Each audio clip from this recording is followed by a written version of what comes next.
welcome to the Foxhole, everybody. Hello, chat. I'm not here. You're not here. Yeah, I forgot that I needed to do the Fugi thing. Yeah. Let me fix that real quick.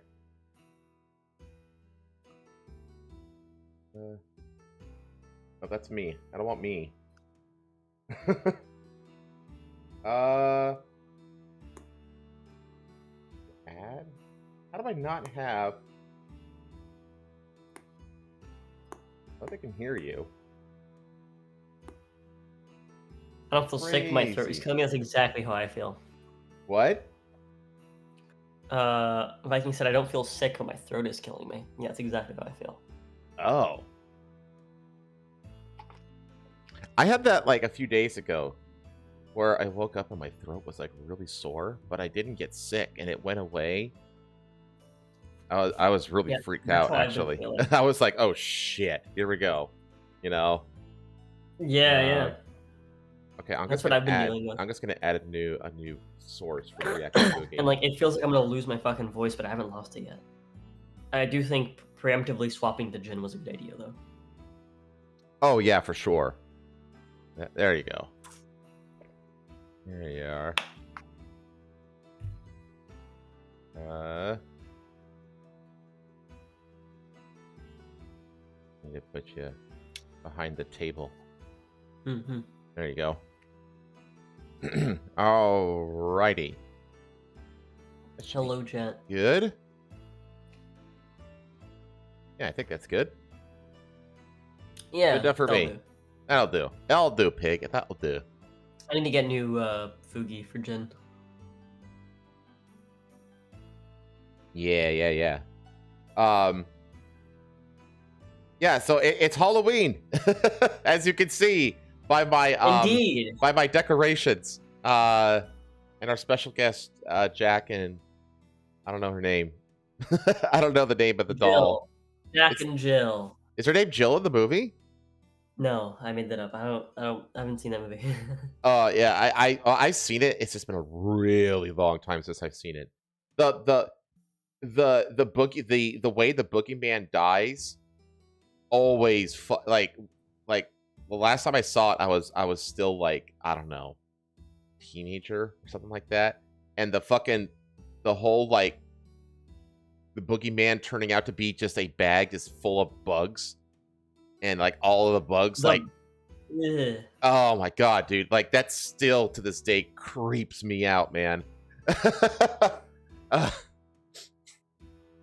It's so that always disturbed me at the end of how the boogeyman dies in that movie and what he turns out to be. It's like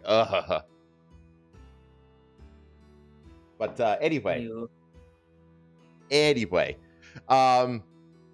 yeah, happy Halloween, everybody. Yeah. All we have today are some fun, although some of them aren't exactly fun. But they are all going to be like spooky and Halloween themed. Halloweeny. Halloweeny. They're going to be all Halloweeny up. Yeah. Yeah, they're going to be Halloweeny. Also, chat, I don't know why YouTube does this, but it's decided that for this stream, it's going to show the ats of everybody and not like their display name. It's going to show like the at name. I don't know why it does that. I have no control over that. Yeah, it happens to me sometimes. Yeah, too. YouTube just randomly decides to do it for some reason, and it's freaking annoying, but it is what it is. I'm sorry. So, with that, want to get into the weeks? Yeah. All right. Man, where to begin? I think I can do my week first. I think. Okay. Obviously did the planning stream this week, as I do just about every week. We didn't have any shorts to edit, if memory serves. So I think I didn't make the schedule.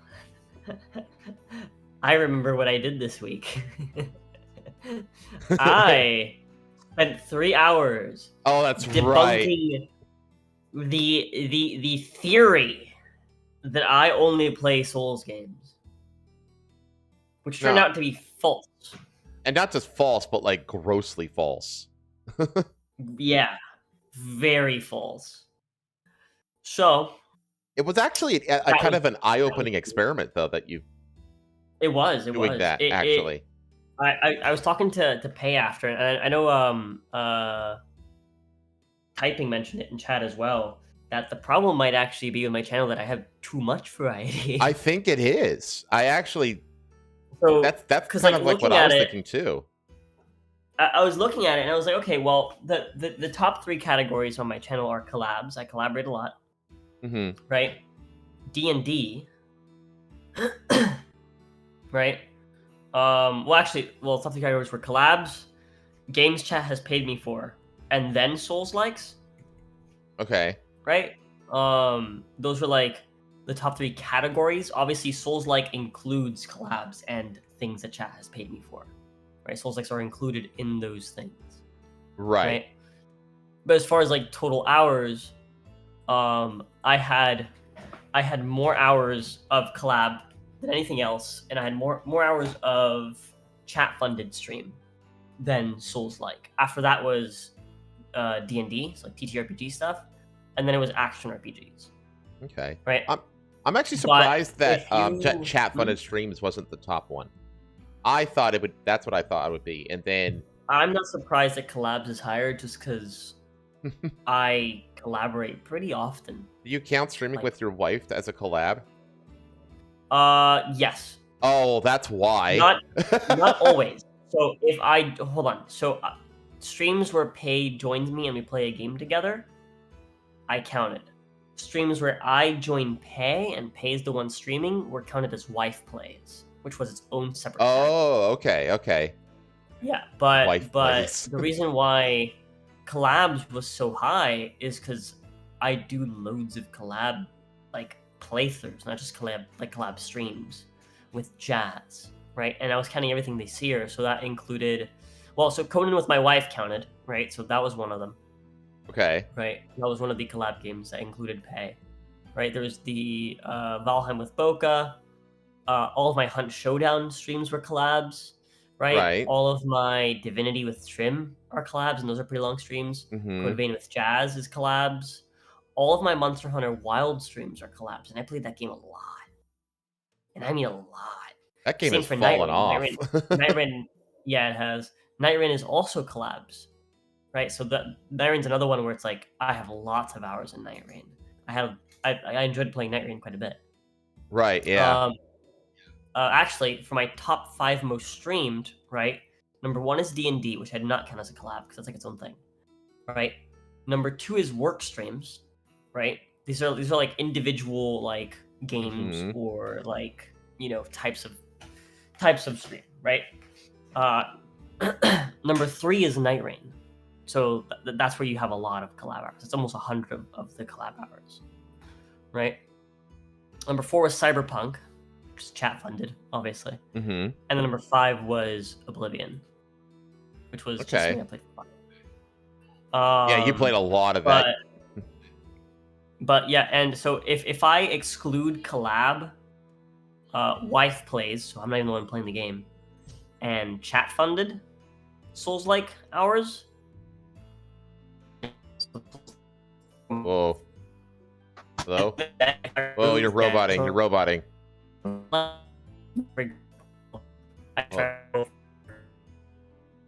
Hello? Jin? Jack, can you hear me? Is Jin roboting and disappearing for you too?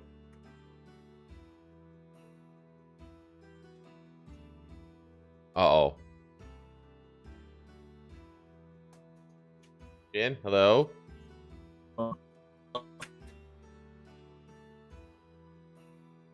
Okay, yeah. Hang on. Let me get into our Discord chat. Hello? There you We are. good? We Yeah, good? there. Okay, there you go. We're good. What was the Okay. last thing you heard? Yeah, you like roboted and disappeared. I see. What was the last thing that you heard? Oh God, that's a good question. Did you hear me talk about how if I exclude collabs, wife plays, and chat funded, I only have 18 hours?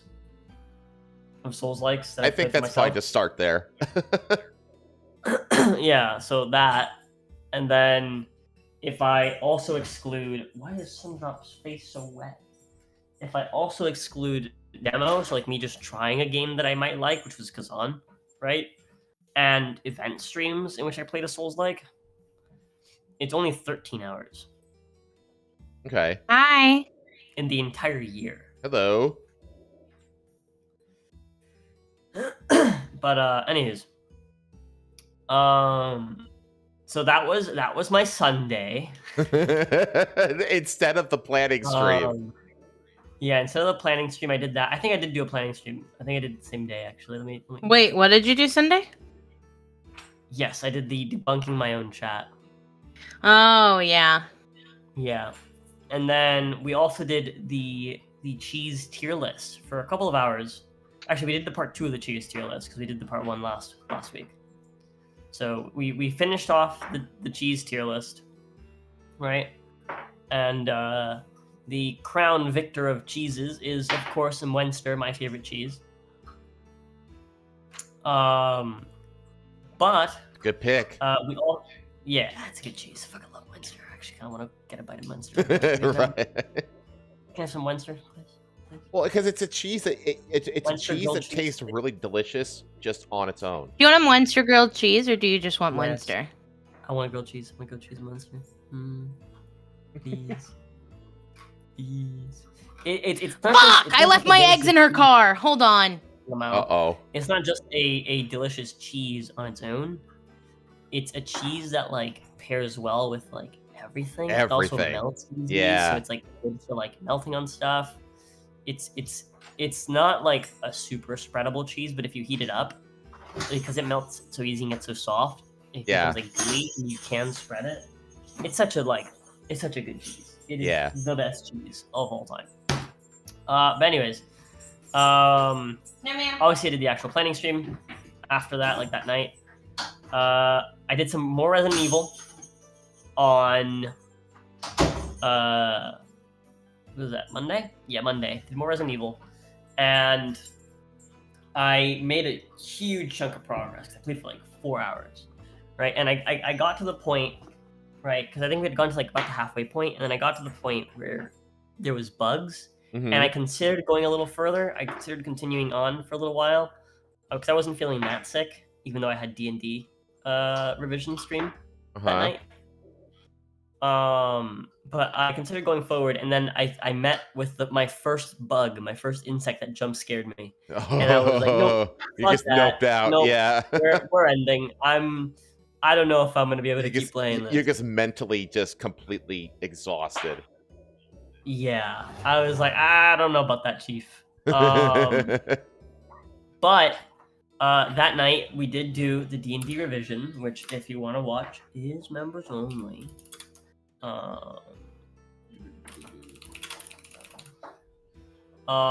We did Banneret and Battlemaster. We revised those. We mostly revised Banneret, and then we did some tweaks to Battlemaster. Battlemaster's pretty good.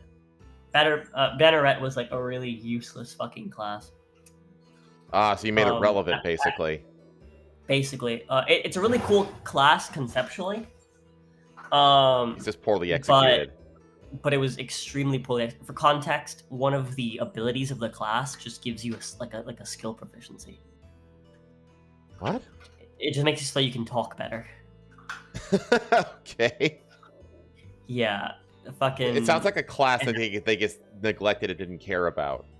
Pretty much, yeah. So the concept of Banneret was really cool, which is basically you're this like lead from the front, lead by example type soldier, right? Like a front line, like a front line charger. And who inspires his allies, right? Yeah, you're like Mel Gibson from fucking The Patriot or something. Yeah. Yeah, you're supposed to be a frontline support fighter, basically. Is how it works, right? You go forth, you do your thing, and then by doing your thing, you inspire your party to also do well. Right. Right.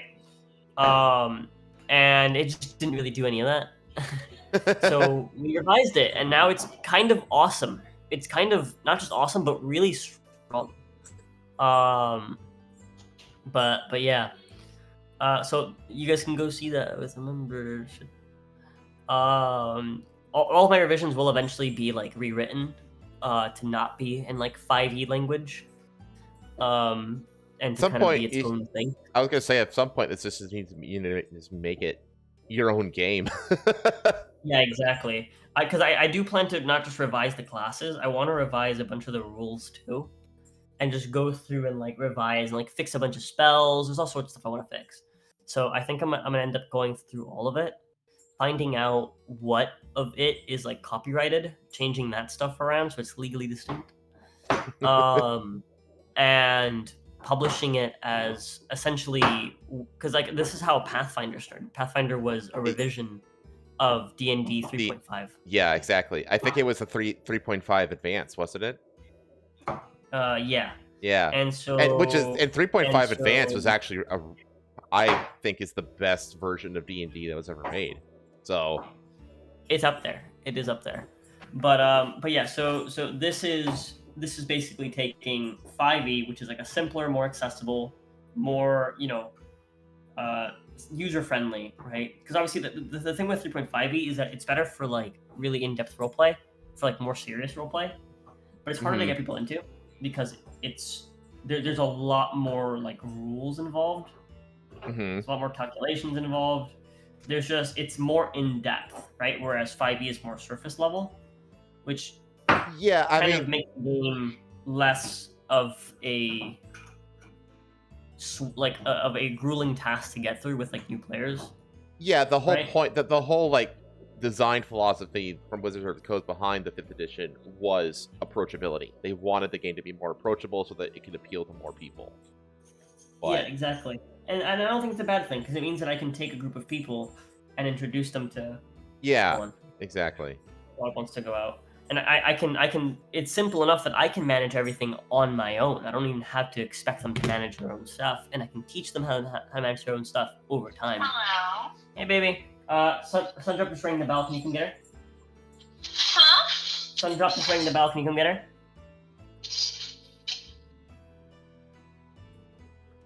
I got the stove on. Okay. What does that have to do with anything? Yeah, I'm just like, But anyways, and so I did want to keep that. I didn't want to like overcomplicate it. I wanted to make it. Come on, Sandra. I wanted to make it still make more sense, still be more usable, still be more exciting, right? While still keeping that sort of like approachability where I can invite someone who's never played the game, and I can essentially I can hold their hand through playing the game until they figure it out, right? Like through experience. I don't have to make them go read a book and learn a bunch of niche rules. Does that make sense? Yes. Which is part of why I like it. And so, but obviously there's a bunch of like, I don't know, I feel like there's a bunch of laziness in the design of 5e. And a lot of really, really poor balancing. And so that's basically what I'm going through and doing. I'm going through and like, I know at first people were worried like, oh, are you gonna like nerf like the stronger classes? One of the most overpowered like subclasses in the game is Gloomstalker, and I didn't nerf it. I actually tweaked it slightly and buffed it. Same for Battlemaster. I gave some small tweaks and buffs, right? Because those classes are already really good. They already fall in line with what I want, and more importantly, right? My philosophy going into this is I want the gameplay to match the fantasy of the character, the like core fantasy, the idea of the character, right? Right. So in cases like Banneret that we recently did, obviously the gameplay did not match the idea of the Banneret, right? The Banneret is described as being such a like fearsome warrior like leader that, smaller, weaker enemies might actually think twice about attacking a town if they so much as see a Banneret is present. Yeah, that always bugged me when they like when and so, that sounds epic. Game makers come up with like a concept for a kind of class of character, but the gameplay just doesn't match, or make sense for what they're describing. And it's it's like, how do you fail to like make these things jive? Yeah, and it's not like it's unfeasible. I mean, I did it. You know, it took me an evening actually. And it's not just that, but like Um, this happens in like, I swear this happens in like trading card games. yeah, It happens all the time in trading card games where they come out with like a hero card or something like that. And like the way that the hero is described in terms of like, depicted or yeah, described it is, just like, doesn't awesome. match. Like that happened with the I got a lot of complaints in Legends of Runeterra, that little riot card game that I play. Yeah, They released the werewolf character, like the hero character, and it didn't have like a life leech ability, and everybody was like, how the hell do you make fucking, you know, um the werewolf character, I forgot his name, it's like Warig or something like that, and he doesn't have life seal. It's like he has like a regen ability in canon and stuff like that. Like and everybody was yeah, like, how do you fuck this up? Like, and like nobody plays Warwick, that's his name. Or Warwick. Yeah, Warwick, I think is his name. And like nobody Warwick. plays him. I've heard of him. Yeah, and like nobody really plays as him in the game He's a very because popular character. yeah, because he's like weak too. He's like an early mid game summon, and his stats are like 3-4. And I was like, this thing is supposed to be like crazy strong.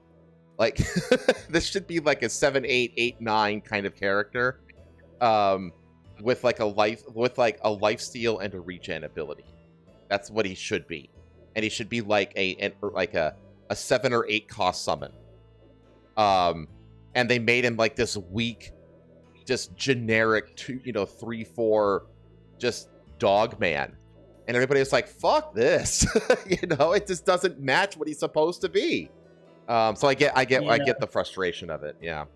Yeah, and so that's basically like what my focus has been. Like when I go into like OE revision, I don't go into it thinking, okay, so the class functions like this. Let's keep everything the same but tweak it so it's balanced, right? Mm-hmm.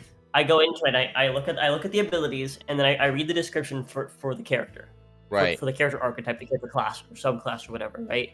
I read it, and if it doesn't match, I'm like, okay, well, let's use the character description as a guide for how we're going to change this, because we want to change this so that it matches that. Right. Yeah. You want to hear the description of the character, and the player go, "Oh, cool! I'm going to do that." And then when they become that thing, they actually get to do the thing, and not just... Yeah. When there are exceptions, like there's some ideas where I'm like, wow, this idea is dog shit and half baked. Like fucking Drake Warden has a fucking identity crisis, as does the because like a lot of the newer stuff is just unfinished Unearthed Arcana crap that they just push forward to make money, to just sell it to the fucking retards that don't care. Yeah, I mean, right? It's a very watered new down age, like new age. Oh my god, I love D&D. Doesn't know anything about D&D. All orcs, the all orcs are Mexicans kinds of people. Yeah, exactly. And so that's who they're marketing everything towards, and they don't actually care about quality. They just care about pretending like they're a fan of this thing, and so they'll tourists. Just buy, and they'll buy, and they'll buy. Yeah, they're literally tourists. They're literally just tourists. They show up in the hobby, and then they buy from the gift shop everything they can. Mm-hmm. Basically, and so they know this, so they're just pushing out. They're just plucking stuff at random that seems vaguely similar from Unearthed Arcana and just selling it as finished work, but it's not. Yeah. Unearthed Arcana, by the way, is playtest material. And so you end up with classes where I'm just like, well, this is worthless. Let's try to just try to come up with something cool just off the fucking name. Mm-hmm. Right? So, for example, I ended up taking Drake Warden and just totally, basically, I didn't scrap it, but I kept the concept of it, which is you have a dragon companion, right? A drachnid companion, Mm-hmm. right? And then I changed it to be Wyvern Guard. So now it's themed around wyverns instead of drakes, because Right. at some point it's supposed to be able to fly, and drakes don't have wings. And if you give a drake wings, it's no longer a drake; it's a dragon. Yeah. Oh, we're gonna So- get. Yeah, you gotta be accurate as to like how many As to limbs how limbs does dragons it have? work in Does it lore. have wings or not? Like, there's all kinds Yeah, of things exactly. that like define. And so the way they did it is that you basically have this lizard dog, which then grows wings. And it's just like, well, that's fucking stupid. So I changed it, so instead you just have a wyvern, and it starts out small and it gets bigger, and as it gets bigger, you can fly it, right? Or you can fly on it, right? And I did stuff with that. And then recently, we arrived at Cavalier. That's like the next thing we're going to work on. Okay. And the issue with Cavalier is that it's themed around mounted combat, but it kind of just fucking blows. And Jace and Jacob, who I've been working with, they suggested just scrapping Cavalier because I already made a pretty good mounted combat type character out of both, well, Drake Warden and Beastmaster, right? But I have been cooking, and I will reveal that on Friday on my next stream. Okay. I have been cooking. I considered changing Cavalier into like a jouster character and focusing on lance combat, like mounted lance combat. Okay. But I instead took it a totally different direction, and I've made something totally new and pretty epic. So I hope you guys will. Ooh. So show up, chat, if you want to know what it is. But anyways, aside from that, I played some more Resident Evil. Played it a lot. I played like 6 hours of it. Got us most of the way to finishing the game. And I managed to not cry as I made my way through the entire bug area. But by the end of it, the bugs didn't really scare me anymore. I like kind of got over them. But fuck me, they're scary still. Like when like you can't see them, you can just hear them buzzing and shit. Oh yeah, It's yeah. fucking fun. I It's swear to God, that's what horrifying. gets me. I think that's actually the biggest problem I have in Subnautica. They don't even like look that scary. Like once they're on my screen and they're crawling towards me or flying towards me, like I can kind of live with that. I'm kind of okay with it because they're not fully insect-like. They're like humanoid bugs. Yeah, yeah, exactly. Right. They're bug They're like like, slightly humanoid, yeah, just monsters. right? But it's when I hear them buzzing right above my head but out of sight, and I see their legs dangling like down, Hey, and that freaks me the fuck out. Baby, I'm Yes, gonna my give her some of our cheeses because I know I'm not gonna cook with all of them. Okay. I'm gonna keep the ones that I know you for sure want to keep though. Okay.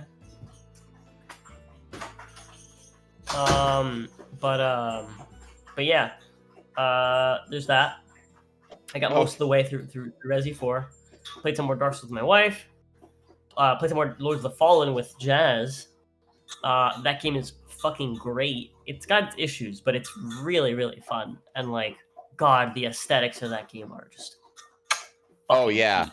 Like in terms of like medieval, like dark fantasy, it's like Dude, perfect. like Christian dark fantasy yeah, is like it's so fucking peak. it needs as, to like, be an like aesthetic. it needs to like- be utilized more. Yeah, the like dark crusader, like there's so much like iconography, like Christian iconography in that game. For context, my character right now, she wears a crown of thorns, okay, Okay. decked out in like gold and red, like armor, with bare feet, of course. That's like if Jesus Um, became a crusader. And But it was a girl.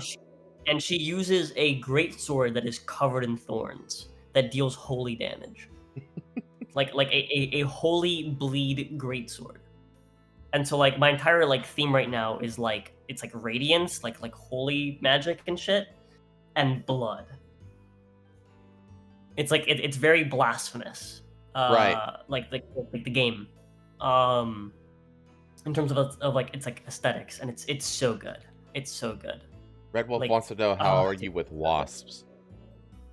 Can't do it. Can't do Okay. it. I don't like wasps.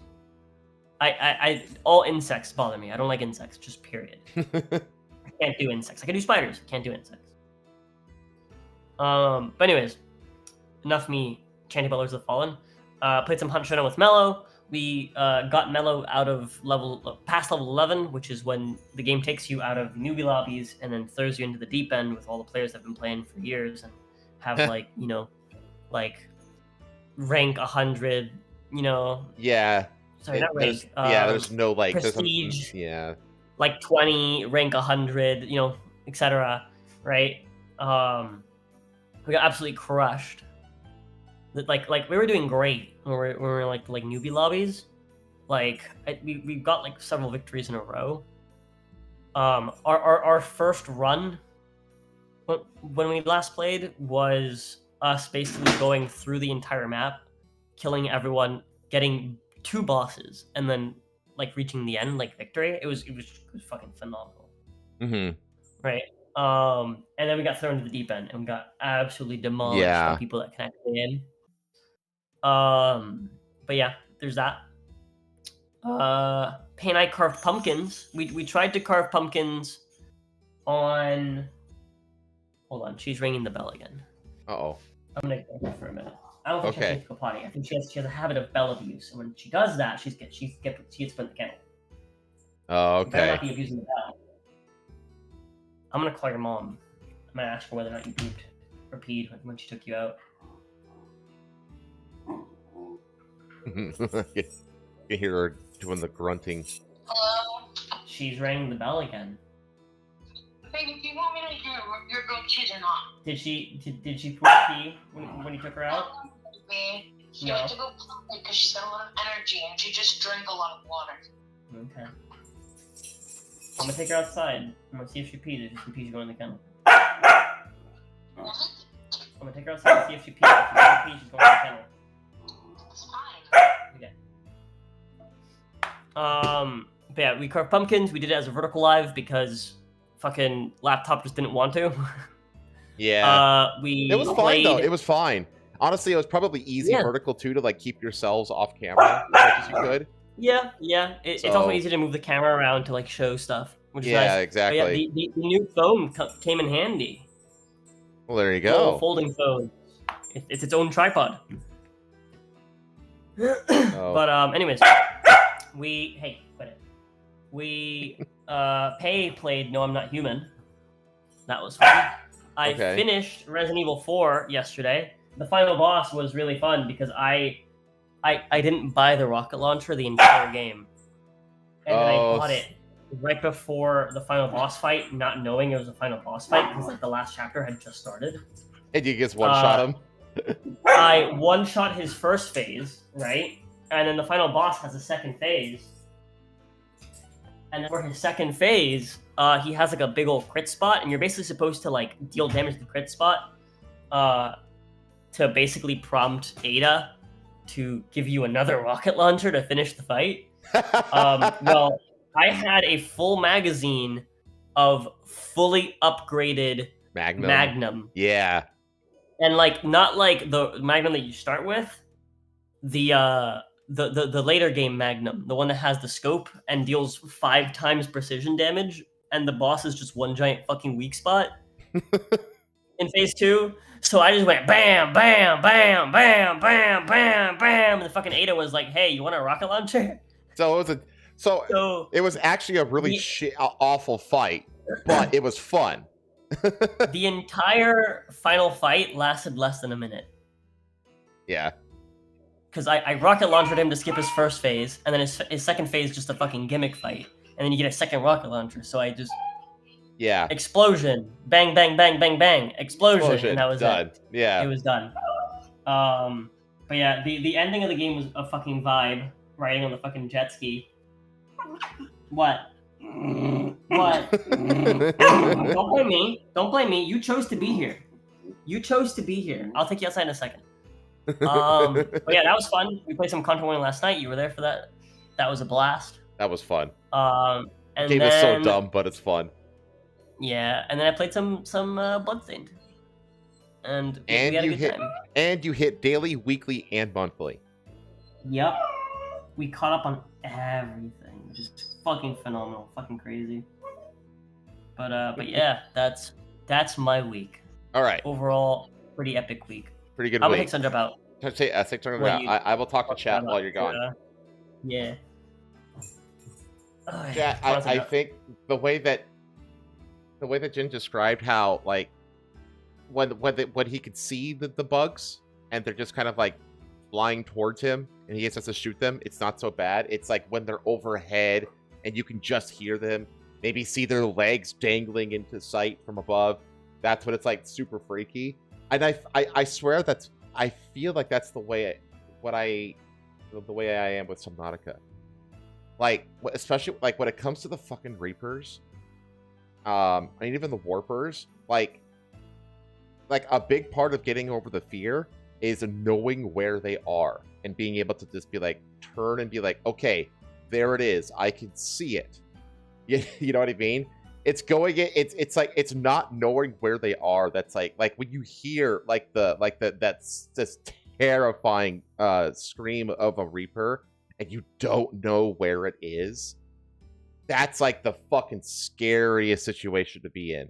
Like if I could see it, if I'm watching it, like do its patrol round or whatever, and it does its scream. It's like, yeah, the scream is scary as fuck, but I know where it is.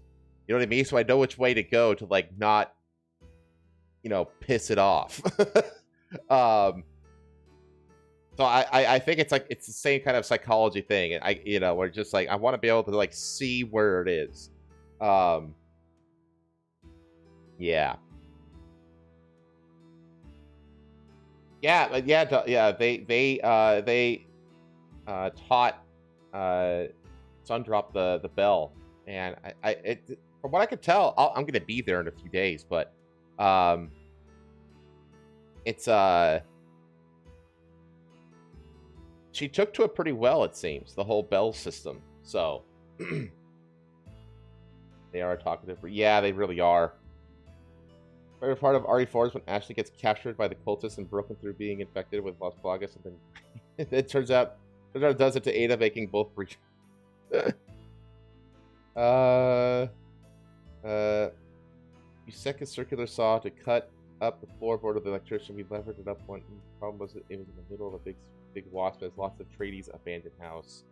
Oh yeah, I mean, isn't that like kind of like how a lot of like termite issues are found? Is like some random contractor has like a plumber or like electrician gets inside of a wall somewhere. There's suddenly they discover that there's like all these termite nests and shit like that.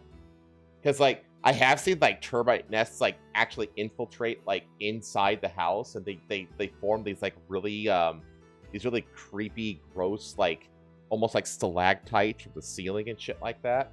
It's really gross, but like it has to be like a really advanced infestation to get to that point, you know. That's a dojo I've read. I was gonna say, Villain. I don't think that's what happens. You know what? Remember, like they in Resident Evil 0, they introduced Rebecca. She was like the newbie stars member to the team. And like one of the outfits, the alternative outfits you can give Rebecca is like a schoolgirl uniform, but like it's like her uniform from like when she was like a freshman in high school. So it's like way too small for her, and so it's like popping at the seams like that. I miss old school Capcom so much, man. They were so much better back in those days than they are now.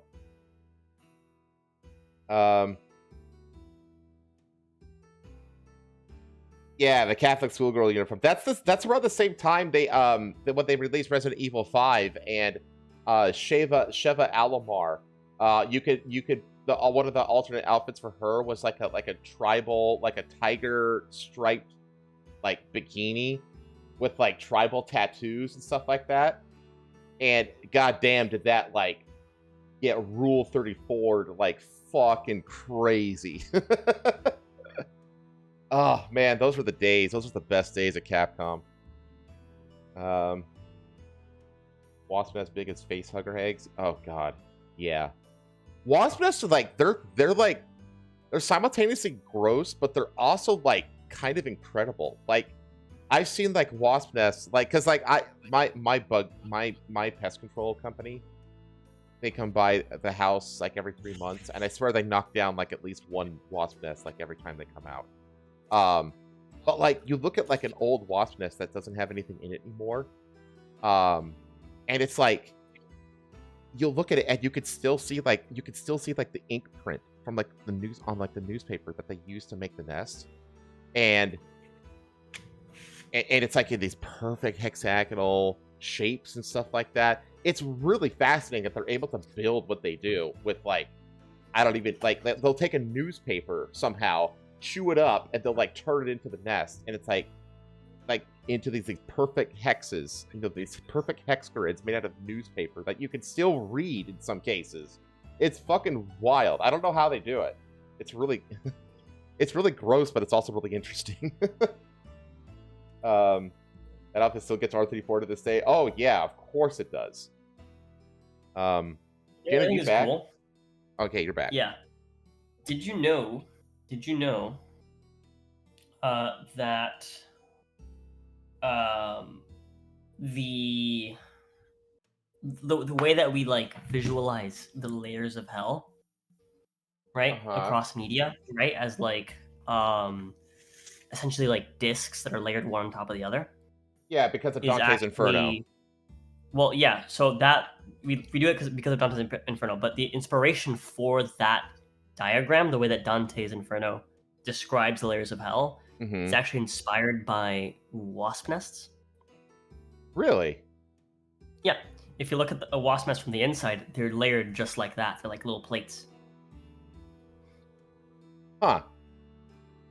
That's the thing. And I feel that way about a lot of the insect world. And I know you probably don't want to talk about this, but it's really disgusting. No, I'm not talking about it. It's really disgusting. I like know a decent bit about insects just because I hate them so much. But it's also very fascinating. Like look at like ant colonies. They're also layered like Dante's like the way Dante describes hell.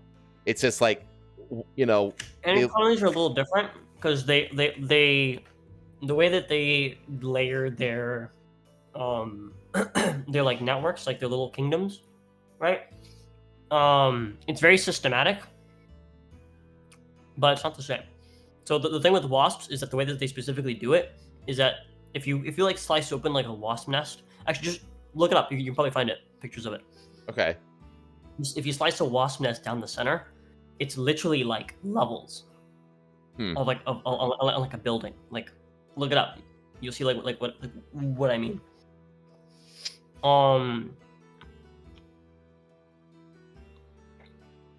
Let's see here. And it's literally how like maps of hell are like drawn. Yeah. It's very, very specific. They're like planes. It's like a diagram of one. Yeah, whereas in the case of insects are like master architects. They build their like tunnels with like there's like a network to how they build it, and there's like a specific way like there's patterns to how they build it. They don't build it random. No, it's not random. It kind of looks random, but like if anyone's ever owned an ant farm, or there's some people have like taken like liquid metal or whatever and like poured it down into an ant hill and like then let it solidify, and then they'll dig up the metal, and that basically, because the metal fills in the whole colony and all the tubes and the rooms and stuff like that, and then it solidifies, and then they just unearth it basically, so they get like a cast, like a negative cast of like the entire colony. And like it's not random. It's definitely not random. But it is a really fascinating thing. But let's move on from insect talk. So I did my Subnautica stream on Tuesday, and I made a lot. I think I made a lot of progress. I actually managed to punch to death more than one ampeel, which are the big giant electric worm things. I actually managed to kill I actually managed to kill predatory creatures, which I never thought I'd get that far in Subnautica. And I killed more than one. Oh, yeah. I killed like 2 or 3 of them. And I explored 2 wrecks that were pretty damn deep. And didn't get what I was looking for, but the fact that I actually got to the wrecks and explored them, I was like super proud of myself. And then I did the coup de grace, which is I took the submarine up to the northern part of the map, and I got down and actually like came like face to face with a ghost leviathan. Oh wow! Yeah, I got right up in front of its cave because there's a pod. There's a pod that has the Mark I depth module for the submarine, which you need to be able to go down into like the Lost River, and then from there you get resources that allow you to like nickel and stuff like that that allow you to make the Mark II and III that gets you down to like the very, very lowest depths, right? So you have to get to this pod, and this pod, it's in front of a ghost leviathan cave, and there are also warpers and the fucking squid crab squid things. So it's like a trifecta from hell. But luckily you're largely safe inside the sub. There's very few things that will actually like that are actually like a danger to you when you're in the sub. Only like high level leviathans, but like even like the ghost leviathan, I just stayed silent. I just stayed still with the sub, and it just like it kind of swam out of the cave, and then it swam right over the top of the sub. It never attacked it or anything, and then it just swam back into its cave. And I was like, because I steer the sub using the cameras. I steer the sub using the cameras around the sub, instead of just like being like right, because the front of the sub where you steer it is basically like just like a big hemisphere of glass, right? Yeah. And so it's actually kind of hard to see where you're going and everything. So it's actually easier to steer with the cameras. But it also gives you a better view of the creatures around you with the cameras. And so I got right down on top of that fucking pod. I managed to, with the submarine, I either ram or like squish the warpers against the walls of the seafloor and stuff like that. They don't die, but they kind of hilariously, because kind of like and awkwardly kind of tilt over, and then they warp away. But they don't come back. They don't come back after they warp away. They warp to somewhere else. You're like, man, fuck you, that hurt. Yeah, exactly. and the submarine is like the one vehicle that they won't like warp you out of. So you're completely safe from warpers in the submarine. And then the crab squid kind of like he became interested in the submarine because the crab squid is actually like attracted to electricity. And the crab squid, it was actually really funny. I watched it like kind of like float over to the engine, to the back of the submarine, and then it just kind of started pushing the submarine. Because it was just like floating into the engine because it's like really interested in electrical things. And I knew that if I tried to attack it or do anything that could harm it, it would like get aggressive. And I know that they emit like an EMP pulse, which would shut down the submarine and everything. And I'm just like, okay, I'm just gonna kind of let it do its thing. And I watched it slowly but surely nudge the submarine until it did like a full 360-degree rotation.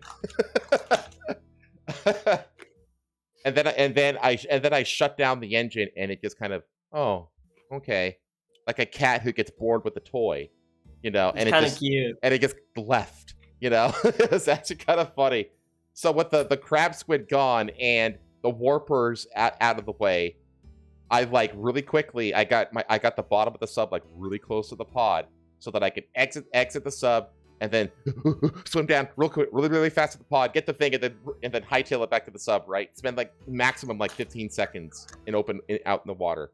And I got down there, I fucking got out of the sub, I got the fucking Mark 1 thing and the data pad, got back into the sub and got out of there and fucking made it alive. And I was like, oh my god, Yeah. I cannot believe that I've made as much progress as I have in that game. Because literally the next step, I made Yeah, I'm like super fucking proud of you, dude. Dude, I made the Depth how 1 far you've module gotten. as well, so I'm actually like ready to go down to the Lost River now in the sub. So like that's how far I've gotten. I'm just like, I cannot believe that I've gotten as far as I did, as I have with this game. So the next stream, I think we're gonna actually see because the Lost River is like the home of the Ghost Leviathans. So I'm gonna see like their main nest or whatever. And I'm also gonna see where the warpers do their breeding, which Hey yo. I'm honestly not too afraid of the warpers though, because as long as I'm in the submarine, they're like harmless. They're completely harmless as long as you're in the submarine. So it's like you just go past them with the submarine, you'll be fine. But the Leviathans are a different story. I'm pretty sure that I'm gonna have to use like the run silent function to get past them in the sub. But either way, yeah, I'm gonna be going to the Lost River in the next one, which is like huge progress for me. Huge fucking progress. And then Wednesday, I guess played more Yakuza. We did more side quests and side content and stuff like that. I think we're about ready to finish that game up, though.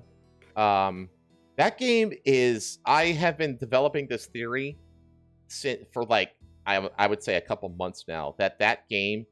so it's the one game in the franchise, in the entire Yakuza franchise, where literally every single line of dialogue from every single character, whether it be main characters, secondary characters, tertiary characters, side quest characters, doesn't matter. Every single entity in this game that speaks has voiced dialogue. Okay? Wow. Like voice acted dialogue. Every single character. And I've been noticing as I've been playing through, especially playing through the side content, that it really does feel like a good amount of the game was just cut out. Like, this is the only game where the champion district of Kamurocho just isn't available. You just can't go there. The whole, like, north part of the map, like the northernmost street of the map of Kamurocho that you've been able to go to for every other game in the past, isn't available. There's no gambling in this game. The only thing that's gambling in this game is mahjong, which isn't that really much gambling, really, because it's not like a per hand kind of gamble kind of system. It's basically just got like you basically just buy in and then you just play until, you know, someone wins, essentially. So it's not like you're like betting on every single hand. You just pay, basically you just pay you basically just pay a certain amount of money to play a game, which essentially turns mahjong into an arcade game. Yeah. It's not really gambling. And I think that's why they took it all out, because they didn't want gambling in the game. But gambling's back in later games. So there's like no gambling in the game, and there's no bowling, there's no golf. The batting cages are there, and there are some like unique, like new and unique, like side quest kind of stuff, but it just feels like a much smaller game with a lot of cut content, if that makes sense. And I think that I think it's because they spent all that money getting the entire game voice acted. Yeah, I think that's where they put the money. And I don't know. I would like back when the game first came out, I wasn't like tuned into like what was going on in the game. I wasn't going on forums and news sites and watching YouTubers and all that kind of stuff. So I had no clue, you know. But I would not be surprised if they got a lot of complaints about that. and because it's never been like that since. It was the first time, and it was the only time that they ever did that. So I have a feeling that they were like, yeah, we tried it, and turns out the gamers were, the fan base was just like, you're putting money in the wrong place. We'd rather have more content than, with just the main elements voice acted, rather than the entire thing voice acted with a bunch of content cut out. So I think that's what's going on. But I mean, either way, I've been having a great time with it. It just feels like a lot smaller, especially after like playing 4 and 5, Yakuza 4 and 5, which have Yakuza 4 has 4 protagonists each with their own like city that they get to roam around in. And 5 has 5 because you get to play as Haruka, which has her own entire dance off, content to do. She's like her own playable character. So counting her, there's 5 protagonists you can play as in Yakuza 5 with 4 unique cities. Actually no, it's 5 unique cities because each character, Haruka and Akiyama, start off at the same in the same city, and then Seijima and Kiryu and the 4th guy, the baseball guy, all have their own city, and at the end they all end up at the same place in Kamurocho. So there's 5 cities in Yakuza 5. Okay. Yeah. Okay. And then you come back, and now in Yakuza 6 there's only 2. There's Kamurocho, and then there's a smaller one, Onomichi, which is near Hiroshima. And you only play as Kiryu. There's not multiple fighting styles. There's only one fighting style.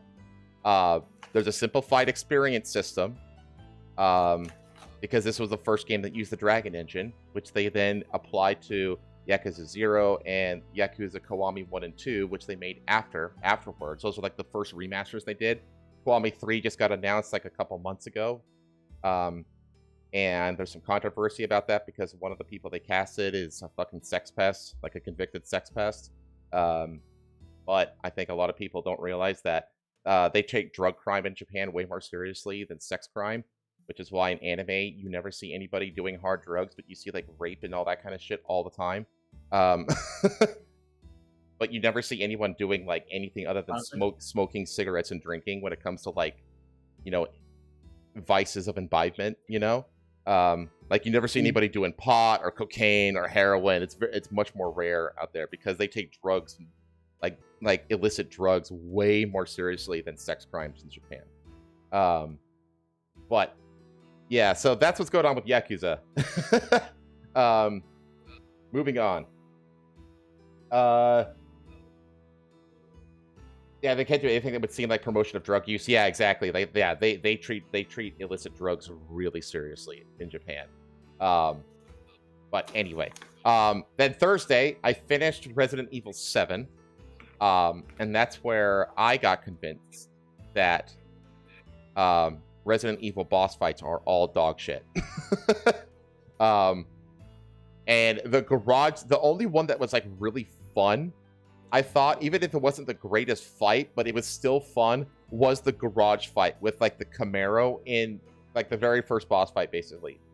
Where you're in the garage and he kills the black cop by cutting his head in half with a shovel. It's fucking great. It's right out of a 90s horror flick. It's fucking phenomenal. And then it's the boss fight, that boss fight can play out in different ways depending on when you get in the car. If you wait too long, he'll get in the car and he'll start doing donuts and trying to run you over. But if you can find the key, you can get in the car first, and then you could try to hit him, but he'll jump on the car. So there's all these different ways that fight can play out, and I think it's pretty fun, actually. But every boss after that is shit. Because and I think it's because the combat system is so clunky.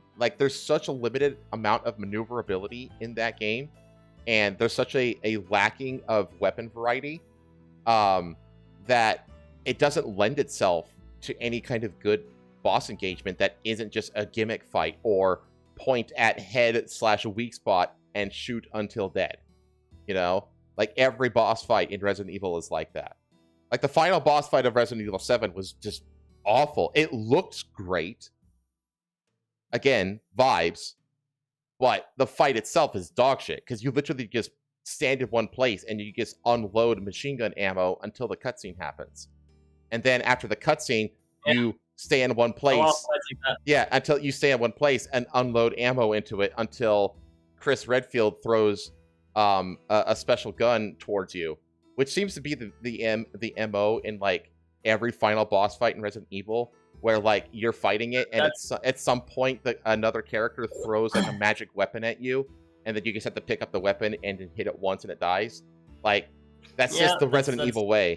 That's exactly what happened at the end of my fucking playthrough. Yeah, exactly, and that's what happened with the end at 7 too. Like you just shoot it until there's a cutscene where it picks you up, and then after it picks it up, you just shoot it, and you literally can't move because it picked you up, and you're just kind of dangling from a tentacle or whatever, and you just unload into it, and there's another cutscene after you fall, and then Chris is like, "Here, use this gun," and so you just go over and grab the gun, and then you shoot it until the last cutscene. It's like it doesn't really feel like a fight. It's just busy work to facilitate cutscenes, you know, like, and I feel like again it's because of the nature of like how limited you are in like the way you can move and how like the weapon variety just isn't there because every weapon is just point and shoot, you know, that it doesn't lend itself to have like variety or interesting engaging fights.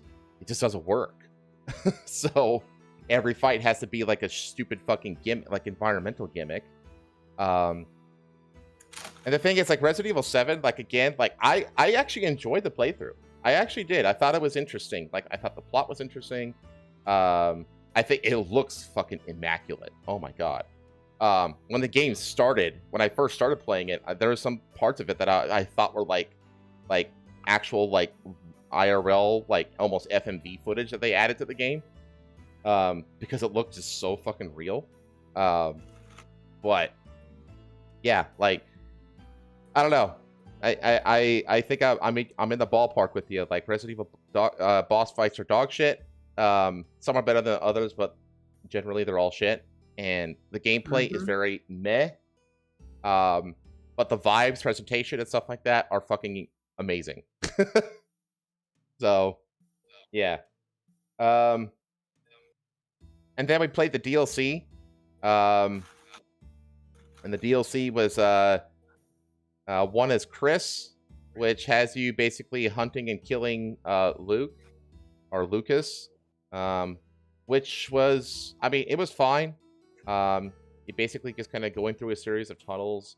You pick up a random, like you have like this special, like the special forces like mask that has like, you know, like a virtual HUD and everything like that. And for whatever reason, inside this random salt mine in fucking Louisiana, which is where you're at, there is like a night vision add-on that works, is compatible with this specific mask, just in a random tunnel in this mine.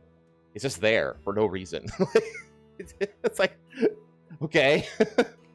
Yeah. There's a lot of contrivances like that in Resident Evil games, though.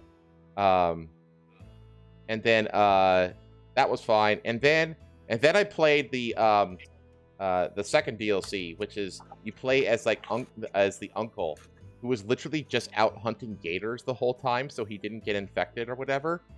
And he comes back and he sees Zoe has been like infected, and she has like this like conveniently placed crystalline body that conveniently like covers up her naughty bits. And you literally go around punching all the monsters to death. Like that's, you don't have weapon. You have a throwing spear, but those are only really used for the alligators because unfortunately you can't get into fist fights with the alligators because they're all in the water. Which sucks. Enough? Yeah. Which, yeah, it sucks. I really wanted to get into a fist fight with a gator and I never got to. So the throwing spears are basically for the gators. Other than that, though, you basically just fisticuff your way through everything. And at the end, you get like a power glove. For whatever reason, there just happens to be like a power glove in a case. Again, it's a completely contrived thing.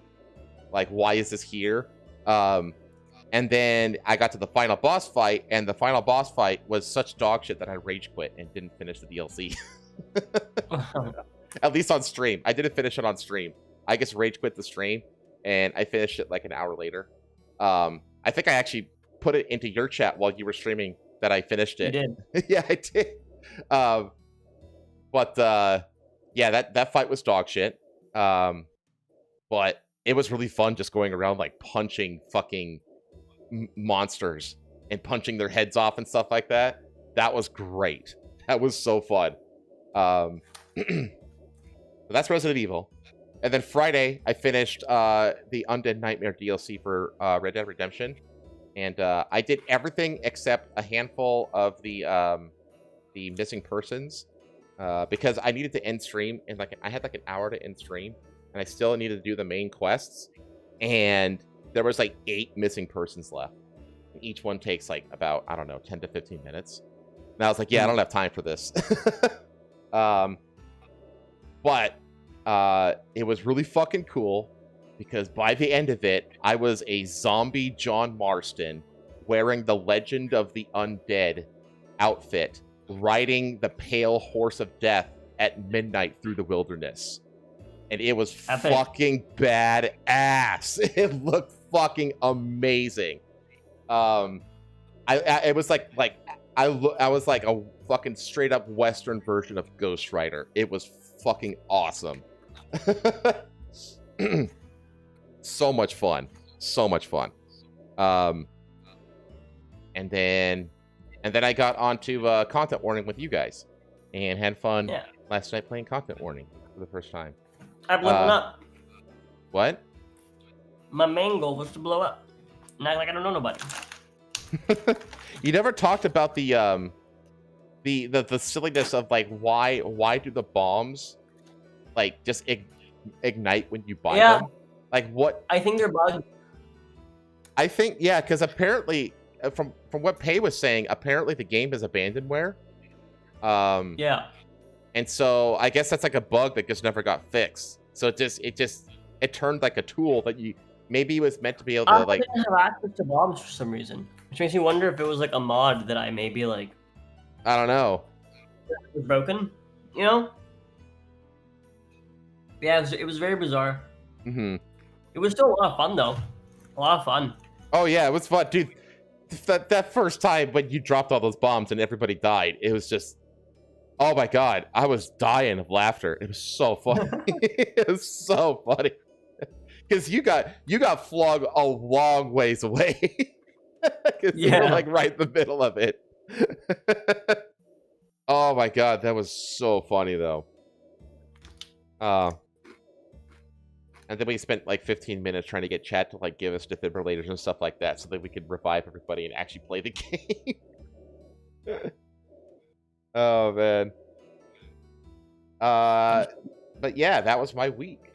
And then I also confirmed that I'm gonna be heading to the manor again next week. So Yippee. Yeah, I'm gonna be visiting the manor in the middle of the week next week. We're gonna go to the Penis Festival. I mean the Peanut Festival. Sorry, wrong country. You know they actually have a penis festival in Japan. That's why I said wrong country. I know. I didn't know if you knew that was a real thing though. Yeah. Yeah, I'll be doing that. So I'll get into that more at the end of the stream. But with that, anything else before we get into the Halloweeny news? No, I'm ready. Let's All right. Halloweeny it up. Let's do it. Even though it's not Halloween anymore, but whatever. Close enough. Starting with... Yeah. Oh, I need to reorder that. Hang on. Need to put this on top of everything. There we go. Dad takes home $20,000 for growing stunning pumpkin the size of a small sedan. Holy shit. He said he tapped into his on-the-job skills to help his gourd grow.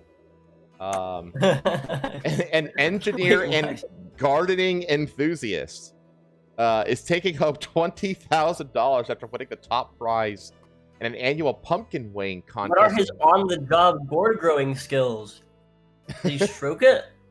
Well, he's a gardening enthusiast, and I guess he combined that with his on-the-job engineering know-how, I guess? I don't know. Let's find out. So Brandon Dawson's giant... That sounds like a guy who would win a fucking pumpkin size contest. Giant jack-o'-lantern gourd weighed in at 2,346 pounds. Holy fuck. Which is more than a ton. That's like a ton is 2,000 pounds. So that's like a ton plus like 1.5 of me. Roughly the same as a small sedan or a large bison. The Santa Rosa, California man secured the victory Monday at the 52nd World Championship Pumpkin Weigh-Off in Half Moon Bay, south of San Francisco. My mind is kind of racing because I was in this position last year when I lost by 6 pounds. Oh, man. Talk about a game of inches. After being crowned this year's winner. So he's got like his kiddos like sitting on the pumpkin here. They're adding weight. Yeah, and this is here you can see the Holy fuck. Yeah, so these are the contenders. Yeah. How do you even how? They're forklifted. You have to forklift No. these things. I mean, how do you get pumpkins to be that big? I don't know. I assume it's got to be some kind of GMO stuff, right? They got to be genetically modifying it or something. Dawson, a manufacturing engineer at electric vehicle maker Rivian Automotive, said he has been growing massive pumpkins for 5 years. Precision skills acquired in his job helped him with the right watering and sunlight to help his gourd grow. But everybody gives their pumpkins water and sunlight to grow, though. How do you get it that big? He used his electric vehicle making know-how to direct just the right amount of sunlight and just the right amount of water. So so anybody can grow pumpkins like this with just the exact right amounts of water and sunlight? I don't know. We like to spend time out in the patch and watch the thing grow. Dawson said about his... Yeah, something like this, you could probably actually observe it as it grows. Kind of like bamboo. You could watch bamboo grow. Bamboo can grow a foot a day. Yeah, you can actually watch it grow. You sit there for an hour, you can actually see it go. My 4-year-old now... Fuck. Yeah. Yeah, bamboo is crazy. No, not that. Look at this. Oh, my 4-year-old can now really pay attention to the growing process, especially since the giant pumpkins can grow by 50 to 70 pounds a day. Holy shit. They grow by half of me a day. I was going to say, that's half of you. Dawson's pumpkin was the runner-up. Man, you know what you need to gain mass is you need the exact right amount of water and sunlight each day. You need to go outside and drink the right amount of water, and you'll finally put some weight on. Drive down the road to my local Ford manufacturer and ask them to grow me. The Dawson's pumpkin was the runner-up in last year's contest at Half Moon Bay when the winning gourd, grown by Minnesota horticultural teacher Travis Ganger, came in at 2,471 pounds. Ganger of Anoka, Minnesota, set a world record at the California contest in 2023 for the heaviest pumpkin when his jack-o'-lantern gourd weighed 2,749 pounds. Ganger's pumpkin was damaged earlier this season, and he couldn't enter this year's contest in California. Oh, man. That must sour the victory then. You gotta beat the guy who beat you. You know what I mean? That's like losing the Pinewood Derby every year at Boy Scouts to the same fucking father-son duo, and then the one year you win is the year that that father-son duo was out of town or whatever, and they couldn't participate. You know what I mean? Yeah. You gotta beat your rival. It's I already knew I was second best. I want to beat the best. Yeah, exactly. I mean, he could still be second best, but he'll never know it now. Yeah. Oh, that's rough, actually. That's the kind of shit that would keep a man up at night, chat. Yeah.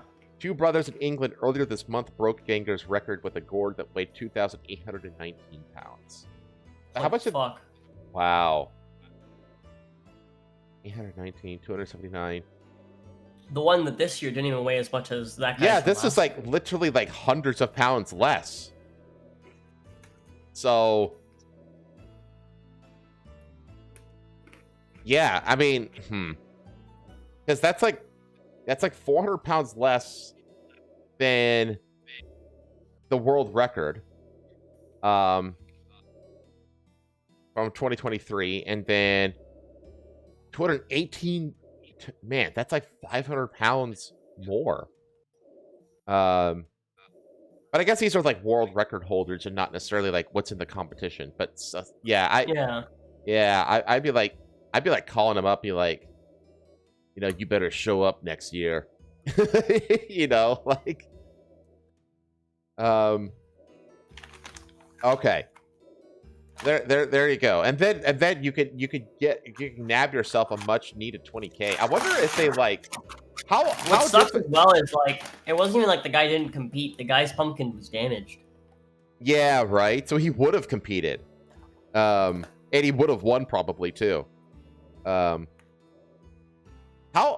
you think that they like if they got like so obsessed with winning that they would like try to like hide like little lead bars and shit like that inside the pumpkin? Like they would like drill like a hole or like make a plug, and then just like shove like a thing of lead into it and then plug it up and like seal it so it doesn't look like there's a plug or whatever. Just to give it like those 2 extra pounds, you know what I mean? Do you think they X-ray the pumpkins? I don't know. I have a feeling this is an honor. I have a feeling this is an honor system. I have a feeling they just assume that everyone's on the up and up. You know what I mean? I look forward to the great pumpkin weight scandal of 2026, where they catch like a bunch of people cheating, like adding weights to inside the pumpkin and stuff like that. And so they have to start. So they have to start. Yeah. So they have to start X-raying and shit like that. Out of paper mache. Yeah, exactly. So they have to start like plastered to look like a real pumpkin. Yeah, it's a work of art, but it's. Wait a minute. All these pumpkins are this. Have we ever had a competition? Yeah, they're not real pumpkins. They never have been. It's like the astronaut meme. They're not real pumpkins. Yeah. They never have been. Oh man. The following year, like the largest pumpkin's like the size of a man's chest, and like that's about it. Yeah, exactly. Because these are all just bullshit. And all like from here on out, all the pumpkins are just like regular normal pumpkins. Because these are all like never pumpkins. I bet that they like after weighing, they probably like carve these and stuff, or like make stuff out of them. They could just like destroy them. Like maybe they drop them from a crane and see them blow up. No, I doubt that's a lot of food. I mean, yeah, I guess. I don't know. I mean, they do have pumpkin flinging contests too.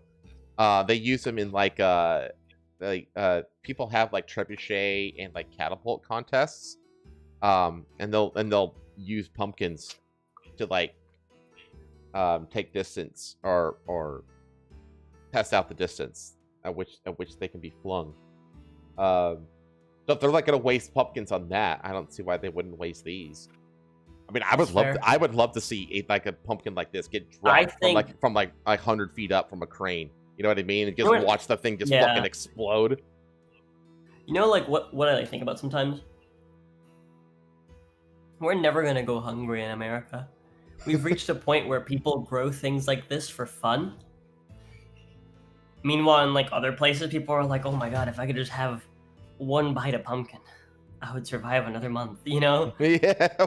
Well, I mean, yes and no. I mean, we're at the point now where we actually are importing beef from Argentina because like our own beef production can't keep up with demand. So that's like already a thing. But I see where you're coming from. Like any country that does things like this, is not a country that is worried about hunger. No. I wonder if any of these people are SNAP beneficiaries who are like looking for a bite. Dude, I remember there was this fishing show I used to watch when I was a kid growing up on like Animal Planet. And there was this one episode that caused this huge scandal. Like the show like went down for like months. I was so upset about it. I was like, damn you black people. But so the whole reason why the show had this big issue was because the fisherman of the show, right? Sometimes he does catch and release, sometimes he doesn't, right? Okay. So he was in Africa, right? He was somewhere in Africa, some like shitty village. The Africans were like letting him stay there, right? Like teaching him how they fish and all that stuff. He didn't really give a fuck about any of that. He was there with all of his professional fishing equipment and his like, his camera crew and shit. Yeah. And Broski caught this like huge like lake monster like fish. Okay. From the lake. And he was like, beautiful beast, blah blah blah blah blah. And you let it go. And then he released it. Yeah. And that was like a month of food for the local village. Yeah, and everyone in the local village was like freaking out. River monsters, I think. Yeah. Yes. It was fucking river monsters. Okay, and gotcha. they had there was this huge fucking scandal. The show went down for a couple months over it, and they sent him back there to catch another fish for them. He was probably happy to do it, honestly. Yeah, he was. I think he went out on like a dinghy with like the local fishermen. And they caught one together, and that like fixed all the issues basically. There you go. Okay. Yeah, because that's the thing. Like, if you, because the local fishermen, they're not fishing for sport. They're fishing for survival. Survival, yeah. Yeah. So like when you let like the biggest meal imaginable fucking just let it go, that's gonna cause issue with the local village. They were like super upset at him. They were super upset at him. Yeah. In like the village, I remember that. Oh man, that's funny. Okay, let's move on from the gourds. Let's move on to like a legitimate like scary incident that happened. Which is this. Oh my god, fuck off, pop-ups. Creepy costumed figures who terrorize a family are unmasked in a wild twist, deemed the worst nightmare. So chilling doorbell footage shows 3 creepy costumed figures terrorizing a family, prompting a major police investigation. But cops now say the haunting stunt was a prank pulled by the victim's teenage relatives. Police at upscale Alexandria, Virginia, VA is Virginia. Virginia? Yeah. Opened an investigation into a possible attempted burglary after the trio of creeps was recorded on the doorbell camera trying to open the door on the night of October 14th. Video shows one of the costumed teens approached the home in the DC suburb and ring the doorbell. So this is one of them. Obviously, like a Michael Myers kind of get up. Yeah. And then this is the second one, which I think is the creepiest one. No. Seeing the eyes behind the mask makes it like... Yeah, that's true. You're right. You can see the eyes behind the mask. If you couldn't see the eyes, like if there was like a black mesh that covered the eyes. Well, not even with the eyes, but like it's like the eyes are fine. It's like the skin around the eyes, like seeing that like there's a person underneath that mask, Mm-hmm. Yeah, but like if the mask itself had like a black mesh over the eye socket, so you couldn't see any part of the person under the mask. Yeah. That'd be much creepier. I mean, it'd be harder, like impossible to see because you're using these things at night and you can't see through a black mesh at night. Yeah, but that person also has like my like droopy eyes, the like non-imposing eyes. Yeah, they're very non-imposing. So he's joined by 2 other in their own terrifying garb as they stand silently and menacingly in the walkway, staring at the front of the home. It's your worst nightmare, one of the trio says, sinisterly chuckling. For more than 10 minutes, the group then lurked outside and took turns banging on the front door and staring at the house, video shows. Open the door! A member of the group, dressed in what appears to be a Michael Myers mask, yells as he tries to force the doorknob open. The unsuspecting victims had no idea this was a prank when it happened. with one of them phoning her brother before calling the police. The sibling showed up with a gun, believing the house was being robbed, according to police. Cops announced Friday that an adult woman has since confessed that she helped her 2 sons and her nephew, who were each between 14 and 16 years old, give their relatives what they thought would be a funny scare. So this is the third one. This is the third outfit. And this is like the 3 together. So they just like stood there staring at the door, basically, and then like one at a time going up and like kind of creepily like looking into the ring cam and banging on the door. 2 other adults and another child were also helping with and recording the incident in the street. In all, cops said that there were 4 children and 3 adults involved. Alexandria Police Chief Tarek McGuire said detectives spent more than 100 man-hours investigating the incident, but ultimately decided not to press charges after meeting with victims and prosecutors, according to WJLA. While this case may not result in prosecution, it represents a serious moral failure, McGuire said in a statement. Pranks of this nature are not taken lightly. Actions like these could have had deadly consequences. Yeah. Yeah. I mean, the brother showed up like with a gun, for crying out loud, like ready to like shoot these people.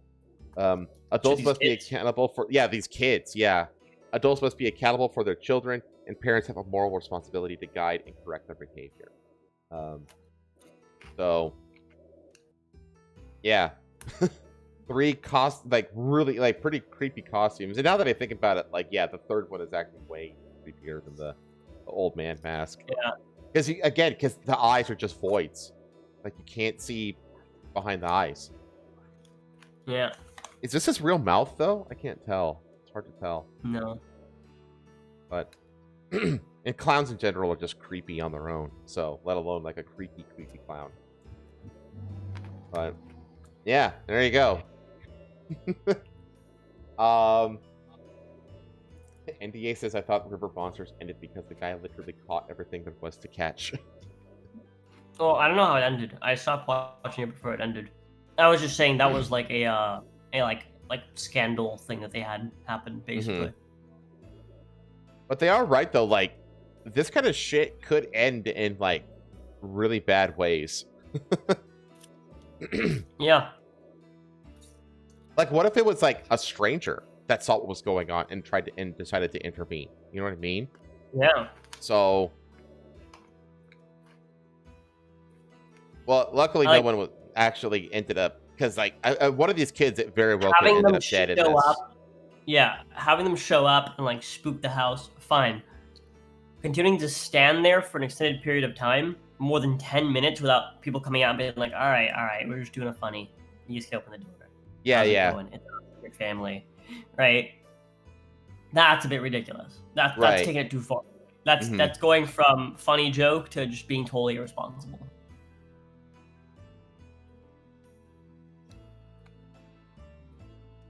Okay. Let's move on. Let's move on to haunting related things. New study ranks ghost sightings across the U.S. How haunted is your state? The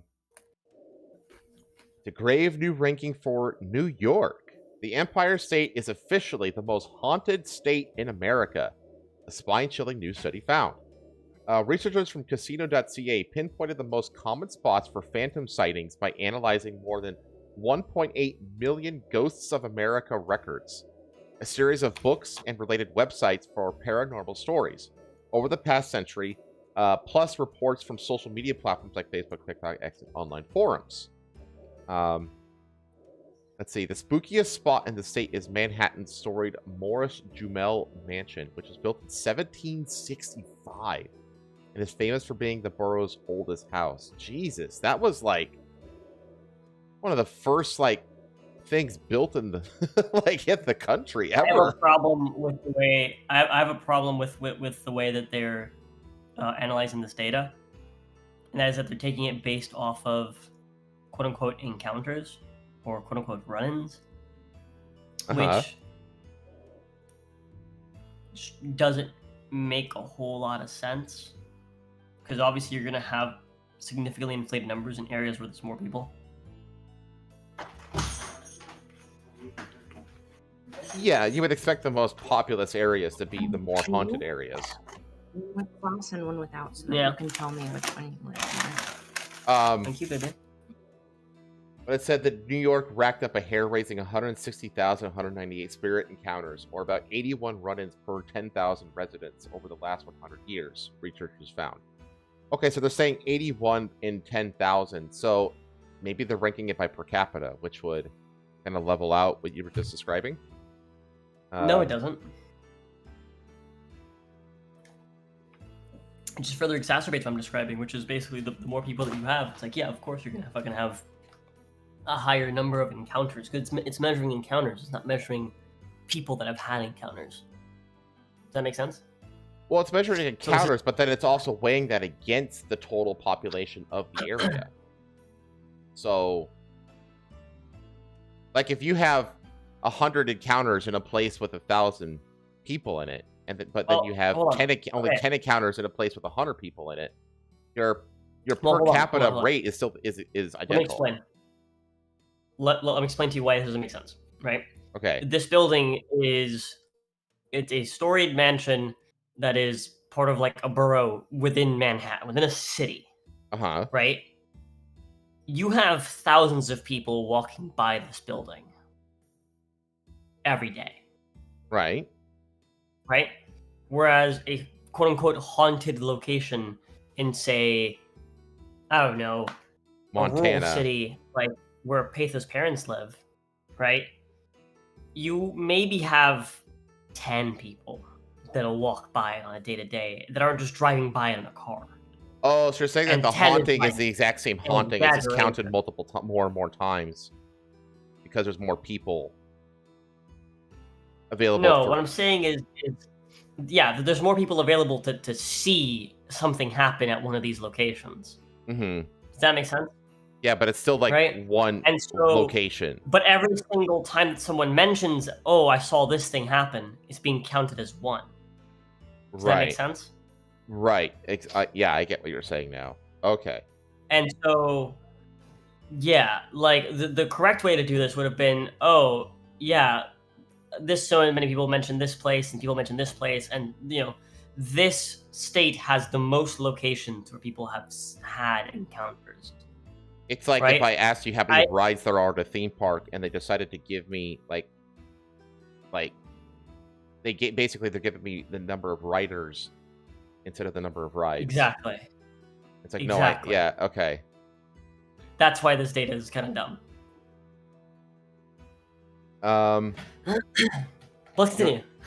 New York seems to have the perfect mix of history and atmosphere to keep spirits lingering, said data analyst Kat Rodriguez. It's not entirely surprising that the state's deep history in countless older buildings with stories of their own.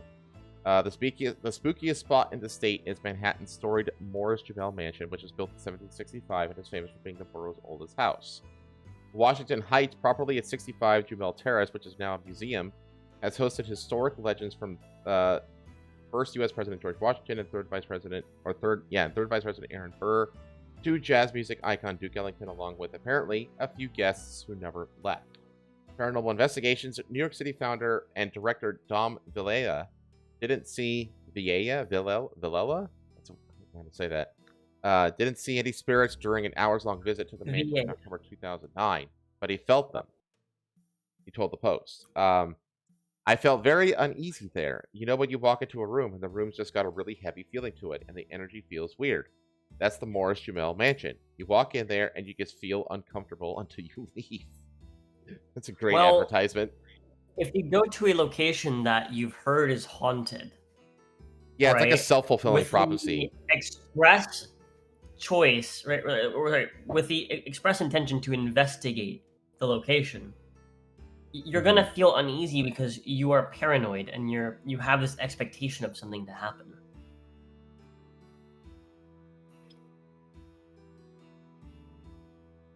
In my opinion, what you feel at the mansion is residual energy. It's not literally haunted, it's just replaying energy of people who were there over time. Structures, especially old buildings, will absorb the energies of people who spend a lot of time there, and if the conditions are perfect, it will replay it. said Vilela, who has investigated more than 1,000 buildings in Manhattan since 2003. I think that's probably why people see images or hear voices there, and especially because of all the artifacts that the mansion contains, it's more likely to have that residual energy replaying. He continued, and noting his electromagnetic field detectors got high readings at the mansion. The landmark has frequently been cited in paranormal cycles and is rumored by spirit seekers to house 5 distinct ghosts, researchers noted. Roll EMF detectors. Overall, nearly 1 in 4 Americans claim to have seen a ghost over the past century, with a bone-chilling 1.84 million encounters logged nationwide, or about 2,329 per 10,000 residents. Texas ranks second for spirit spottings, with 77 encounters per 10,000 people, followed by Louisiana, 74, California, 72, and Utah, 65. Ghost rodents were hauntingly less common north of the border. Yukon led Canada with 39 sightings per 10,000 residents, followed by British Columbia, 34, Ontario, 33, and Alberta, 32. So, there you go. I'm actually, because Colorado is, I feel like, is a hotspot for this kind of stuff, because it also has that famous, it has the hotel where they filmed The Shining, which is like a notoriously haunted hotel, right? Yeah. That you can pay to spend the night in and stuff like that, in the haunted rooms and things like that. Like, it's got like one of the most well-known haunted hotels in the world. Trying to look at here. So Nevada is 60, and that's the thing though. See, Nevada is 60. It looks like it's a bit higher, and Nevada is one of the lowest populated states. So this is 65. Maybe it's because of like okay, hold on. Everybody is in 2 cities. Hold on. Yeah, exactly. It's like, yes, it's one of the lowest populated states, but everyone is in basically 2 cities, and they're all, like I said, cities, right? So yeah. the issue isn't a matter of like, oh, like, which place has the most people. If there's more people, there's gonna be more sightings. That's not exactly it. It's how spread apart the people are. If you have a bunch of people condensed in an area, well, those people are gonna walk by the same quote unquote haunted location many times a day. Yeah. Does that make sense? Whereas, for example, if you look at like a location that's more, spread out, right? People are less likely to walk by a quote unquote haunted location because the population is more so spread out among, That said, my theory would indicate a pattern of less sightings in the South and more sightings, well, like the South and like the Midwest, and then obviously more sightings in like, California and New York, which, to be fair, California and New York are fucking up there. And Texas is really up here too. Those are the three most populous states. Yeah. Oh. Louisiana caught me by surprise, but also not really. Yeah, all the weird bayou shit and the Cajun stuff they got down there. Like, isn't that like one of the very few places in the Union where there's like voodoo is like practiced because of So I could see it just because of that, because the Haitians. Louisiana's really full of Haitians. Yeah, and they got like a lot of the Creoles and stuff like that. Florida's probably only as high as it is because of Santeros. Yeah, I could see that. Yeah. And then Alabama is up here, and that's the thing. It's Alabama and Florida are relatively high, but Georgia is like the lowest, and it's right next door. I've told you how often I get a weird, like every time I drive through Georgia, I get a fucking weird vibe. Yeah, you have told me that. Yeah, it just feels strange. I think Georgia is like the greatest example of exactly what I'm talking about. But it has the lowest sightings. Yeah, where like most of Georgia is like really like there's like one major city in Georgia. It's Atlanta. Even the ghosts don't want to stay in Canada. New York is about to become a ghost town if they get that commie mayor. Yeah, which it looks like they are going to get. Georgia is the only one with single digits. Yeah, it's the only one. Maine is the only one that's close at 13. Yeah. Everything and like and then it's like a big jump into the 30s. Like yeah. It goes from, there's a 27 in there. Oh yeah, Nebraska. Okay. Yeah. But other than that, yeah, only one. That's the only one of the 20s. There's like there's like nothing. There's like hardly any in Maine and Georgia, and then there's like this big spike all of a sudden.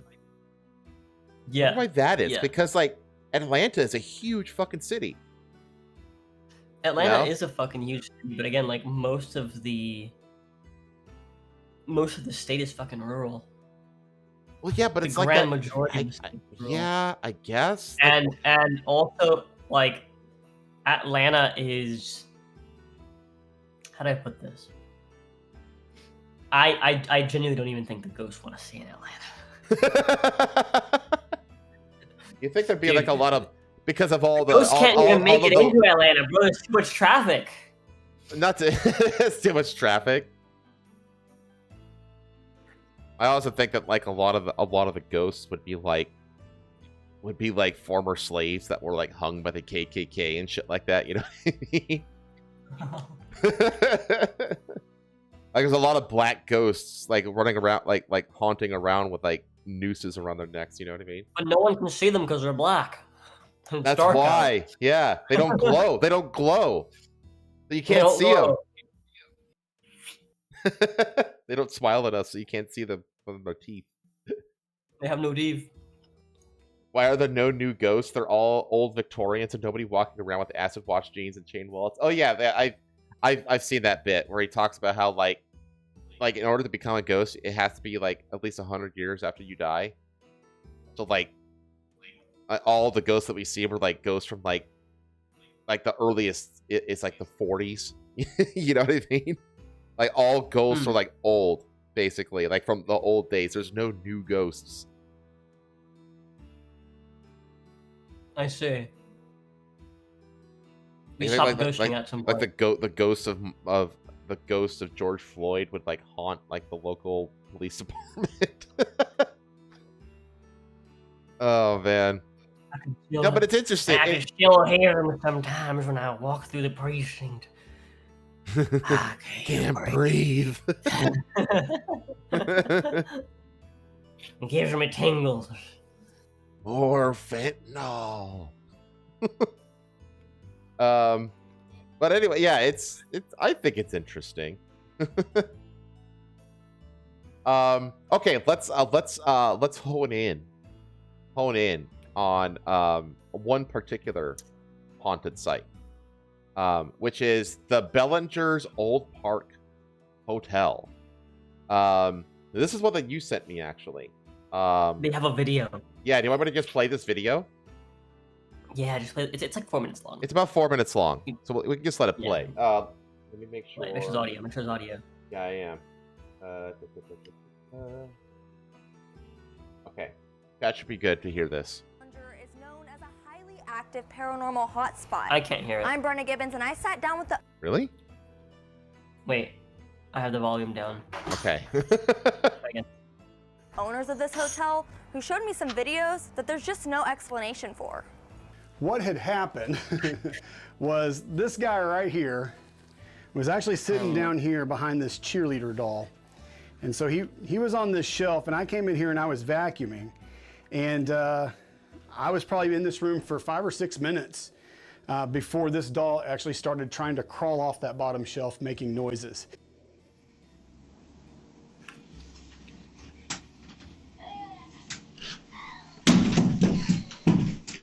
No. And in the video, you'll see me pick him up because he stops moving, and I can't figure out how to get him to turn back on. You're gonna finish this then? Okay, this doll just started moving and talking, and I have no idea why. And well, the way he's activated is actually that little button right there. So you have to push that button to make it turn on. I was decorating one of our Halloween trees, getting ready for our Halloween party, and Chad was back here in these bedrooms cleaning. While I was decorating, I hear what sounds like a door open down this hallway. Where are you at? And so it just caught my attention. I hollered, "Chad, where are you?" He told me he was in the back bedroom over there. And as I turn and I'm looking down that hallway, I hear what sounds like footsteps walking toward me. What's up? You notice how they have a camera in each of these rooms? The cameras are never pointed at where something's happening. Almost like they're strategically placed. Yeah. Almost like things are staged. Yeah. Yeah, I know. But I believe them.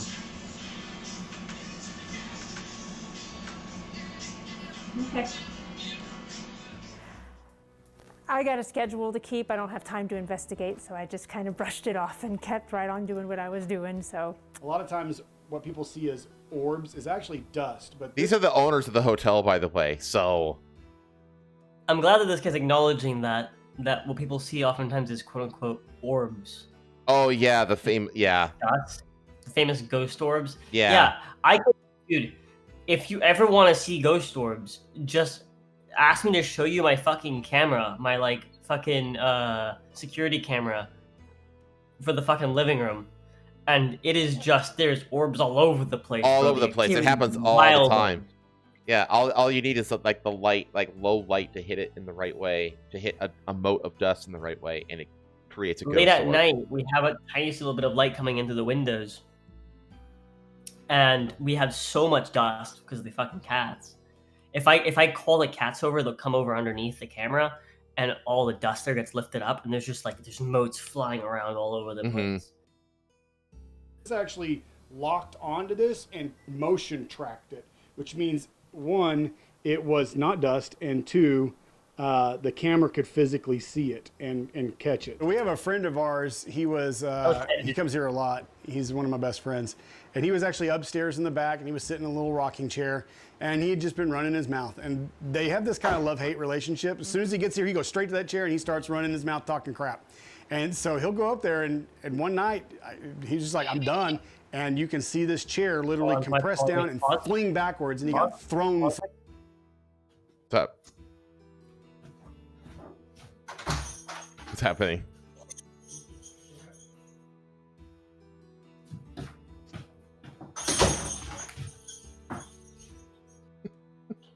Dog stuff.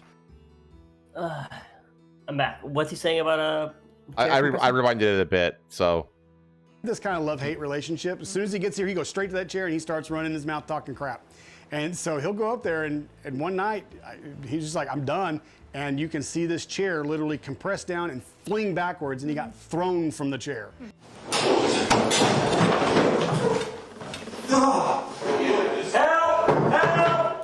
Again, just out of camera. Just off camera. Yeah. But, yeah.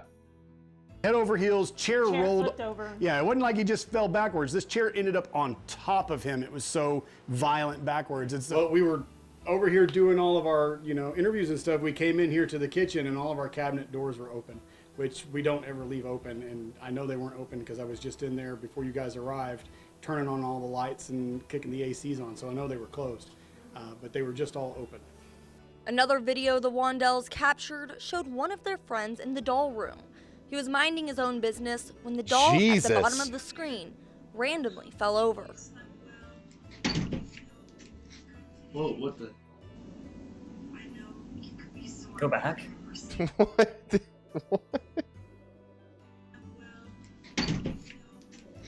The doll wasn't exactly like...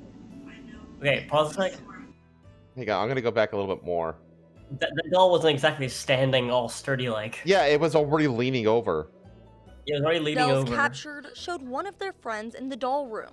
He was minding his own. Yeah, look at it. It's like leaning between... It's kind of like being held up by like the tiny little... Yeah. Something else is that's a large dude. If that floor is like hardwood, Yeah, every time that he stepped over, it's readjusting the boards. It looks like carpet. Oh. Which It again, does, but the carpet can there could adjust be- too. That's true. business. I was And just the saying, doll there could be wood under there, like under that carpet. Who knows? at the bottom of the screen randomly fell over. Whoa, what the? I know you could be sore after your procedure, so maybe you slept in. That's a bad acting right there. Yeah. Oh, what the? Oh, what the? Also, Jesus, guy. Like, put down the fork. But I hope you're feeling well. While we were at the Old Park Hotel, we had a paranormal experience of our own. Listen closely and see if you can hear what Jesus, look at this hallway. What the fuck?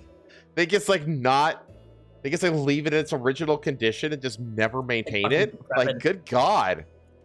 This looks like there's so much mold damage and shit. Like, oh my God.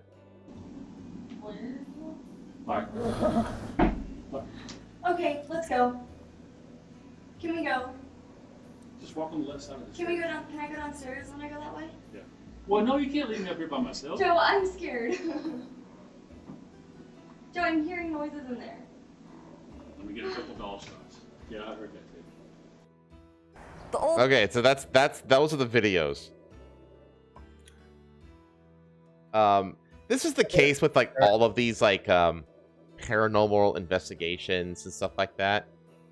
It's all like just like if you just approach it with like a little bit of skepticism, it's like almost so it's like all nonsense. That sound that like played when she got scared. Play it again. Okay. Like at the very end.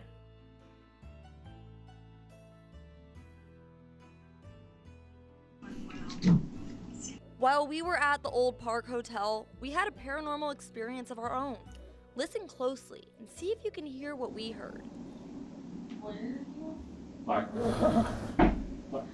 Okay, let's go. Can we Yeah, go? pause. That like, I've heard that before in a game, no doubt. I think I've heard that in Phasma. Oh, so you think they're just like I think it's just a sound effect. they're just lazily adding in a fucking folly, the audio folly? Is that all they're doing? Yeah. Just walk on the left side of the street. Can we go down? Yeah, I heard that too. And they don't seem like actually scared. They don't. No. They're not good actors.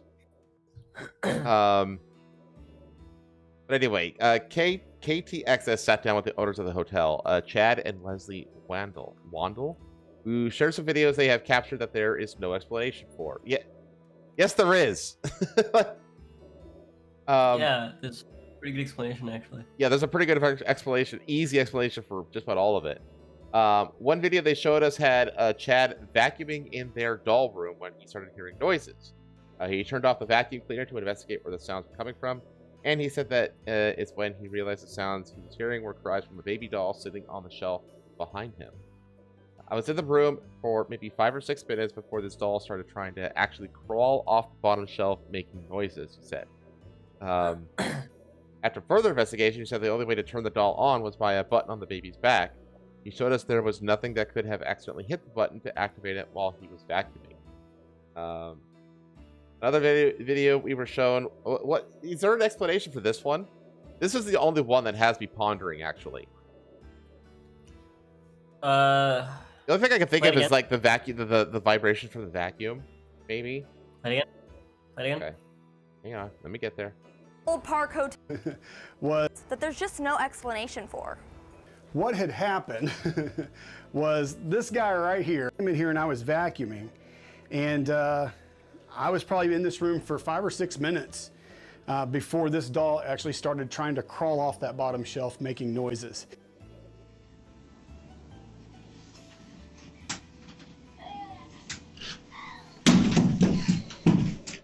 No. And in the video, you'll see me pick him up because he stops moving, and I can't figure out how to get him to turn back on. Pause. Okay, this. His reaction was so dog shit. I know, it's awful. But okay, here's the thing. Right. Realistically speaking, the audio could be edited in. Just added in for the That's what I was thinking too, It could because be the vacuum added in. cleaner wasn't on, which is also suspect.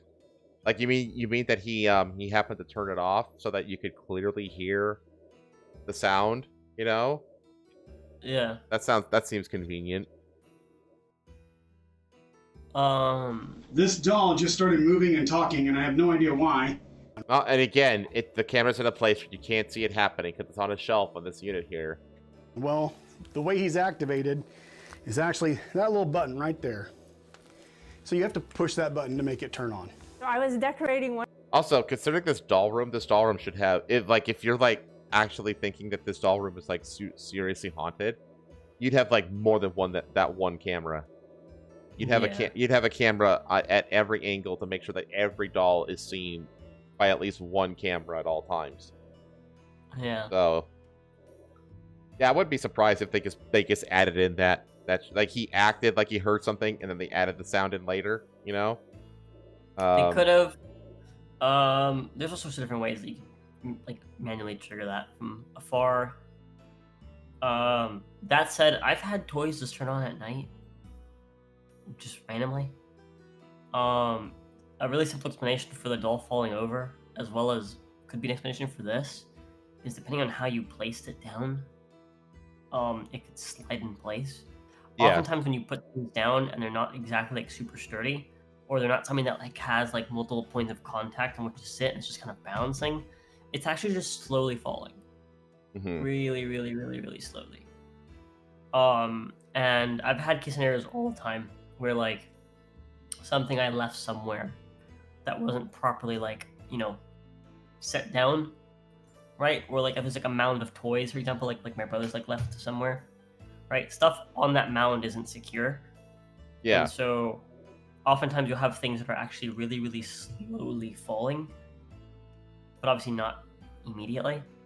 Well, yeah, you see, so like, it happens all the time with like right. brooms. Like you always like prop up a broom, you know, but Yeah. you know, and then but they're actually like just slowly kind of falling over time, and eventually they just Yeah, they're like fall very, very over. slowly sliding until eventually they reach a point where they can't support themselves in the position they're in and they actually fall. Yeah. Yeah, it happens all the fucking time. Yeah. That's like the best explanation I can think of for what happened with the fucking fat dude in that doll. Right? Oh 'Cause yeah. that doll was literally leaning in fucking place. Not only that, if he's standing on like But- on a thing of carpet as well, and here's the thing: if it's an old house, then that carpet is not going to have like really good, a really good pad underneath, which means when you step in one place, like the impact of that step is going to not get like dampened around it. It's going to spread basically the effect of that. Yeah. Like stepping on a trampoline effectively. So you're gonna you create little micro motions in the carpet like around where you're stepping, if you don't have good padding. And I guarantee you, like judging by the condition of that hallway, I highly doubt that they have like nice new carpeting with nice padding underneath it. No, that's old fucking carpet over old trampled padding. So footsteps travel basically, and it's easy to like on old carpet like that to knock shit that's already leaning over down, you know? And especially when you weigh as much as that dude weighs, like That's a big shockwave. Yeah, exactly. But yeah, and so it could be that as well for the doll. Simon says, I've heard radios turn on here that had no power and shut off when you walk into the room. I've had that happen. I've had that happen. I've had lots of weird things happen in like my mom's old I was gonna house. say you've gone into great length on many streams in the past about encounters at your old Miami house. Yeah. So, That house is like for real haunted. but no, the article just goes into exactly what we saw. I mean that video was the article. We don't need to read it, but and this is the thing, like again. Matt, what do you think? Real or fake? Dun dun dun. Well, again, with all of the really bad acting for the reactions, the conveniently placed camera angles so that it's just like not in frame, especially like that guy falling over on that chair. Yeah. Um, And right off camera. yeah. Hold on. Wife's calling me. Okay. Next to a set of segregated cemeteries that dates back to the Civil War. Ooh. That's kind of creepy and cool.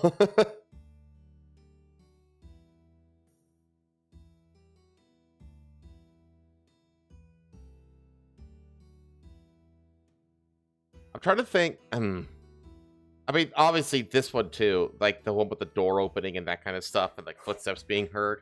Again, it's really easy to just essentially ADR that shit into the video. And then what else was there? Oh yeah, the cabinets. That's just. Ugh, sorry, we're going on fucking hearsay on the cabinets one. So. And here's the thing, chat. Like, I don't know. Like, if you like, cabinets can't swing open if they don't have like modern hinges that like have like the mechanism like actually has like a little bit of pressure that keeps them closed. Like old hinges are just that. They're just hinges. And they can just kind of swing open with pressure changes and stuff like that. I lived in an old house, so that would happen sometimes. Because this doesn't look like it has any kind of latching mechanism. It looks like it just sits on this middle post here. Because this is just like a little stopper to keep it from being like wood on wood. Because if you put wood on wood, it'll stick. It can stick. So they don't want like the paint to stick because the paint will like peel off. So they just put a little stopper here, you know, just like a little felt stopper. But that's all that's here. Yeah, these things can swing open, especially if the hinges at the door isn't balanced properly. Like if you've ever hung like a door before, like you have to hang it in a very specific way because a well hung door, giggity, will basically no matter like whatever place you put the door in, along its path. Mm-hmm. Like when you let go of the door, it'll stay there. It'll stay wherever you put it. That's what you know you've put the door in correctly. Same thing with cabinetry. If you put the door in, you know, if the hinges are just a little bit off, then it could they could float open when they don't on those old hinges that don't have like a pressure system that like keeps it closed like modern hinges do. And again, we're also just going completely on hearsay as well. So. Somewhere on my phone, I have an actual audio recording of I was on a call with Pei. And so this is back when like after me and Pei started dating, obviously before we moved in together, right? We would hop on a call and we'd try to like we would sleep while like talking to each other. Uh-huh. We'd talk to each other like until we fell asleep on call, right? And I'm a very light sleeper. Like, you understand, like, just the other night, I woke up Pei because she was, like, snoring. And through her snoring, I can feel the house ever so lightly bumping, like boom, boom, boom, boom, boom, boom, boom, boom. And I could feel that. And that's enough to wake me up.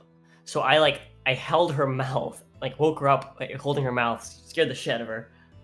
And in that silence, I was able to listen. And then I heard a car, and I was like, okay, that was a car at the light. I guess they just had loud music, and it was... Yeah, I guess had the bass. The bass was thumping. Yeah. Yeah. Yeah, exactly. Yeah, the bass was thumping. But that sort of thing will wake me up. And for context, there's no light in front of our house. The light's like a block down. Yeah, but right? That people that have like those fucking giant fucking bass, those annoying bass subwoofers installed in their car. Yeah. That shit travels. I know it's all black people. That shit fucking travels. But yeah, and so I woke up to that. That's what woke me up, right? Like the very light thumping from down the fucking way. It felt like someone was like knocking on like the house. Mm-hmm. Right? That's what it felt. So I couldn't hear it because Pei was snoring. Right? And so that's how light of a sleeper I am. And so I would wake up because I would hear what sounded like a radio changing channels over and over and over again on my Uh-huh. call with Peg. And then I'd wake her up and be like, "Baby, do you hear that?"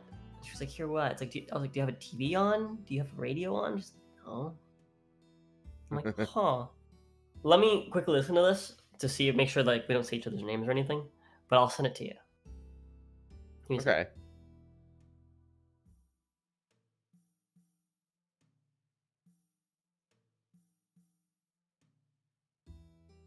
Man, chat, y'all live in some interesting places.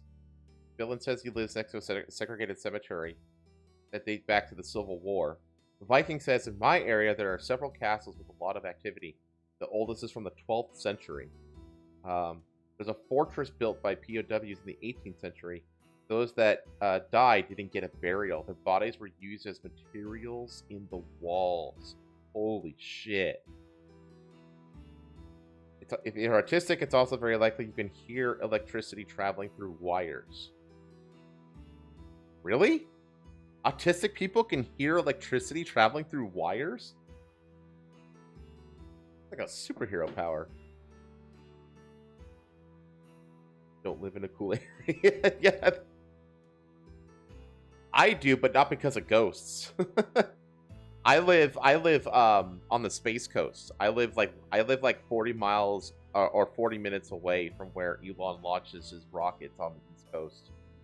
So there's a really good chance that I will be able to see the first manned mission to Mars, like literally from my backyard.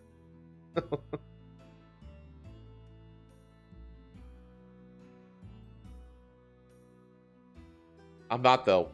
When that mission gets announced, I'm gonna be on the fucking beach, near the launch pad for that. That's gonna be like one of the most key moments in world history is the launching of the first manned mission to Mars. Pretty much everyone can hear it with the high voltage. That's true. That is true. Yeah, you can hear electricity buzzing, like when you're near like a substation. You can just hear that electricity just like humming, you know? Yeah, I get that. But like traveling through just like standard wires, like in your house though, that's yeah. Standard wires in your walls have been through a major storm. Yeah, that's what I was thinking of. NDA. It's like that's not normal to be able to hear that kind of electricity. Like I feel like if you can hear just the electricity buzzing in the walls in your house, there's probably something wrong.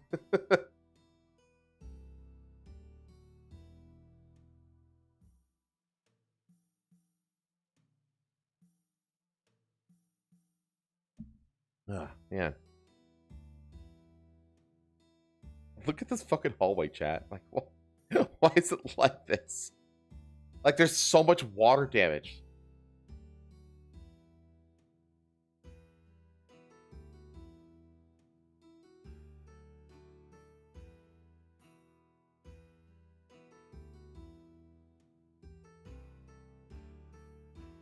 Do do do do do do do do.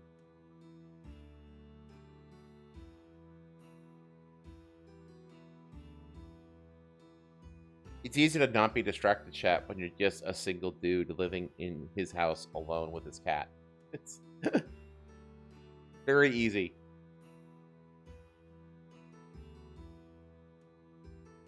Speaking of cat, where is Archie? Wanna come up here, dude? I'm gonna go get him.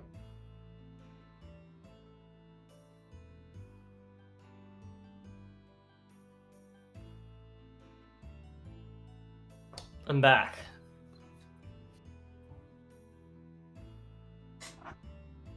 Welcome. Welcome back. I was just getting Archie. Archie's gotten so big, by the way. Like, he doesn't, like, really fit very well in the beds and stuff that I got him anymore. Yeah. He's fine Same inside for them. Sundrop. He's fine in them because he can curl up. Like, cats actually like to do that, you know? And he'll have, like, a leg, like a leg is hanging off of it. He doesn't want to be up here. Never mind, chat. Share through Discord. There it is. So I'm gonna send this to you. Okay. You can't show it. Okay. It has my name. Okay. But you can play the audio. We don't has your name. No, you'll see what I mean. Okay. Right, load. But it was like crazy because it straight up sounded like someone was like swapping like the radio, right? Mm-hmm. And like taking out like words almost. And yeah, I ended up like waking up paying. We were trying to like decipher some of the things it said because like I could hear some of it, and like the part that woke me up is the part that is in the text that I sent her just then. Okay. So I was like, oh, what the fuck am I like, was I dreaming? Like, what the fuck was that? And then I heard it again, and I was like, whoa.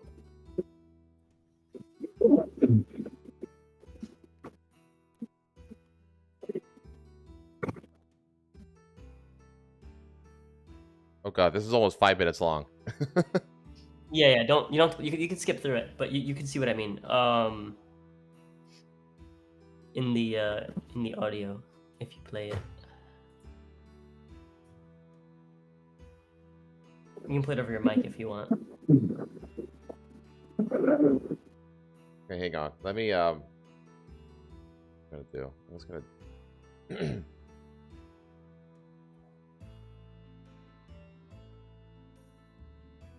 Okay. Hang on 1 sec. I want to get this up. Let me do this.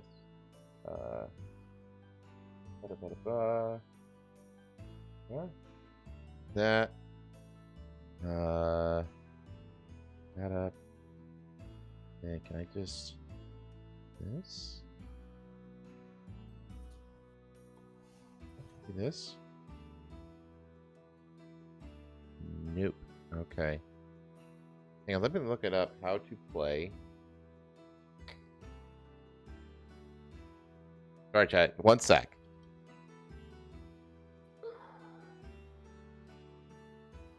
I think if I share screen it and you watch it, even if you don't put it up on screen, they should hear it through the Discord. Oh, here we go. Hang on.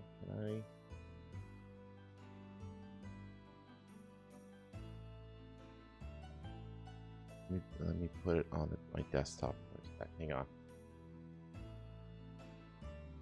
And can I just do this? No, I didn't want to do that. Open with. Nope. This.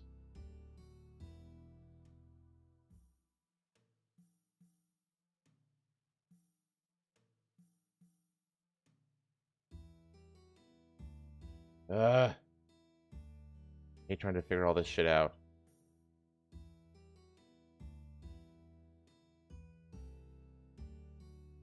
Can I just open it with Chrome? I should be able to just drag and drop it into the browser and it should work, but it doesn't.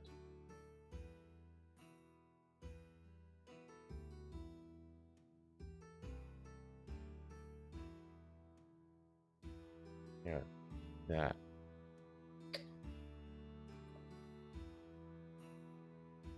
Work there?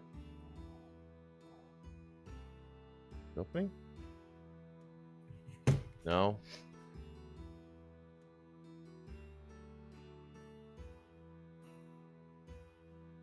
Autistic electrician, Lamel. Oh my god, I can't. I hate trying to figure this shit out. Hang on, let me see if I can just see. And then I've done it before on stream. You know, I don't know why I can't do it anymore. No. I don't know. I don't know why I can't get the videos play on the browser anymore. I have the solution. Okay. I'm gonna just share screen. Okay. What does that do for me? You watch the share screen. If you watch the share screen, it should play the audio as if it's my audio. Oh, you're right. Okay. And so you'll just get the audio. Okay. Well, I'm Chat confirmed okay, hearing so it. chat, could you hear this? Hold on. Can you hear this, chat?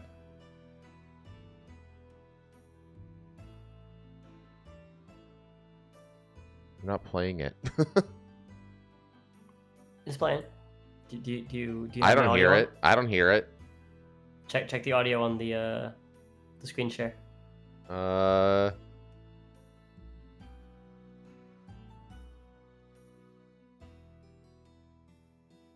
you have the audio down?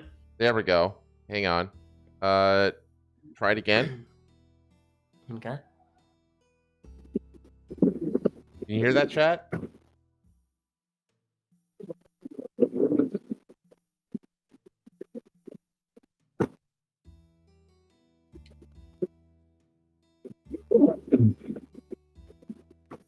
Okay, they can hear it.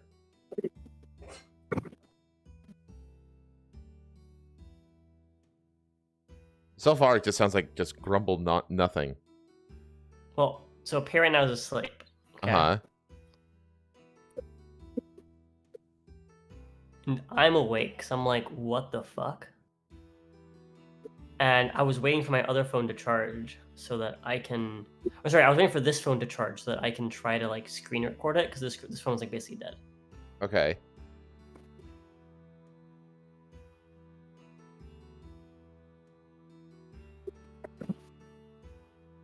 This is where it starts to get, like, loud. You'll, like, see what I mean. Okay.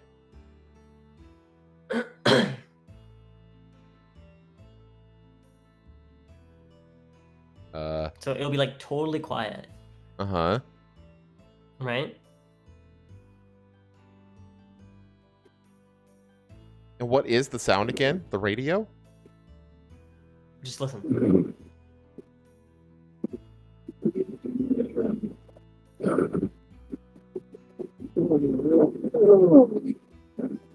This is coming from Pay's side. Yeah.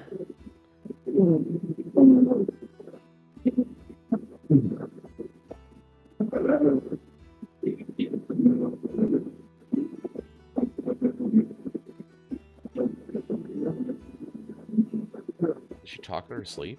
No, Pay does not talk in her sleep. I've lived with her for a year now. Pay does not talk in her sleep. She'll snore. Doesn't sound like that, though. This is all coming from Pay's side of the call while she's asleep, chat. In a Yeah. completely dark, quiet room.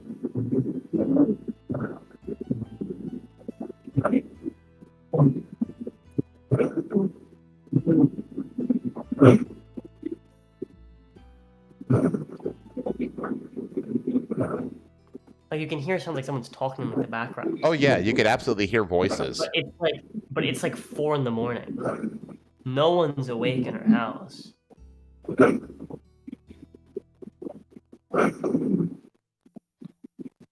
I by this point I've woken her up multiple times to ask her if the radio is on or something. And she's like, I don't have a radio. I was like, do you have a TV on? She's like, I don't have a TV in here either. Oh no. I think she did have a TV, but she never had it on. And that's my thing. Is I ask sleep. her if the TV is on, and she'd be like, no. And like there'd be no sound while she was awake.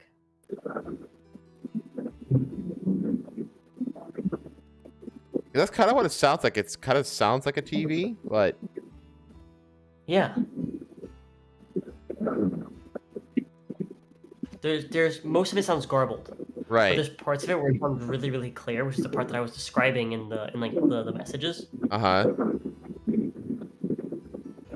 Where you could very clearly hear like something being said. I think there's a section like that back here near the end.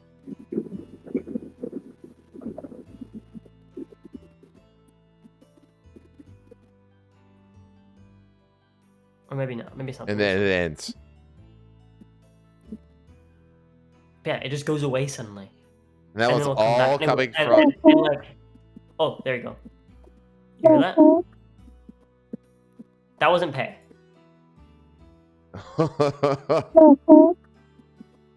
The fuck?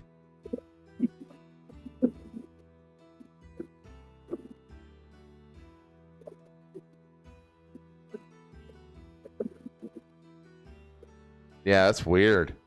Yeah, that wasn't Pay. Pay's asleep.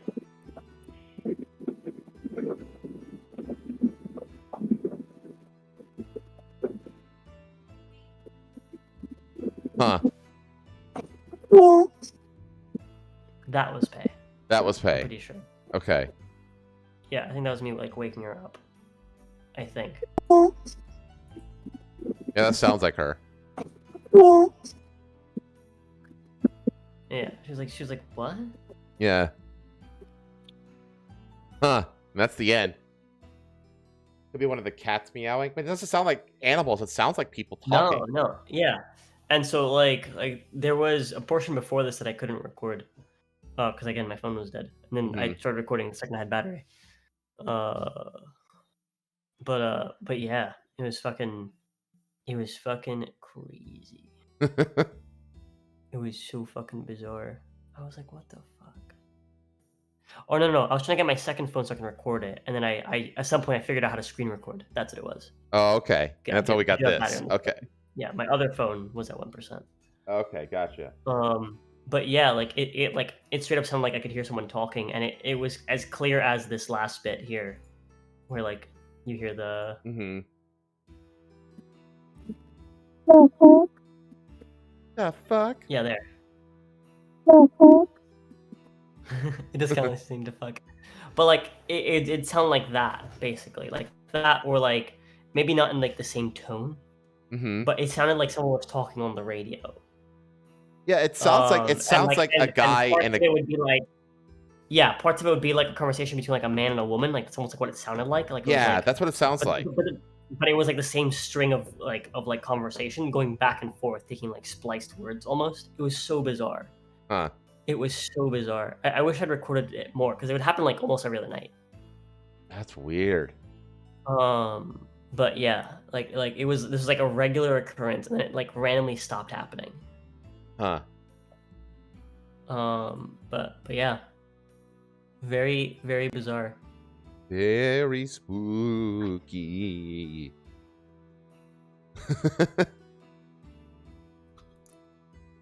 Okay. Well, with that, let's move on to. Yes, it was on a cell phone, not a landline. She was on her cell phone. Mm-hmm. Let's move on to one that that was a Discord call, by the way, Bear. Yeah, that was a Discord call, Bear. Like over the phone, like a phone Discord call. Yeah. Yeah. Oh. So there's like no chance of like, audio from another call coming through the wire or something like that, because I know that's like a thing that can happen. Yeah, that can happen. So. Okay. I will let you read this one because this is the one you just sent me earlier today. Yeah, this was from like a couple days ago. Yeah, all the stories are from this month, chat. All the stories are from October, I should say. This last October. So that was you guys' FBI agent talking after accidentally unmuting Lamel. That was the Fed boy. Maybe. For context, the text on screen of what I had heard before I started recording was Jin, but like not Jin, obviously like my actual name. Can you hear me? Something. Hello? Can you hear me? And then I kept hearing like, can you hear me and hello over and over again. Mm-hmm. Like someone was trying to like it didn't sound weird. It didn't sound like exasperated or anything, right? It sounded like someone was just trying to like someone had called someone and like the line wasn't working or something. They were like, hello, like maybe the person like muted them by accident or something. Like that's what it sounded like. Like it straight up sounded like chatter from another conversation, from like another call. And I was like, that's not a thing with Discord. I looked it up and everything. Well, it's not even a thing just with Discord. It's not a thing with phones, with modern cell phones. Like that doesn't. Yeah. That does. You can't. That can't happen with modern. Landlines. It can happen with landlines, but it doesn't happen with cell phones. So. But yeah, and then like there was like bits of like crying. I could hear like mumbling, but it was so bizarre. It was so weird. And I remember like I was up like super late because like I can't sleep with shit like that going on. Yeah, right. How could you? I can't sleep with like simple noises. Like dude, there's times when I wake up in the night and I consider getting up and just throwing fucking gin in the kennel with fucking Sundrop. Because homie's fat, and when he walks, it's like stomping in the house. It sounds like there's like a man walking in the fucking house. Jeez. Because bro's fat. Or like when he drops down from like the cat tree, it's like a big thud, and that wakes me up every time, without fail. Like I'm very much like one of those people that's like I hear any sound and I'm up. Yeah, I just assume that I used to be like when I was a kid growing up, I was like a really deep sleeper. Like I would like I could sleep like upside down, like falling off the couch onto hardwood in a lightning storm and an earthquake, and just never wake up. But now I've become a light sleeper, and it happened like sometime I want to say like in my like late 20s is when it happened. I think. For me, it happened when I was in middle school. Yeah, I just my became like a really light sleeper. With one of his like vintage clocks one time, because like my grandpa, he's the one that would take me to school when I was in middle school, and so he would come over and he'll like pull my leg or something, try to wake me up, or like tickle like my foot or something, right? And then one day he came over, and he got one of his old vintage clocks, ones that are like wind up, and he started winding it in the other direction. And if anyone owns a vintage clock, you know that what that does is when you wind it in the opposite direction, it makes the bell, like the hammer for the bell, just strike rapidly left and right. Oh, okay. So it's just like yeah, does that. So he just like he snuck into my room and held the clock right over my face and started winding it in the direction. And I sprung out of bed so fast I hit my head on the clock, and like it hurt. and the very, very next morning, I heard footsteps approaching my fucking door, and I opened my eyes before he like opened it, and I stared at him as he like my grandpa's such a fucking menace. He slumps down, right? Like half crouched as he's like opening the door with a clock in his hand. That image will never leave my mind. And I was just lying there in bed, eyes wide open, staring at him. And he was just laughing because like I was already awake. I was ready for him. That's funny. And that lives rent free in my mind. And it's from that day that he woke me up with that fucking clock, I am the lightest sleeper. I hear footsteps so much as approaching my door, and I am awake. I am fucking awake. Pathos in chat wanted to know what we're talking about, by the way. Oh, baby, we were talking. Okay, baby, do you remember when we were obviously living separately, and we would like fall asleep on like VC?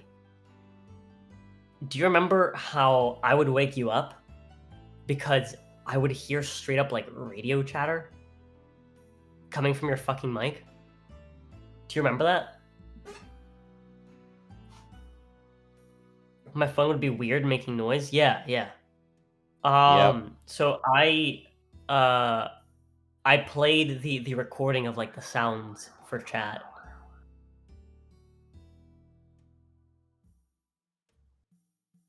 That's what we were talking about.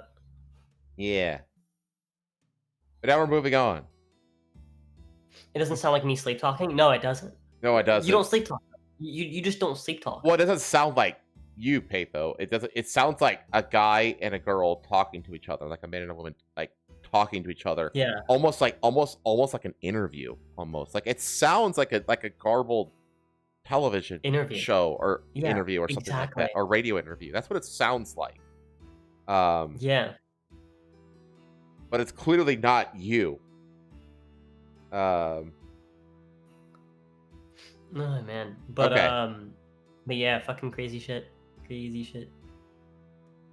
Okay, let's talk about the Bengal Assembly haunting. Sightings of a shadowy figure trigger panic among security guards in Bengal Assembly. Several guards have allegedly expressed reluctance to take up night duty following the incident. You know what's a media that reminds me of? Remember, I think it was last year. It was close to the beginning of this show when we covered the gremlins that were like terrorizing people in Africa and like even like took over, like they scared like an entire police station to empty because of like gremlin activity. You remember that shit, chat? I don't. What? I think this is before you joined the show, actually. But I think Count Dankula covered it at one point too. I don't know if it's gremlins too. I think it's gremlins, but it's some like impish creature like that. And apparently, this is like a real like a normal thing in Africa. But that's what this reminds me of. Like it's some weird like supernatural thing is like scaring like the police out of their fucking police stations and shit. It's crazy. Several guards have allegedly expressed reluctance to take up the night duty following the incident. I already read that. Good end. Kolkata. An unusual scare has gripped the security personnel at West Bengal Legislative Assembly after reports of a shadowy figure being seen on the premises at night, sources said. Several guards have allegedly expressed reluctance to take up night duty following the incident. According to these sources, night shifts were recently introduced as part of enhanced safety measures. However, some guards claim to have seen the shadow of a young girl while on duty, leading to panic among staff, a source said. The matter has reportedly been brought to notice of Speaker Biman Banerjee, who confirmed being informed about the guards' concerns. It's a vast building, and it's natural for people to feel anxious when only a few are on duty at night. It could be psychological pressure. Whether it's something supernatural, I cannot say, Banerjee said. Officials at the assembly said that while the latest fears have caused some unease, the authenticity of the reported sightings remains unverified. Ooh. That's it. That's the article. So it's just like it's a little girl? Okay. So there's like a little girl's shadow is like haunting the fucking Bengal assembly. At least it didn't happen in Pakistan. They'd probably try to sexually assault it. Rape it. Yeah. Yeah.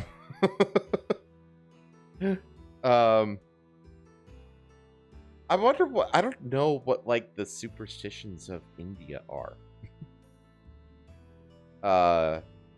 Like I don't know like what are common hauntings among those of the Hindu faith. You know what I mean? I never like thought about it or looked into it. I'm sure there's something. There's always something. So okay. All right. I mean, there's not much to say about this. That she was walking around the halls, and I don't know about the other boys, but I do not rape shadowy figures. I only rape real girls. And sometimes boys. And sometimes boys, but I do not fuck with shadowy figures because I do not want to be raped by shadowy figures. They're too cold. It's too cold. I do not fuck with rakshasas.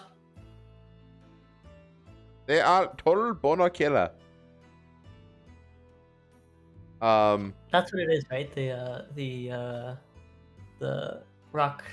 rakshasa, something like that. Is there it's I'm pretty sure it's an Indian like folk creature. Oh, I have no idea. You're asking the wrong person. I don't know. The Hindu faith is kind of a It is a supernatural being in Hindu mythology that can be a powerful warrior, magician, or shapeshifter, also known as man-eaters. They are sometimes portrayed as evil spirits and demons, but some tales describe both good and evil rakshasas. NDA says that Indians believe soup is haunted. You know what that immediately reminds me? We do not eat soup. We eat curry. Very different. Hey God, I have to bring up a clip that immediately reminds me of.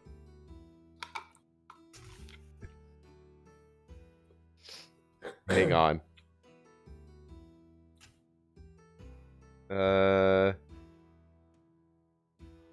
Oh, you meant soap. I understand now. You meant they believe soap is haunted. This is the clip that I'm immediately reminded me of. It's this.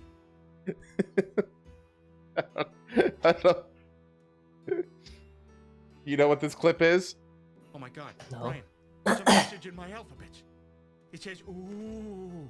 Peter, those are Cheerios. Oh my God, Brian, there's a message in my alphabet. It says, ooh. Peter, those are Cheerios. That's what that reminded me of. Oh man, Family Guy still makes me laugh. I'm sorry. I know that like a lot of people think that it's like not funny anymore. I haven't watched it in a long fucking time, but whatever I do, it still makes me laugh.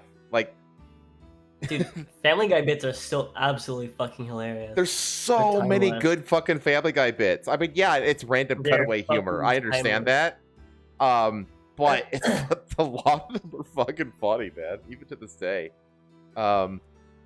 Okay. These creepy dolls are on the loose, haunting the halls of a Minnesota museum this Halloween. To mark its 7th annual Creepy Doll Contest, the History Center of Olmsted County is inviting its vintage toy dolls to act as amateur curators and roam freely through its collections. God, I fucking hate these kinds of dolls. In many parts of North America, Halloween means creative costumes, gleeful trick-or-treaters, and festively carved jack-o'-lanterns. But a one bid-sized city in southeastern Minnesota, the fall holiday has become synonymous with something else, too. Creepy toy dolls. That's all thanks to the History Center of Olmsted County, a small museum in Rochester that hosts an annual Creepy Doll Contest. The spooky tradition, which is now in its 7th year, spotlights the museum's extensive collection of vintage toy dolls, many of which may just send shivers down your spine. The theme of this year's contest, which also includes an exhibition, is Loose in the Vaults. Last year, it was Circus After Dark, featuring 8 dolls who got left behind by a fictitious circus. In 2023, the museum staged an interactive murder mystery. This year, museum staffers are taking a break and letting the dolls do all the hard work. The amateur curators have been tasked with finding interesting artifacts from the museum's collections, as well as researching and writing about them. The History Center is very curious how the dolls will interpret our local history. Perhaps we will gain new insight into our own Olmsted County, according to the museum. The unusual contest dates back to 2019, when the museum first posted photos of some of the vintage dolls in its collection on social media. The images went viral, and the museum decided to keep the momentum going the following year. In the past, the uncanny contestants have come from the museum's collection, which now includes more than 140 dolls from the 18th to 21st centuries, all with some direct tie to Olmsted County. But this year, the museum put out a call to Olmsted County residents to encourage them to put forward their creepiest dolls, and the community did not disappoint. These dolls are cute at first glance, but their stunning yet terrifying ice blue eyes bring the perfect touch of eerie and mysterious. The museum wrote on social media about a pair of donated contestants. So this is, oh my god! What the fuck? That looks fucking, like, straight up possessed. And then, okay, that's the same. Okay. Jeez. Just the color washed out. Yeah, it's just weird. It's so weird.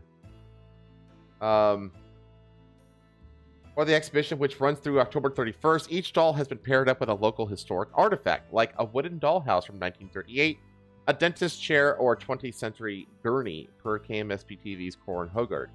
After exploring the display, visitors are invited to vote on their favorite creepy doll. The museum plans to announce the winner at the end of the month. So far, the most popular doll is Connor, a bald baby with his mouth open and his arms and legs splayed out to the sides. So what I'm really interested in is what people resonate with and why they connect with these objects, what takes them back in their mind to the memories of their childhood, says Chris Delisle, exhibit and event coordinator for the History Center of Olmsted County, to CBS Minnesota's Ray Campos. So this is like the compilation of the contestants of the creepiest doll. Actually, hang on, I want to go back to this because I want to judge myself. The historic objects are undoubtedly interesting, but Delisle knows it's the creepy dolls that attract visitors to the museum, which is home to roughly 20,000 artifacts related to the history of Olmsted County in southeastern Minnesota. They're like the one thing that not only looks like us, but maybe takes on the personification of human identity in a weird way. Humans have been playing with dolls for thousands of years, and yet some of these inanimate objects also terrify us. But why are these seemingly harmless toys so scary? Yeah, it's called the fucking uncanny valley effect. That's why. Yeah. Our fear is likely rooted in ambivalence. He says, you're getting mixed messages. He told Smithsonian Magazine's Linda Rodriguez McRobbie in 2015. If something is clearly frightening, you scream, you run away. If something is disgusting, you know how to act. But if something is creepy, it might be dangerous, but you're not sure.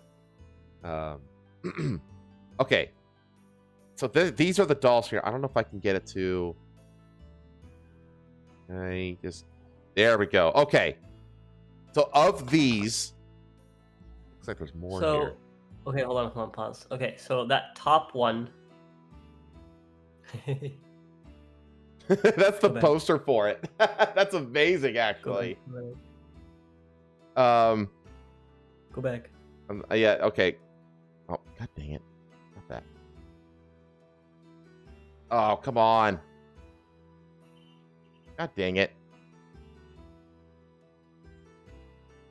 Well, it's like so old. It's trying to ping me for a dead email account that doesn't even work anymore.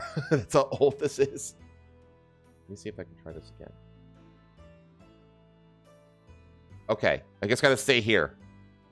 Okay. The one on the left, top left, looks like its fucking head's like bloated. Doesn't look that creepy though.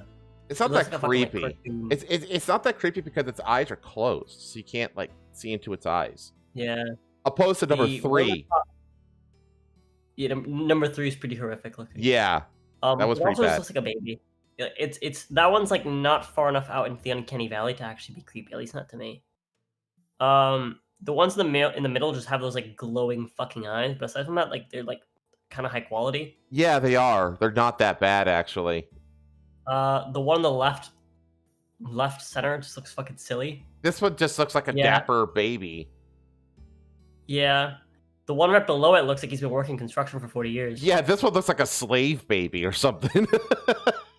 Yeah. This one... That one on the right's just cute. That one just looks fine, yeah. Yeah. That's one that's been working in construction for 40 years. Yeah. This one is incestuous. Goofy. Yeah, it was just goofy looking. The one on the right... These are rag dolls. These aren't like these aren't the same kind of dolls. These are rag dolls. Yeah. That's as much as we could see. This one looks like this one looks like it's been balding. I can't. I can't. That's as far as it goes. Oh. I can't go any further than that. Lame. Unless, can I do this? No, that doesn't help. No. That actually makes it worse. So, I would say of these 9, the top right is the creepiest.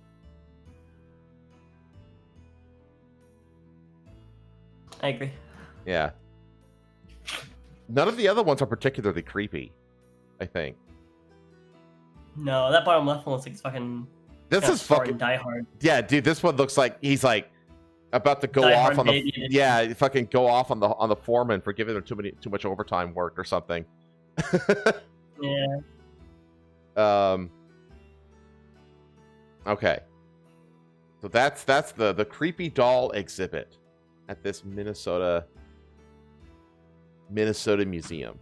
I've been working too many hours, and I still can't afford baby formula. I got 5 kids to feed. Okay, it's staying on the museum exhibits. Let's move over to London, where now they have just opened an exhibition, The Dark Realms of Magic, Folklore, and the Occult, at this esoteric exhibition, now open in London. What?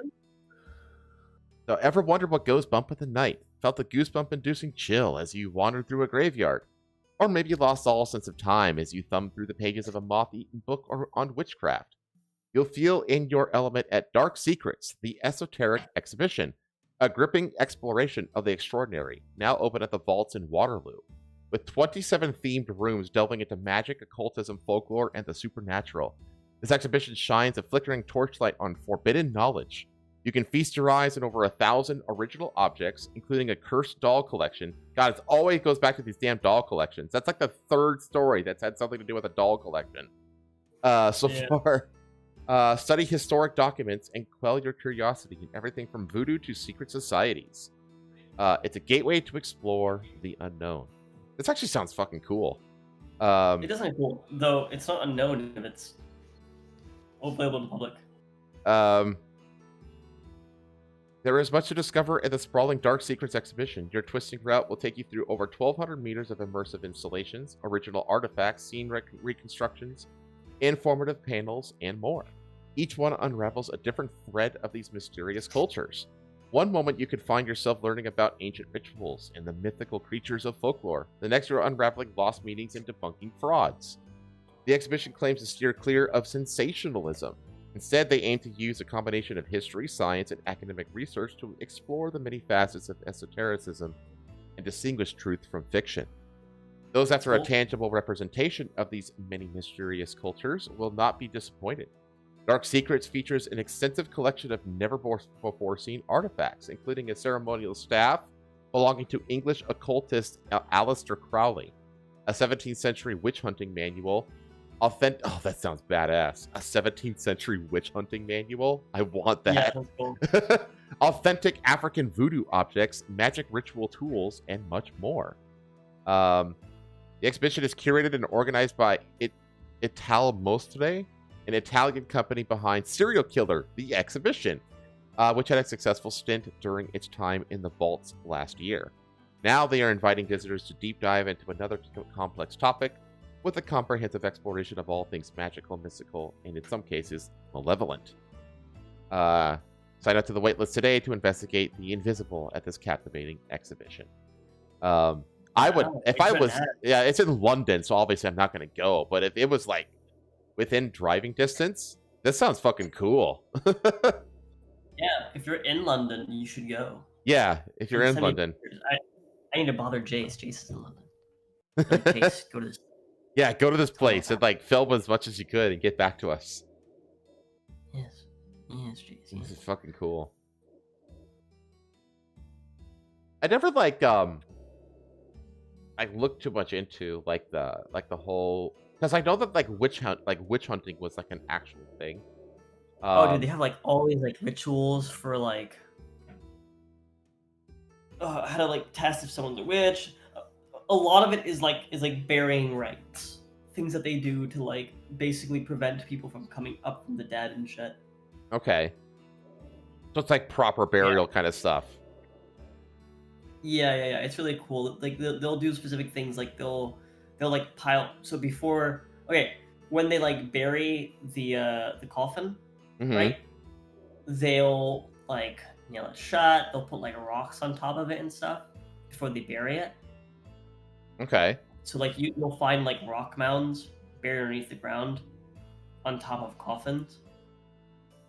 Don't they have like special burial systems for like suspected like vampires and stuff like that? Yeah. That's what I'm describing right now, yeah. Oh, that's what you're describing now. Okay, because we read a story about that like a few months ago. They have similar stuff for witches and stuff. Yeah, how they'll like bury them like face up or face down and stuff like that, and they'll bind them within the coffin so that they, if when they wake up, they can't like actually escape and stuff like that. It's pretty wild stuff. So, and I've heard this name before. I've heard the name Aleister Crowley. Same. That name sounds familiar, but I don't know where I know the name from. Maybe chat does. Is there like? I think the fact that this guy must be a pretty famous historical figure. I feel like in the UK and Britain, I guess, because I know I've heard the name, or maybe I've just heard both the first name and the last name. He was an English occultist, ceremonial magician, poet, novelist, mountaineer, and painter. He founded the religion of Thelema. Thelema? Identifying himself as the prophet entrusted with guiding humanity into the Aeon of Horus in the early 20th century. Junebug says that he's the wizard from the UK, the most known cultist. Okay. Yeah, it sounds familiar. Like maybe I've heard it in a movie or something like that. I don't know. Like, I want a fucking 17th century witch hunting manual. Like, I really want that. Anyway, yeah, bother Jace about it. So make him go so that he can report back. House of Crowley, Legend of the Beast. It's a movie. The Man Who Wanted to Hang. Direct references. There's a reference to him in Twin Peaks. I never watched that show. Direct reference to him. The League of Extraordinary Gentlemen has a reference to him. Supernatural has a reference to him. Eyes Wide Shut. Huh. Chemical Wedding, 2008. Masters of Darkness, 2002. The Magician, 1926. The film really about him. Huh. Okay. Wait, The Magician. I feel like I've seen that. I don't know. I can't remember. The name just sounds familiar to me. I'm sure that it's obviously like the name is woven through pop culture in various regards. So, okay, let's move on. Let's move on to psychics, particularly an ex-psychic. There's various references in the Persona video game series. Oh, I only ever played Persona 5. That's the only Persona game I've ever played.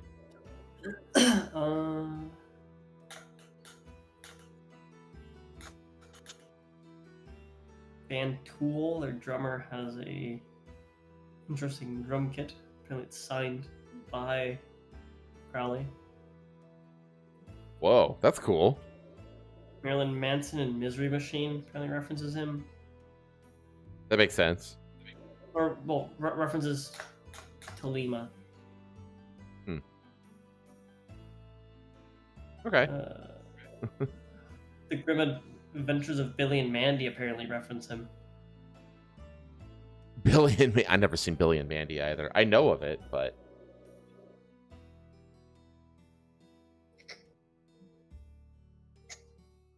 yeah.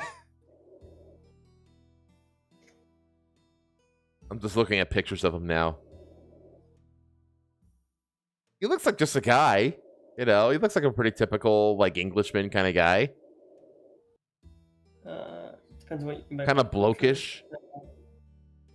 Even shows the fact that Crowley's shadow over popular culture in general is a long, dark one, as only he would be pleased to know. The most famous example I can think of is the cover of the Beatles' Sgt. Pepper's Lonely Hearts Club Band, leading to some theories. Otherwise, Jimmy Page, Led Zeppelin, guitarist, is a well-known enthusiast, if not Thelemite. There are plenty of bands that have borrowed from Crowley and Thelema, heavily or otherwise.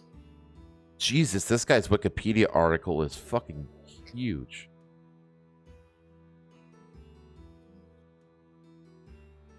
Absol named an album Do What Thou Wilt. Jay-Z has worn shirts that say it.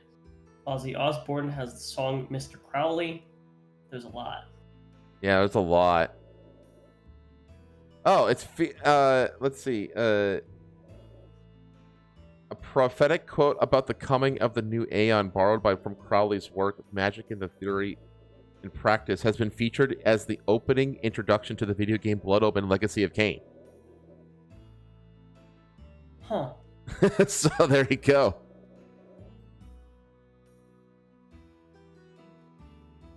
I bet there's some pretty cool stuff that this guy's written, actually. But anyway, let's move on to the psychics. No, I never saw either, Jim Bug. I was too old.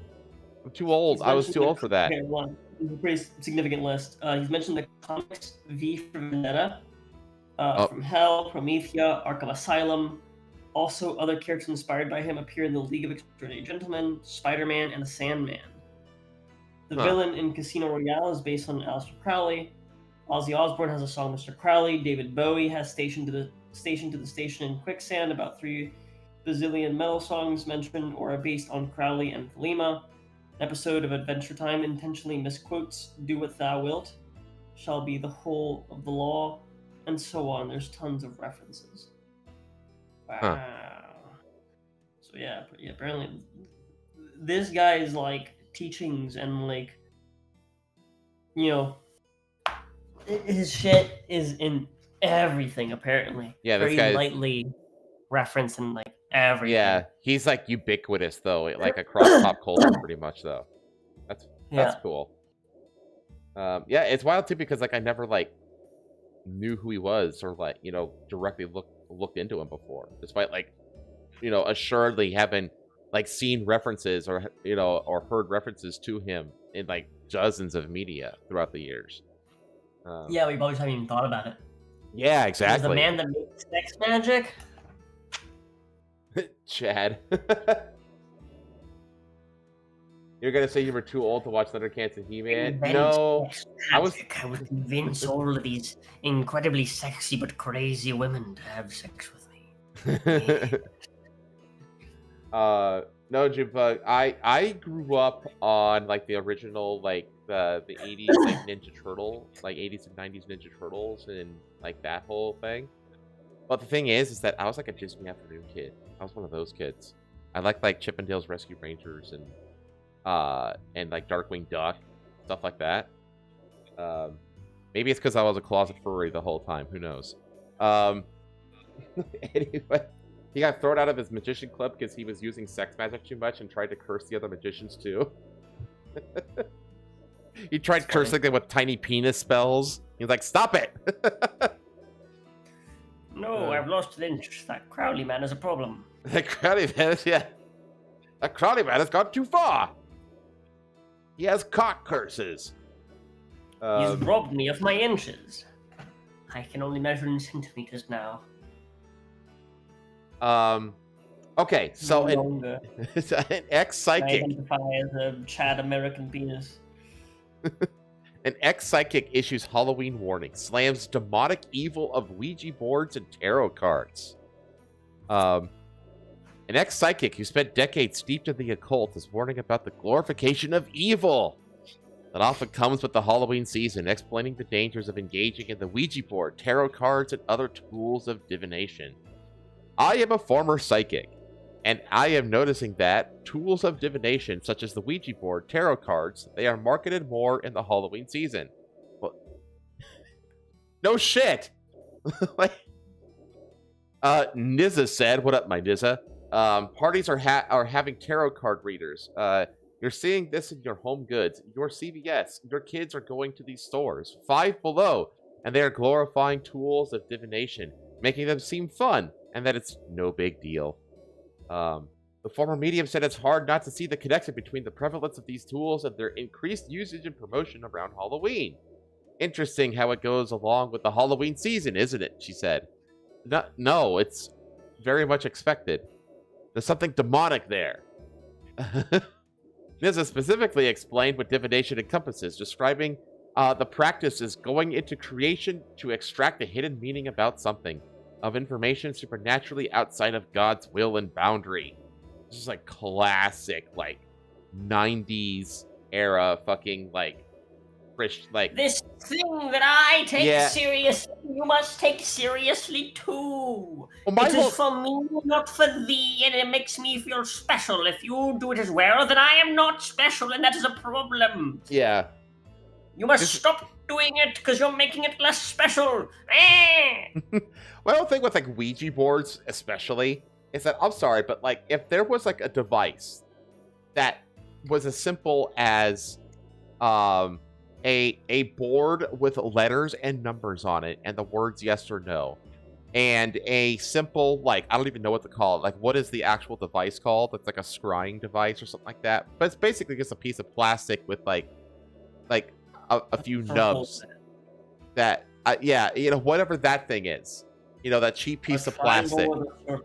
Yeah, it's a triangle, you know what I mean? I'm sorry, but like if a tool that simple was actually capable of channeling the dead, okay, like it wouldn't be getting sold for $10 by Fisher Price at your local Target. You know what I mean?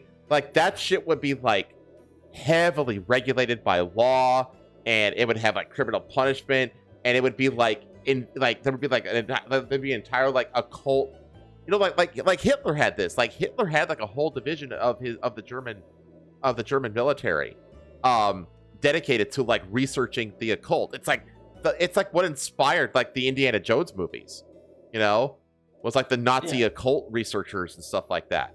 Like that would absolutely be a thing. Like our military would have like a full on, like, you know, like occult branch to it, that was dedicated to shit like that. It wouldn't be just allowed to be sold, you know, at your local Walmart.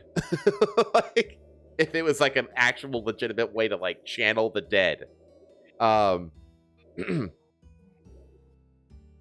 Let's see.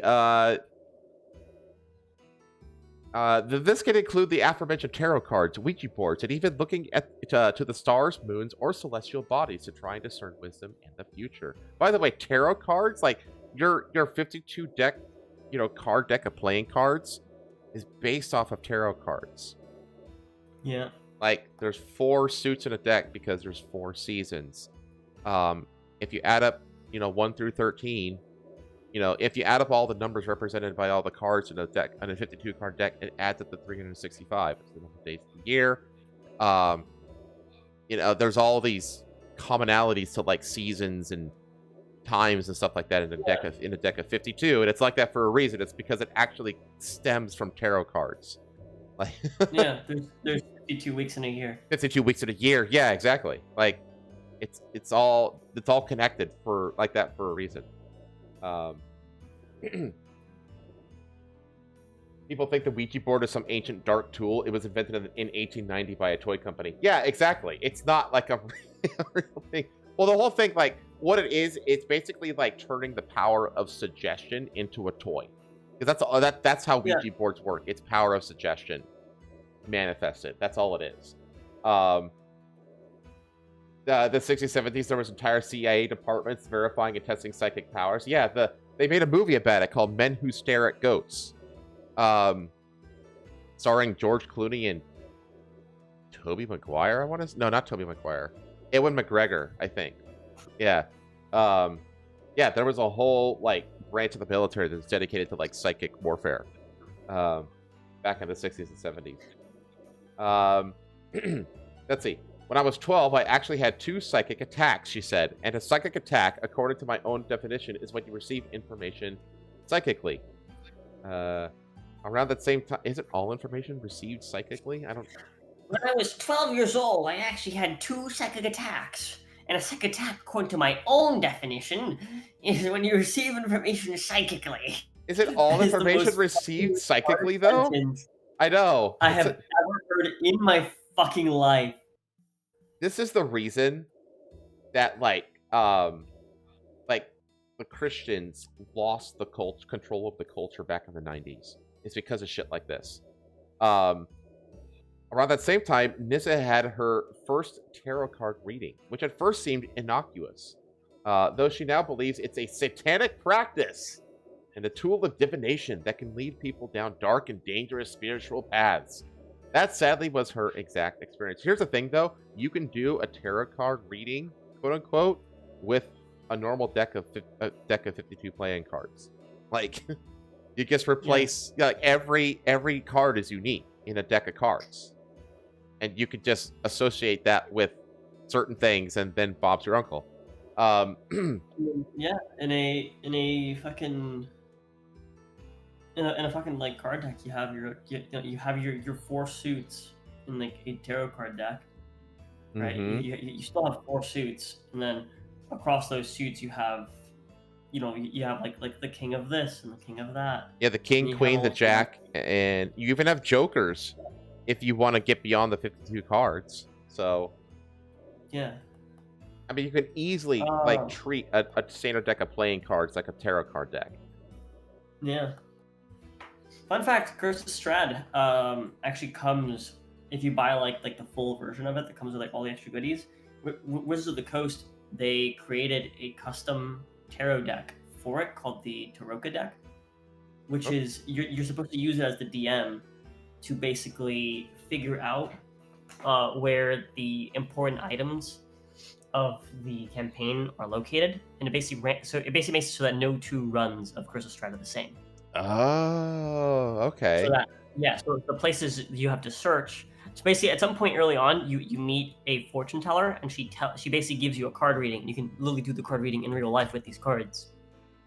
And then the cards will basically determine the location in which you obtain the 3 main items that you need to beat the big vampire.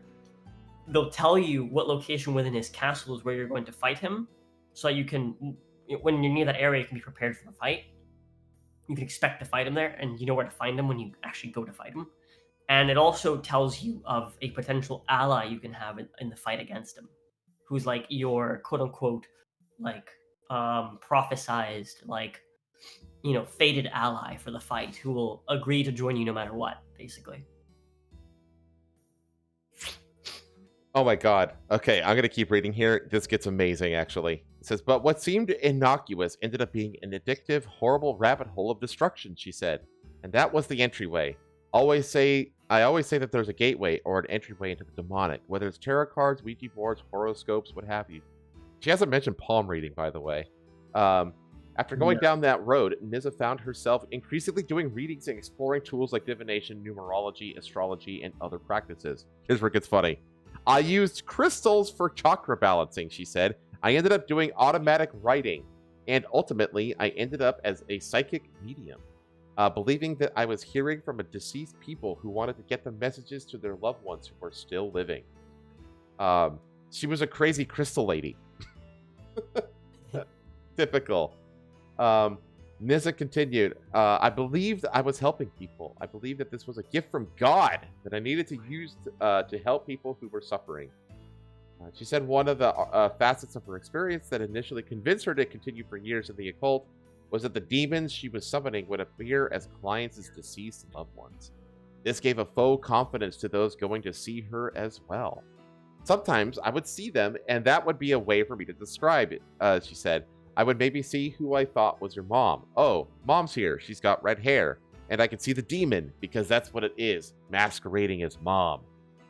Niza eventually became a Christian and learned that it's not possible to speak with the dead, realizing she had been deceived the entire time. Listen to the podcast to hear the entire journey. Ultimately, Niza left people with an important caution amid the Halloween season. My biggest warning would be, when you do devilish things, you will get devilish outcomes. You will get devilish results, she said. Satan masquerades as an angel of light. So what you think is fun, what you think is innocent, is actually a tool of the devil. A game of the devil. It's a foosball is the devil. It's not a game to mess with. Oh man. Satan doesn't masquerade as an angel of light. That's what he was before he was cast down. Yeah, yeah. Fucking weird. Well, if this is why like Tolkien based like Sauron's like arc very much on Satan. Like he was like this beautiful. It's the hero turned, corrupted, basically. Right. Yeah. Yeah. So, like he very much based Sauron on like Satan. But like, yeah, it's. But yeah, this sounds really funny. It's like, yeah, I am extremely gullible and believe anything that's put in front of me. So I believed this until something else was put in front of me, and now I believe everything that I believed prior was wrong. Yeah, that's the thing, is it's just gullibility. Like she goes from, I bet you she had like she's a Christian now. I guarantee you that she's like one of the weirder Christians that believes all kinds of like weird shit. Like the not the pagans, the Pentecostals. The Pentecostals who do like the snake handling and the speaking in tongues. Have you ever seen the footage of a Pentecostal church like in Pennsylvania, and they're like writhing on the ground, like they look like they're convulsing on the ground and they're speaking in tongues? And no. Oh man, have you never seen this Pentecostal shit? No. Oh, I need to show you this right now. Let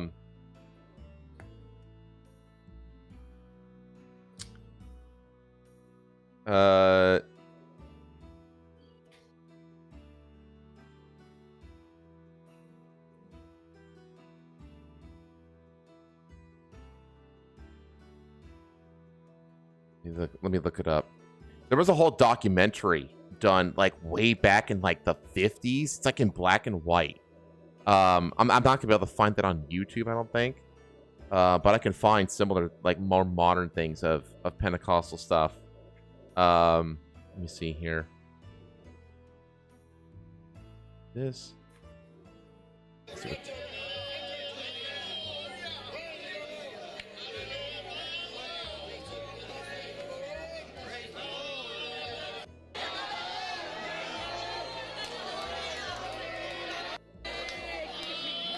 But I'm actually not finding good results on this. I'm looking for a Pentecostal service where it shows, because they have this thing where they believe like the weight of the spirit like weighs them down and it like forces them down onto the ground, and they'll like writhe on the ground while they're like just speaking in gibberish. And they also they will handle snakes as well. They'll handle actual poisonous snakes that they like catch out in the woods and shit. And let me Pentecostal. Why? It sounds really demonic. Oh yeah, it looks straight up fucking demonic. Let me see here. Oh yeah, you can see it here. Like in Kentucky. Pastor is dead. Like right here. So like this is a pastor who died. Kentucky pastor is dead after a snake bites him. Middlesboro pastor Jamie Coots appeared on the National Geographic reality show Snake Salvation. Police say Coots refused medical treatment for the bite at his home on Saturday night.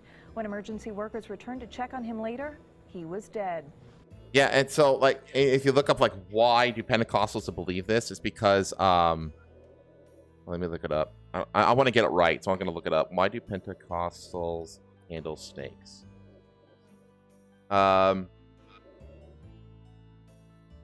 there's like certain so Mark chapter 16 verses 17 through 18, which lists signs that will follow believers, including the ability to handle serpents without harm.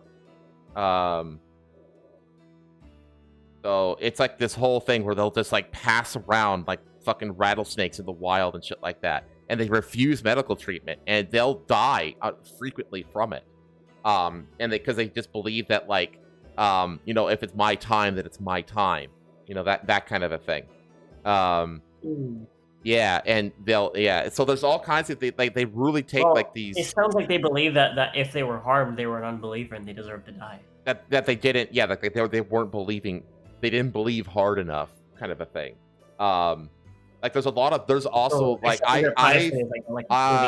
I've met Christians who believe that it's possible to walk on water, and there are Christians out there who will literally attempt water walking every single year of their lives. They'll attempt it because they believe that there is like, it's almost like like being worthy of like wielding Thor's hammer. You know what I mean? It's kind of like that kind of a scenario where they like think that like believe if you believe in Jesus enough, he will possess you and enable you to walk on water. And so there's a lot of Christians out there who think that water walking is possible, and they try to do it like every single year, and they fail, and then it's like I need to like get stronger in my faith, and they just keep going and going and going. All kinds of crazy shit like that. You have an auntie that go to church. Yeah, I accidentally found myself. I got invited to a Christian like a Christmas party, and like nothing of it, And it turns out that the people at this party were mostly Pentecostal, and I had no idea. And we were just like, let's pray over the food, that kind of stuff, very normal Christian stuff. And then one of the guys asked. And then one of the guys asked the girl, one of the women, and she was like an older woman, can you please speak in tongues for us? And I was like, what? And then before I know it, she's just like, and she's just, it's just babbling fucking baby language nonsense. Okay. But they think, because the whole speaking in tongues thing is basically like, it's like the language of God that only God speaks, essentially. and so they think that they can tap into like God himself, and God will like speak the language of God through them, and that's what the babbling is. It's like the language of God. And then Pentecostals, don't they know the language of God is English? And then after the babbling, the pastor or the leader, whatever, will like interpret the babbling, the tongue, the speaking in tongues into like English basically, and will say what it means. It's like, and I that was one of the nights I got drunk real fast after that happened. I was like, pass me the wine now, because this party is going to be weird. And so I got like really good and drunk at that party off of the wine. I had so much wine so fast because I was like, if I don't get drunk, this is going to be a weird, rough time for me. Hello? Hey. Yeah, alright. Give me a sec. Be right back. Okay. Let me see. It's funny to me because I survived a rattlesnake bite without any medical treatment. It was part of this cult. I'd be a saint by now. Well, a lot of them do survive. Most of them do survive. You know what I mean? But some of them die. Some of them die. Like, at least a few people die every year from rattlesnake bites in Pentecostal churches in America. There's only one man who can walk on water. Yeah, that's the thing. Well, so if you read it, it was it? Which apostle was it?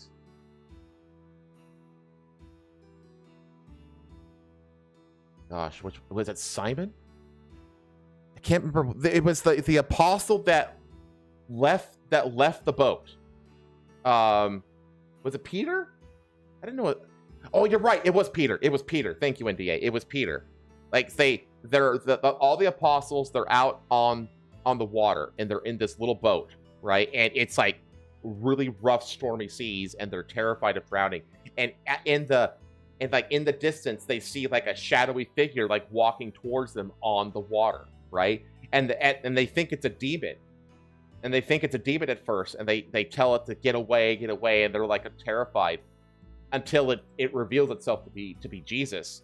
And they keep telling Jesus to help them get it out. And then but Jesus just says, why, I am with you, why are you afraid? Essentially, like, come to me, basically. And then Peter's the one who jumps out of the boat, and he like enables Peter to walk on water, like directly through contact with Jesus, essentially. So like Peter's like the other person besides Jesus who has walked on water, but it's literally because he was like, Jesus was like embracing him on the water surface. Yeah, he walked for a bit, and then he fell in once he looked. Yeah, that's right. That's how the story goes. I need to be better as a Christian getting these stories right. Yeah, he walked for a bit and fell in once he looked around. Yeah, he was like, Jesus told him to come to him, and that he would be safe walking towards him. That's what happened. And so he takes a few steps, and he's like focused on Jesus, and then he loses his focus. He looks away and he falls. But then Jesus pulls him up, right? You could grow immune to certain snake bites if they bite you enough with treatment or give yourself light doses over time. Oh yeah, that's how like wilderness people will like actually develop like natural immunity to the snake venom and various kinds of venoms, is they just basically microdose on the venom over time, and their body becomes resistant to it over time. Yeah, that's like a very known thing.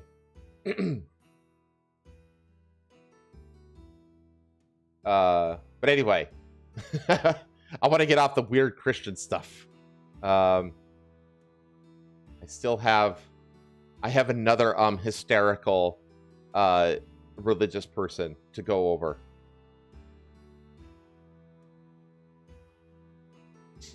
Oy vey.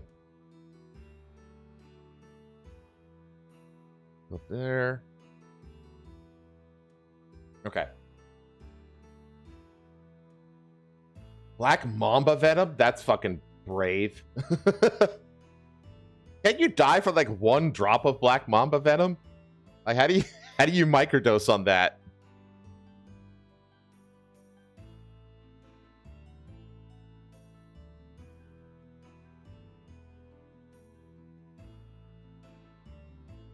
Might be able to find. Let me see here.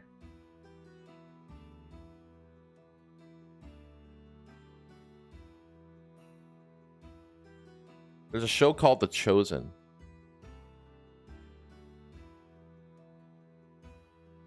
Yeah, there's a show called The Chosen. Like, if there's ever like a single piece of like overtly Christian media that I actually recommend as a Christian, that's actually like done well and doesn't come off as exploitative and comes off as very like sincere, it's The Chosen.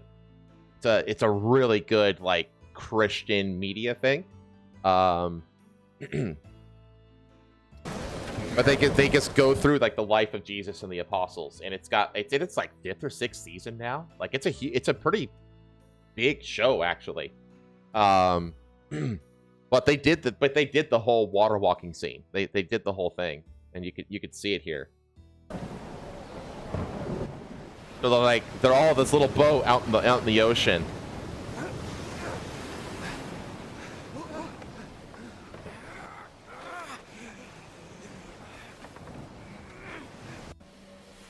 Yeah, there we go. And they see him.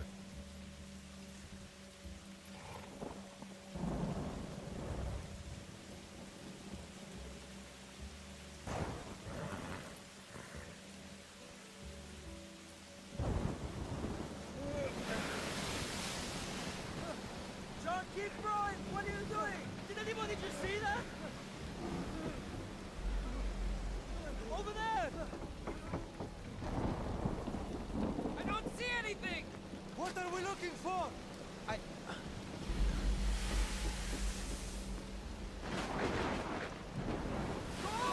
Go!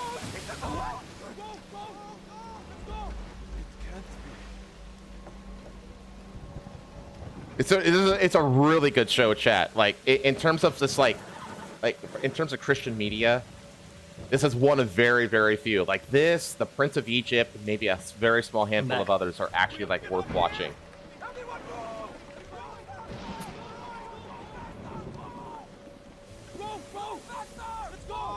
There we go. And You have the faith to walk on this water? Absolutely. You can do whatever you command. And if you command the water to hold me, I will walk on. so that's Peter. That's Peter. I call you to me. You will step out in faith? Yes.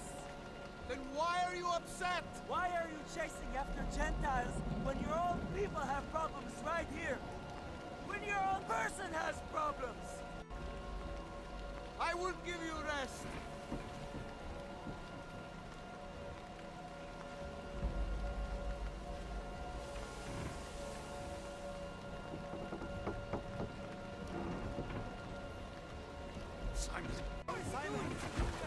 Oh, it is Simon. Okay, I was right. See, he takes a few steps and he actually walks. So he's the only other person besides Jesus who walked on water.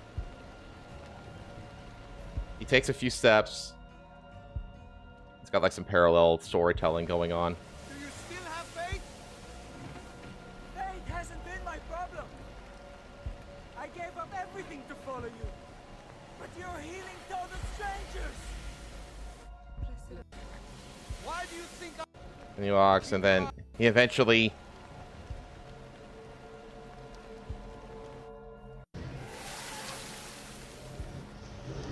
He looks around, and he sinks. In the shadow of your wing. And then Jesus pulls him up, and he embraces him on the water. But it's a phenomenally good show. Like it's like one of the very, very few pieces of Christian media that actually like presents the stories in like real, sincere way. And like it's one of the very few pieces of Christian media that non-Christians can watch and like actually be entertained and actually be like find it compelling and like good storytelling. So okay. I need to get to another religious Karen here. You're back, right? You're still here? Okay. Yeah.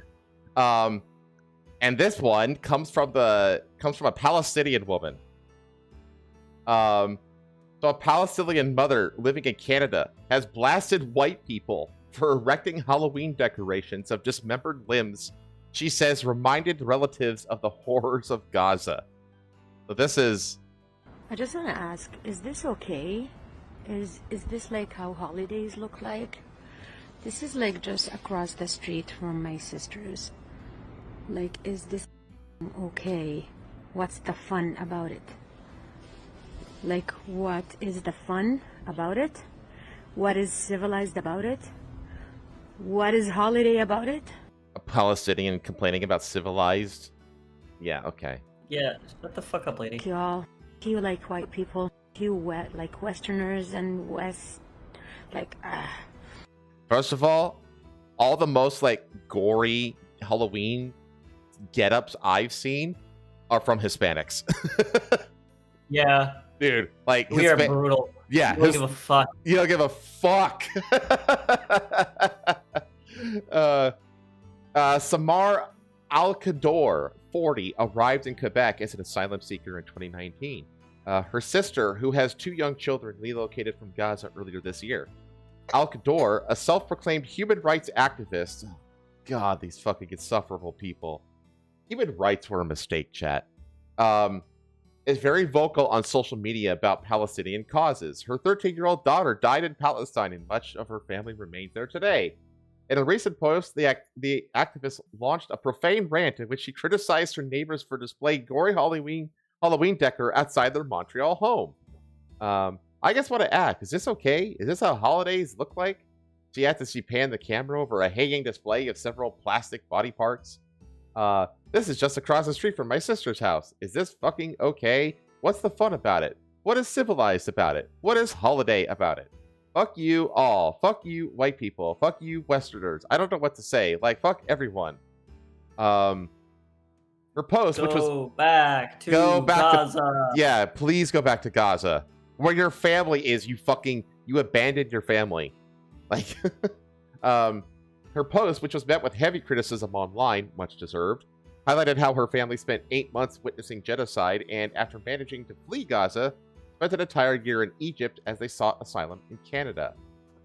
I have news for you, lady. If it was a genocide and you escaped, they failed. I was gonna say, it's not a very effective genocide.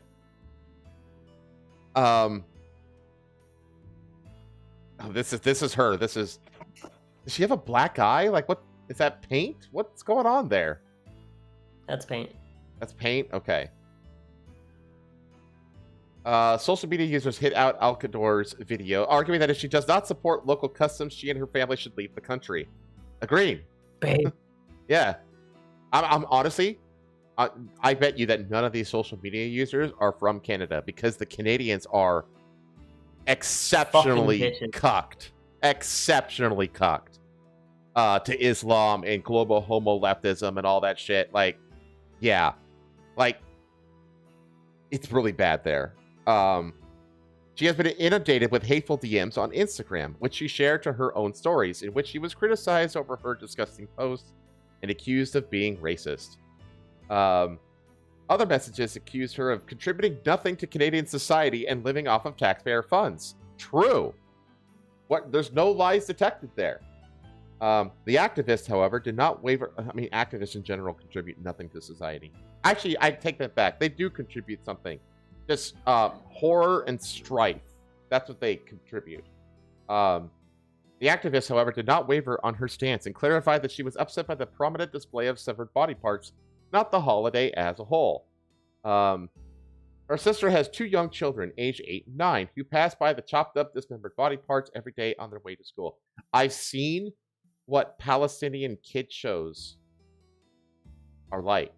Wait, is she Palestinian? She's Palestinian, right? Yeah.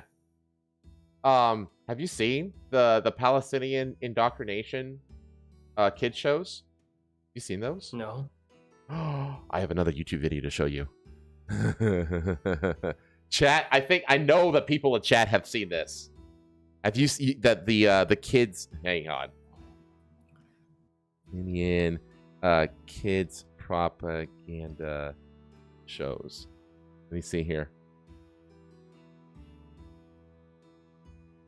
Okay, here. So this is like a kids show. This is programming for kids in Palestine.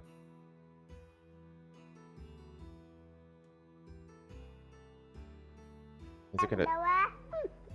طيب اسمع يا صديقي، في عندكم يهود؟ صديقي يا قيس. هسه لا. طيب انا سمعت هم بيجوا عليكم كل يوم. بس هسه لا. طيب اسمع يا صديقي، اعمل ايدك هيك. مخيط. لما يجوا عندكم اضربهم بوكس. خلي وجهه بنضاره. ان شاء الله عشان نحرر فلسطين. ان شاء الله. صديقي. طيب على العموم يا روان، انا بقول له يمسك حجر، ولما يجي اليهود عنده يمسكوه وبوف. طبعا الجيران اليهوديين عادي يطبش عليهم لو كانوا يهود، يعني جيرانه او صهاينه عادي. طيب ليش حابه تصيري شرطيه؟ ليش؟ زي مين؟ زي عمه. مين عمه؟ احمد. هو شرطي؟ شو بيسوي طب الشرطي؟ بس الحرامي واللي بيعمل مشاكل وبطخ اليهود، صح؟ انت بدك تصيري زيه؟ ان شاء الله لما تكبري. لما طخ اليهود كلهم؟ كلهم؟ طيب. Yeah. That's just all over Palestinian television. And you can go on YouTube, you can go down a YouTube rabbit hole of fucking Palestinian. They have they do songs. It's all like made by Hamas. And they just plaster it all over the airwaves in Gaza. So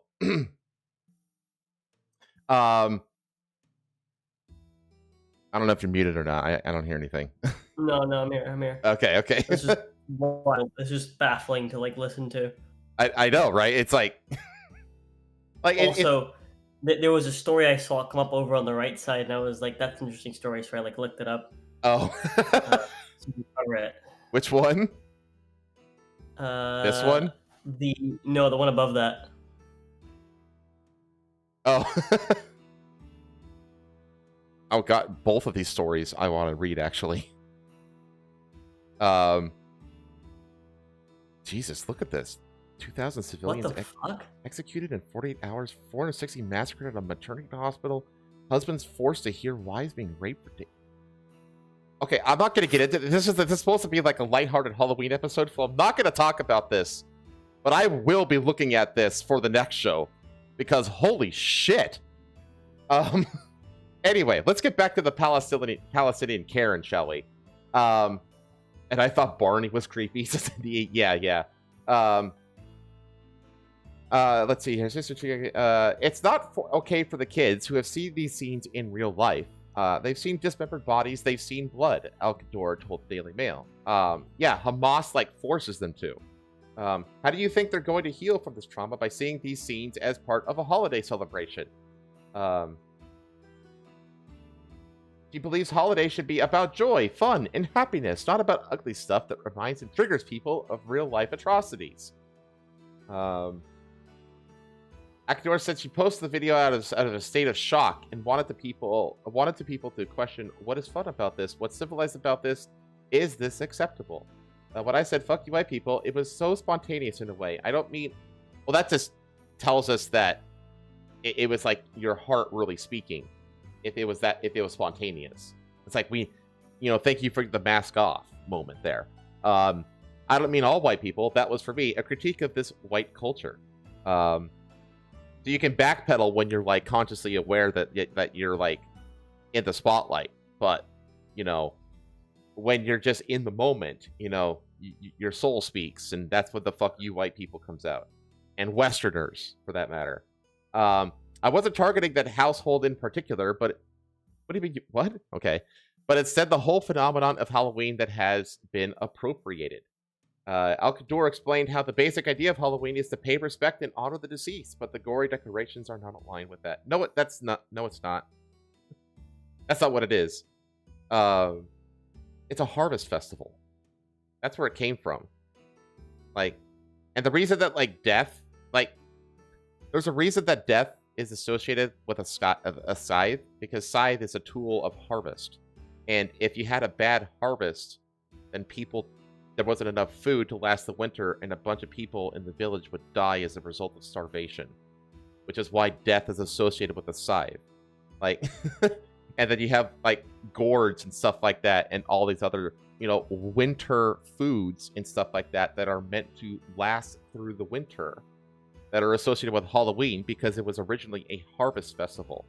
It wasn't like a, you know, it wasn't like Day of the Dead. Day of the Dead is a different thing. You know, Day of the Dead is very much a pay respect to. It's an invitation, in fact. We'll get to that, but yeah. Honoring the dead is something that's so beautiful that's deeply rooted in many cultures, but the white man appropriated this holiday and made it so okay to see these bloody scenes as part of their holiday and fun thing in the West.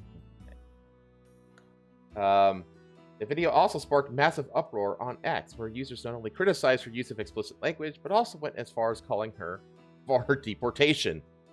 People who come to Canada seeking safety should at least respect the country that took them in. You don't have to love every tradition, but openly cursing the very society that shelters you is contempt for the values that made that refuge possible. Well, I mean, yeah, I mean, that's true. But, like, Halloween is not that battle. Like, this is basically, like, just take the stick out of your ass, lady. That's all this is. Yeah. Don't you like it? Go back home with your entire family. Sooner is better, one said. While another replied, great news, she can go home. One user mockingly added, she won't be happy here. Please let her go. Some X-users said that they understand why she found the decorations distressing, but argued her seemingly hateful rhetoric was uncalled for. Not gonna lie, that's terrifying, one said of the decor. The severed body parts are too grotesque for a front yard display, echoed another. One user wrote, she sucks, but I also hate Halloween decorations like this. I mean, fair. Outdoor works and lives in Montreal with her ex-husband and 2 of her children.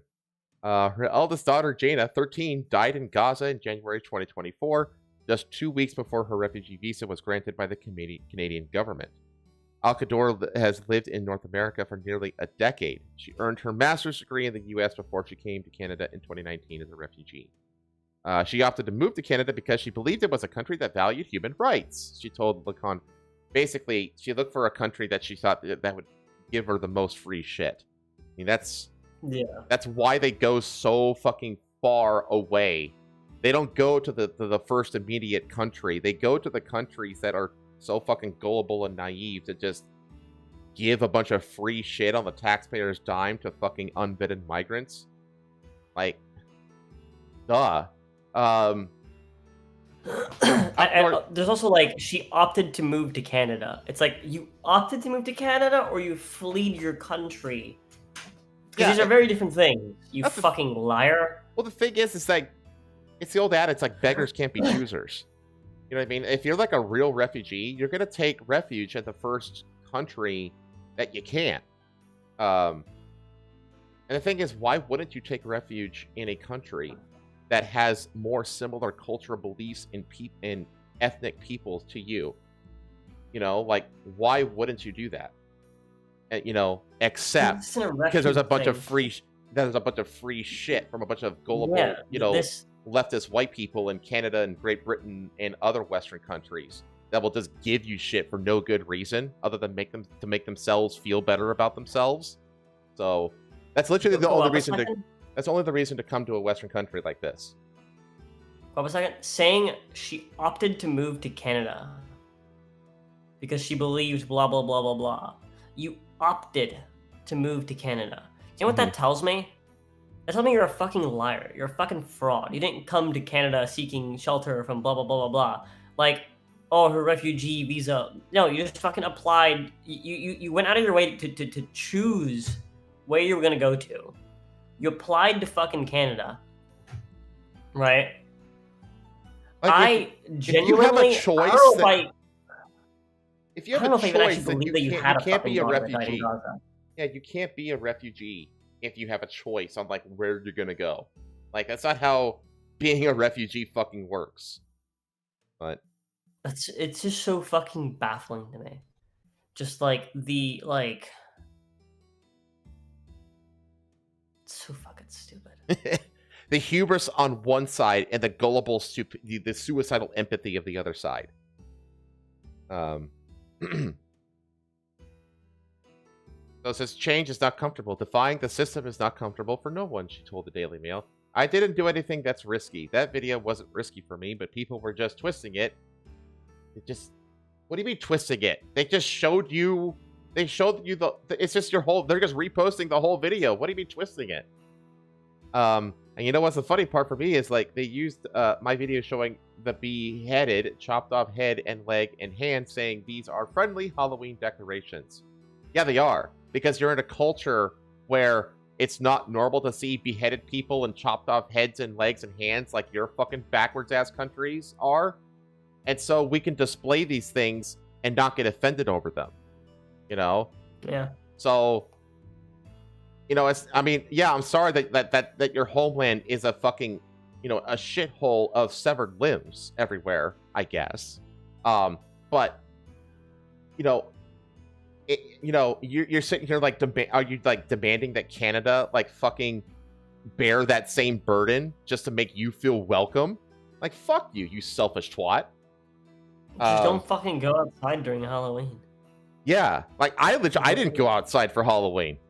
Like, so can you. I didn't see anyone's decorations this year. I just saw my own. I carved some pumpkins. Yeah. Anyway.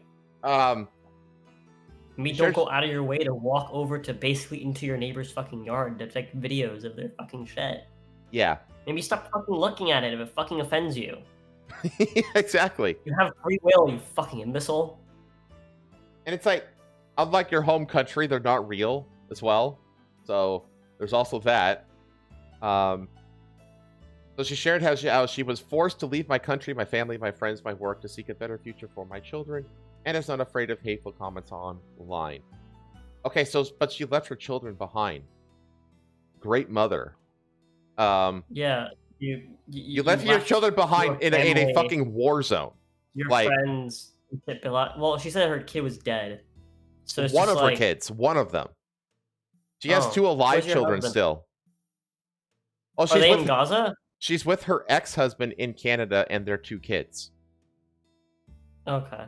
So, I'm using my voice. I'm using these platforms to keep speaking up. Nothing's going to stop me because whatever that's going to happen to me here is way better compared to what's happening to my people in Gaza.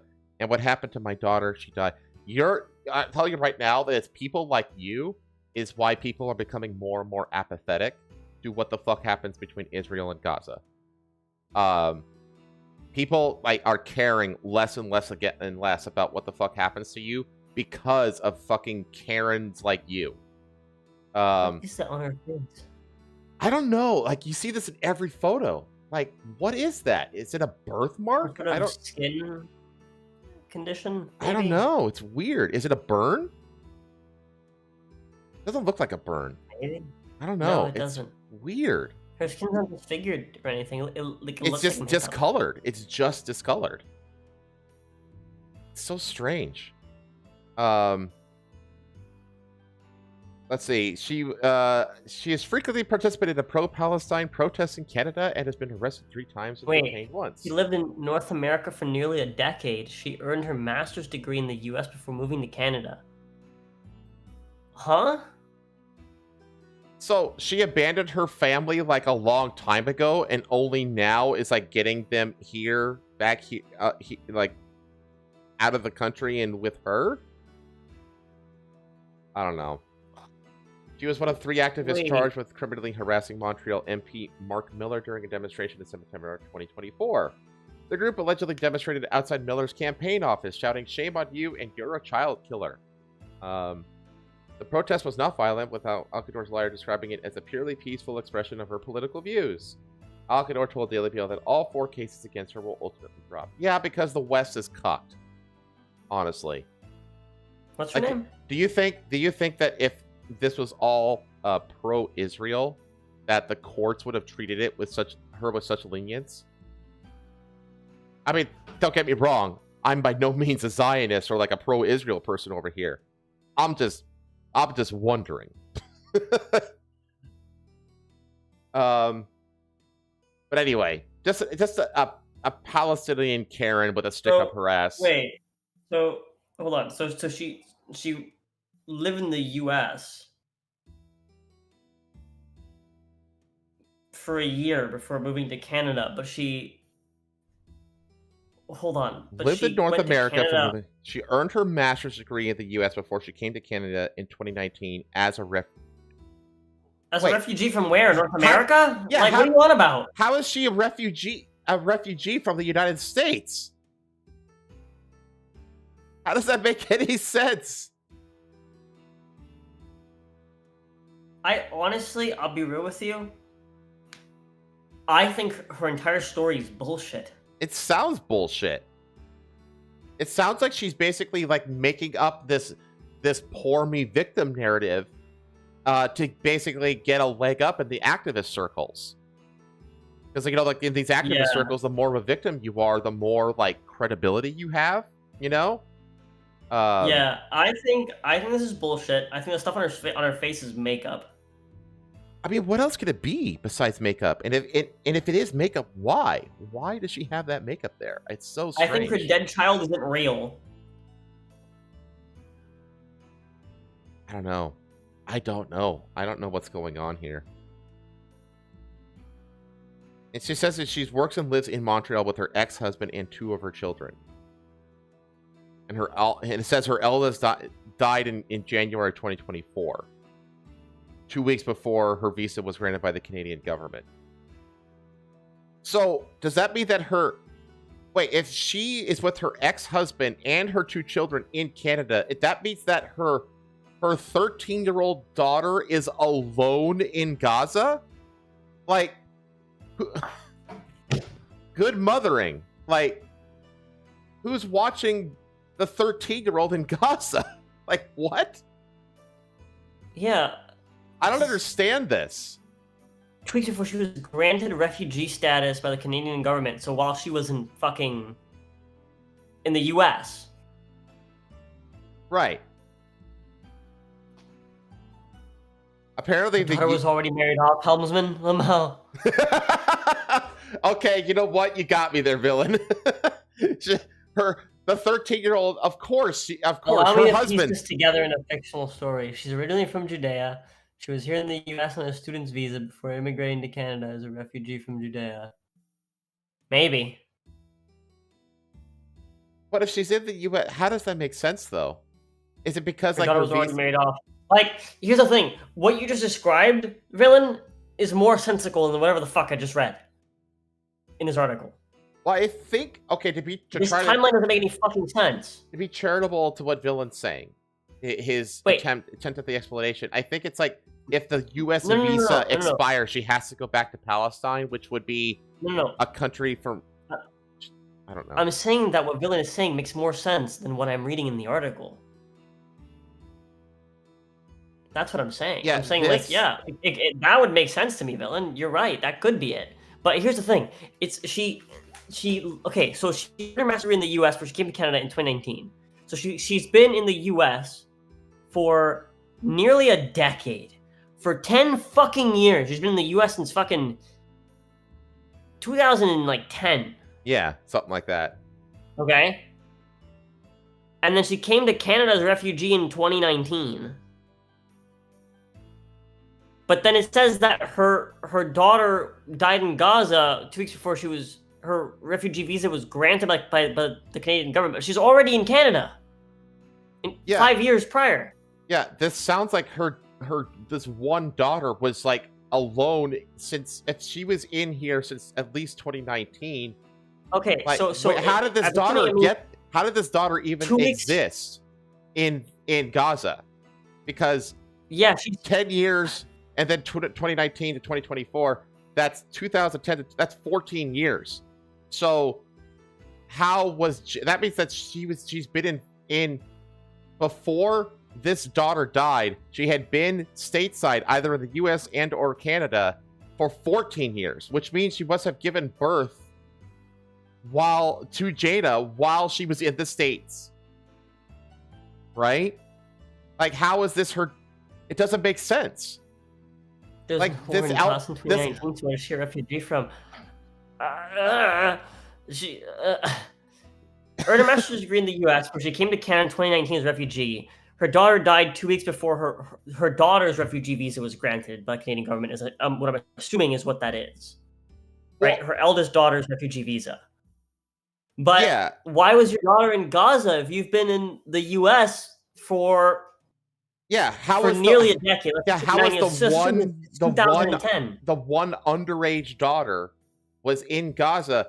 Because it's the thing, if she was 13 when she died in 2024, that means she was born in 2011. If Akdor was here in North America since 2010, then she had to have given birth to Jada while she was in the United States, and they never left the United States. She went from the United States, she stayed there that whole decade getting her degree, and then she just hopped over to Canada. So at what point did Jada alone end up in Gaza to die? Like, how did that work? It doesn't make any sense. I don't think Jada's real. I don't think so either. That's what I've been saying. I've been saying this I was reading through this and I was like, I don't think her child is real. I don't think her dead child in Gaza is real.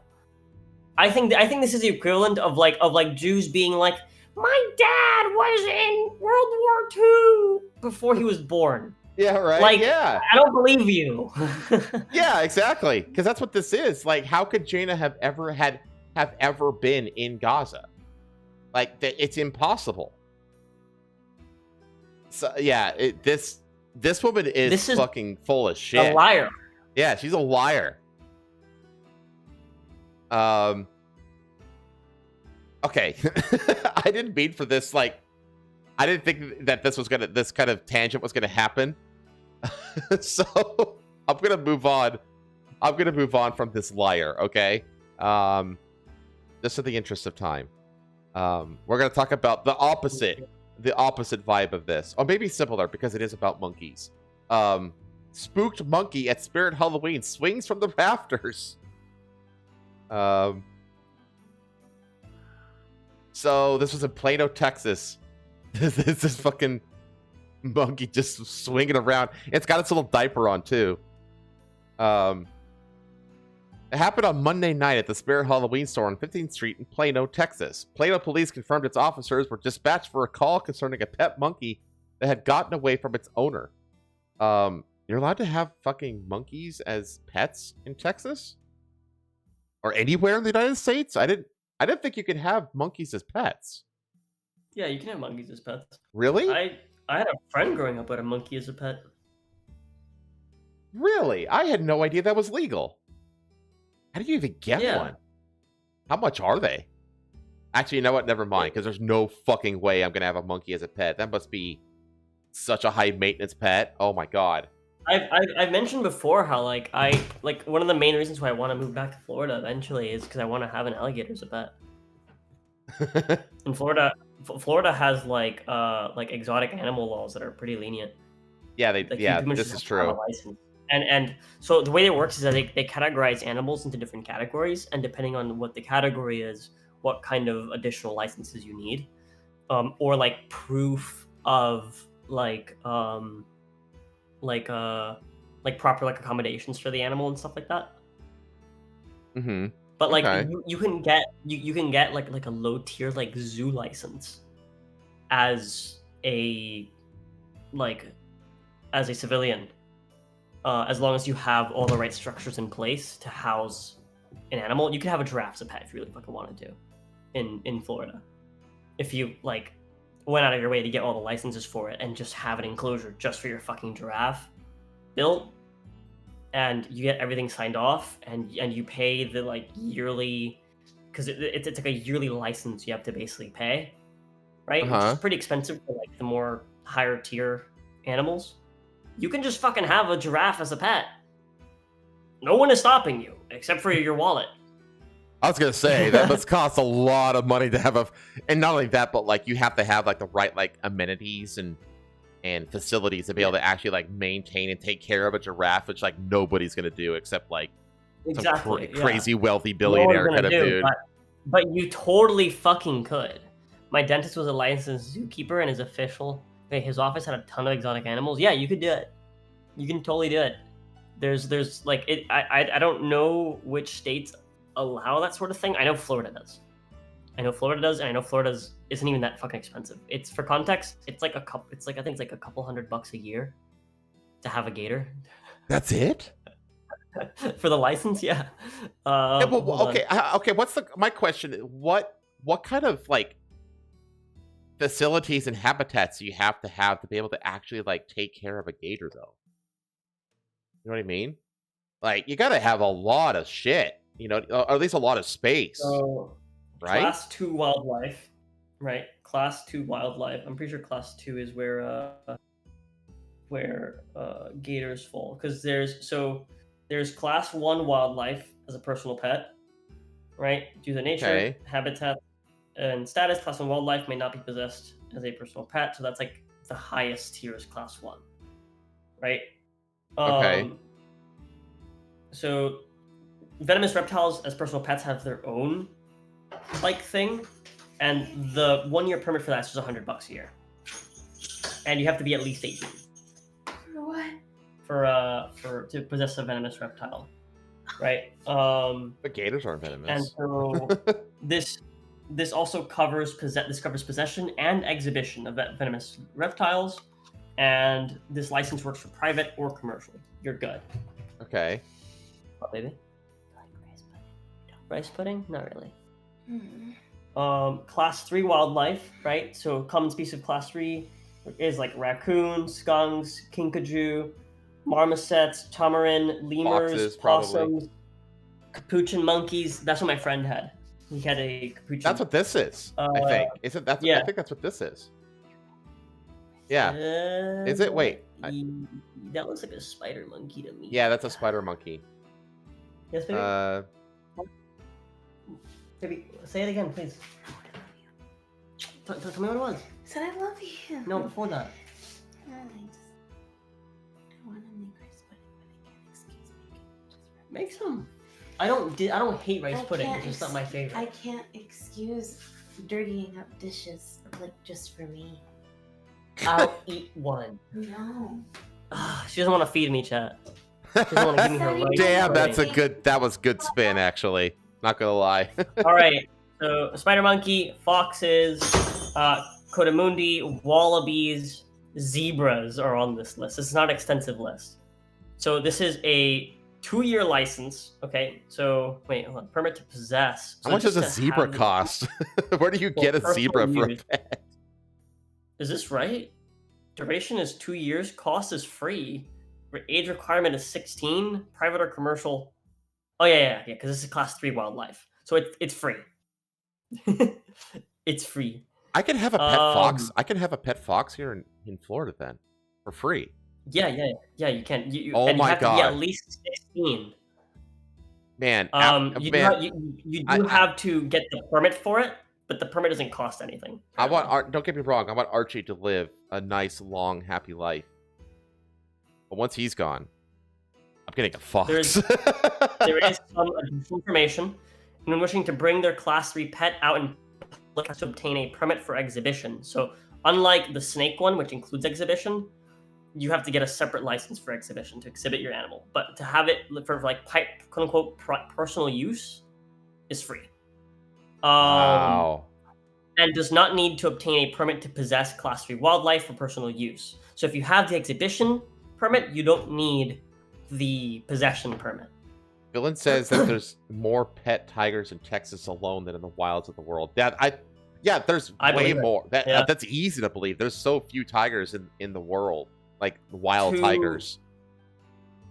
The vast majority of them are in zoos. Woolly monkeys. Requirements related to experience documentation and caging must be met. Some Class 3 species also fall into the game animal category, such as ducks, deer, etc. Anyone wishing to possess a Class 3 game animal as a personal pet, no breeding, should obtain a PPNC in lieu of a permit to operate a game farm.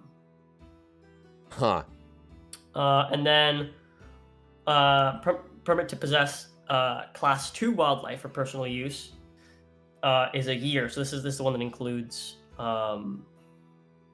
crocodiles and shit, alligators. Right. So very specifically, the ones that you can have under crocodilia are alligators, caimans, except for black caimans. Why? And dwarf crocodiles. I don't know why. What? I don't even know the difference between a caiman and a black caiman, except for the fact I guess it's black. I mean, You're not allowed to have blacks anymore. Yeah, right? No blacks allowed. Black caiman is the largest caiman species. Oh, is it just too Reaches big? 20 feet. It's an apex predator in the Amazon. But alligators are big, though, aren't they? Yeah, alligators can get up to 20 feet, but alligators are more docile. Black caimans are the apex predator in the Amazon. So we're talking so about they're a very aggressive. predator. Okay. Yeah. But alligators are super friendly. and most caimans and dwarf crocodiles are also pretty chill. Some dwarf crocodiles can be a bit aggressive, but they're small. So how big are they're they? easy to handle. Dwarf crocodiles? Yeah. Let me go find. Dwarf crocodile. crocodile. Oh, they're so cute. Yeah, they're like tiny little dudes. 40 to 71 pounds. They typically grow about 5 feet, though some can reach up to 6 feet. That's like a big dog.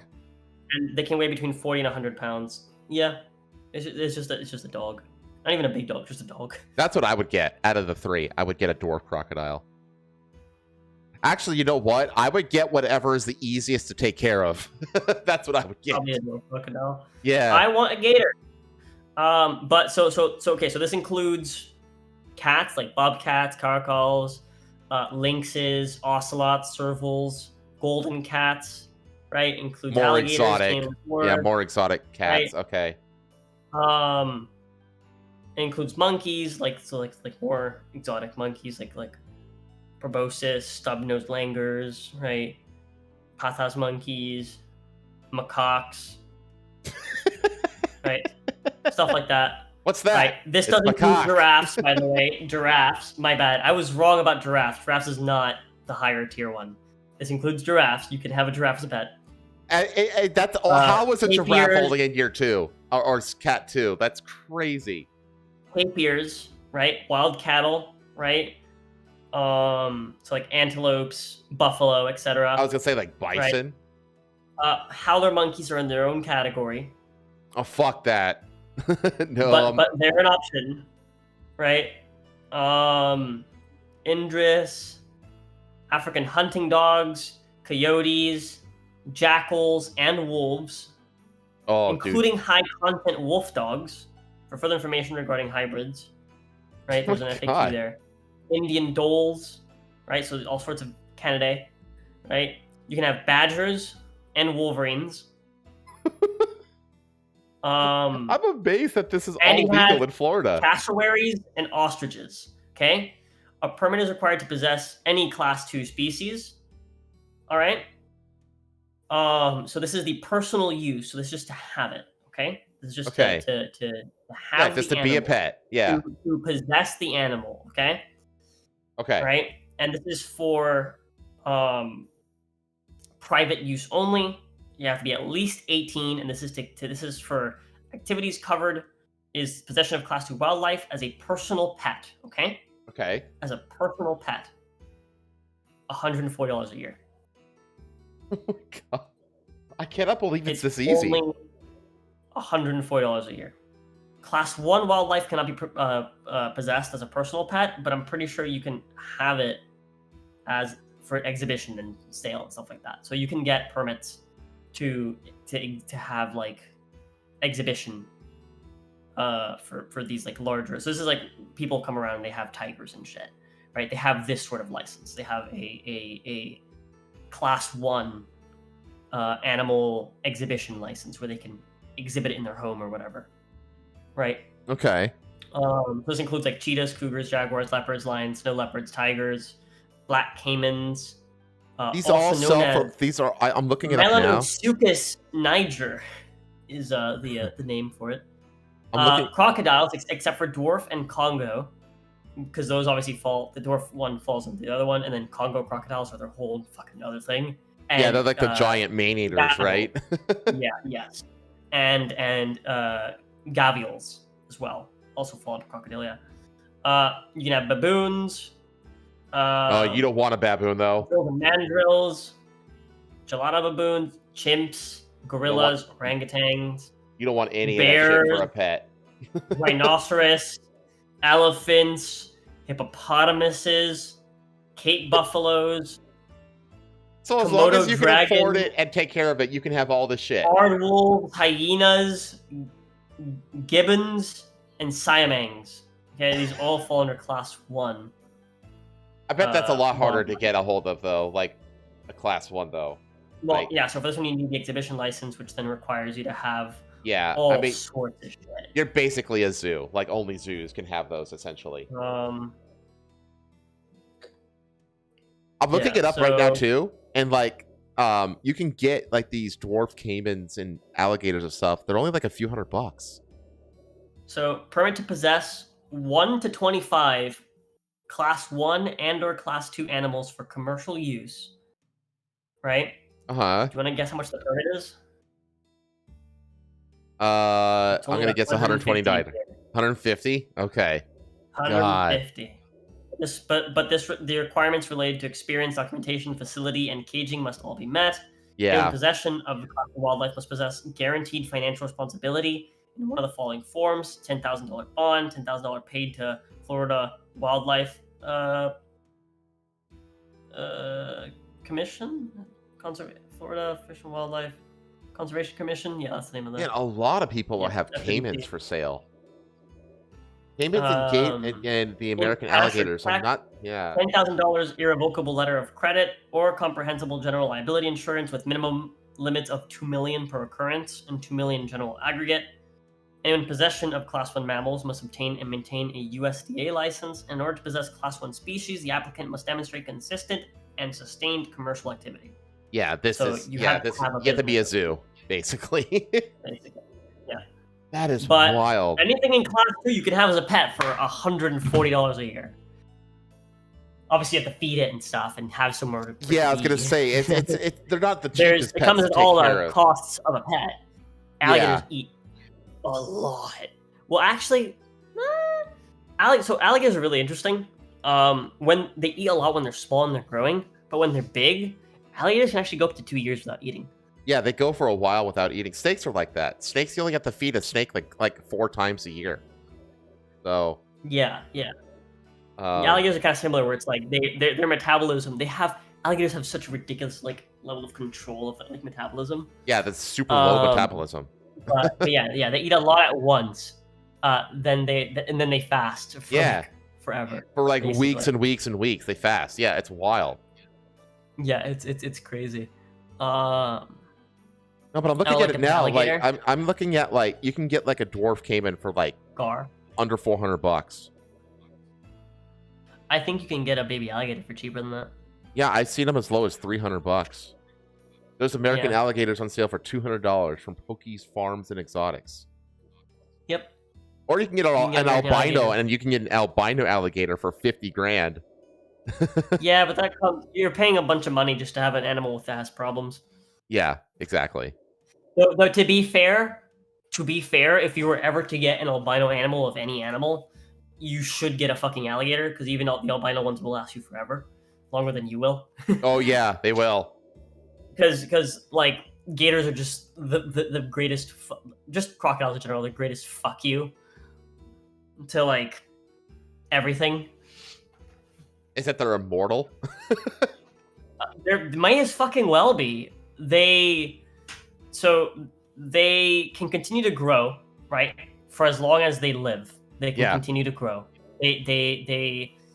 So their sense of aging is basically limitless. They can age forever, as long as they don't die to some other cause. Yeah.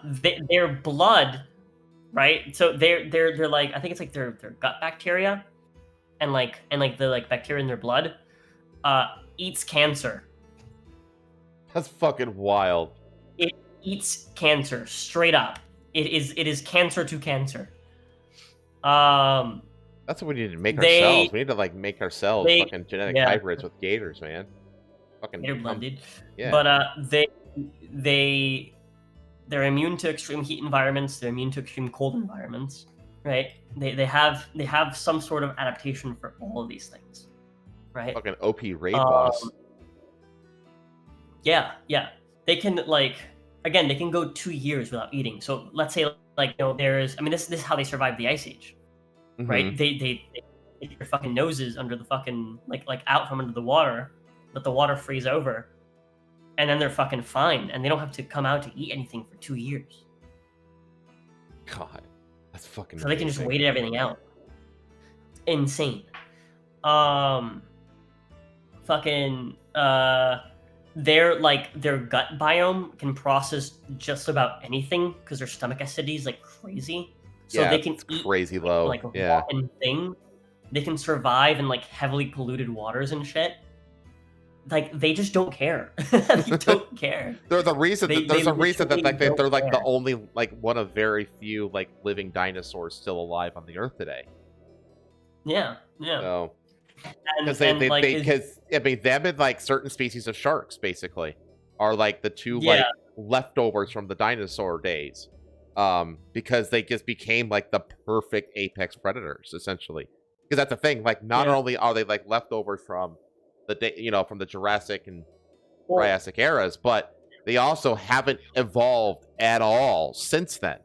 No. Like they haven't changed It's at not that all. surprising for fish. There's like lots of fish species that haven't changed at all Yeah. since like dinosaur times, which makes sense because they're in the water, Yeah. so they don't experience like the worst of like most things, right? That happen on Earth.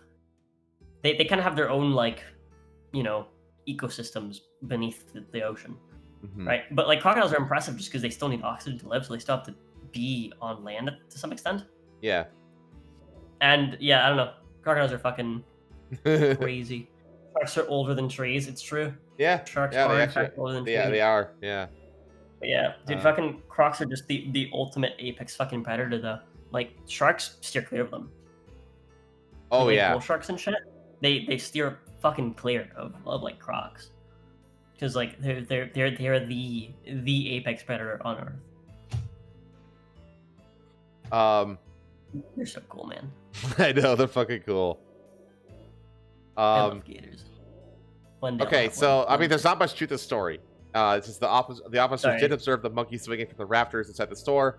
The scene was captured on video by Arlene Pinkston, who told Storyful that it happened while she was shopping for Halloween costumes with her daughter. A store employee also told Storyful the monkey had gotten spooked by one of the store's animatronic decorations. Ultimately, the monkey's owner was able to entice it with a cookie and regain control. Neither the monkey nor anyone else was hurt. The power of cookie. The power of cookie. Yeah, that's a spider monkey. That's Look at totally a that spider fucking- monkey. Look at the tail. But and well, look at everything. Look at the arms. Look at the tail. Look at the head. Yeah, it's totally a spider monkey. But like, I don't care like how like cute you think monkeys are. I would never want any monkey as a pet. Like Me neither. they're too. horrifying. Yeah, they're way too smart. They figure out how to get into absolutely everything. They're too much like us. Yeah, I don't like them, and especially like the stronger species of monkey, like chimps and stuff like that. Anything like that. Like I don't want to go Have you anywhere ever near seen those pictures things. of hairless chimps? Have we No. seen? I think we've like gone over this like on stream before, where we've like shown pictures of hairless chimps. Oh yeah, Right. they're just like fucking Adonis. Shredded. They're fucking shredded, jacked bodybuilder.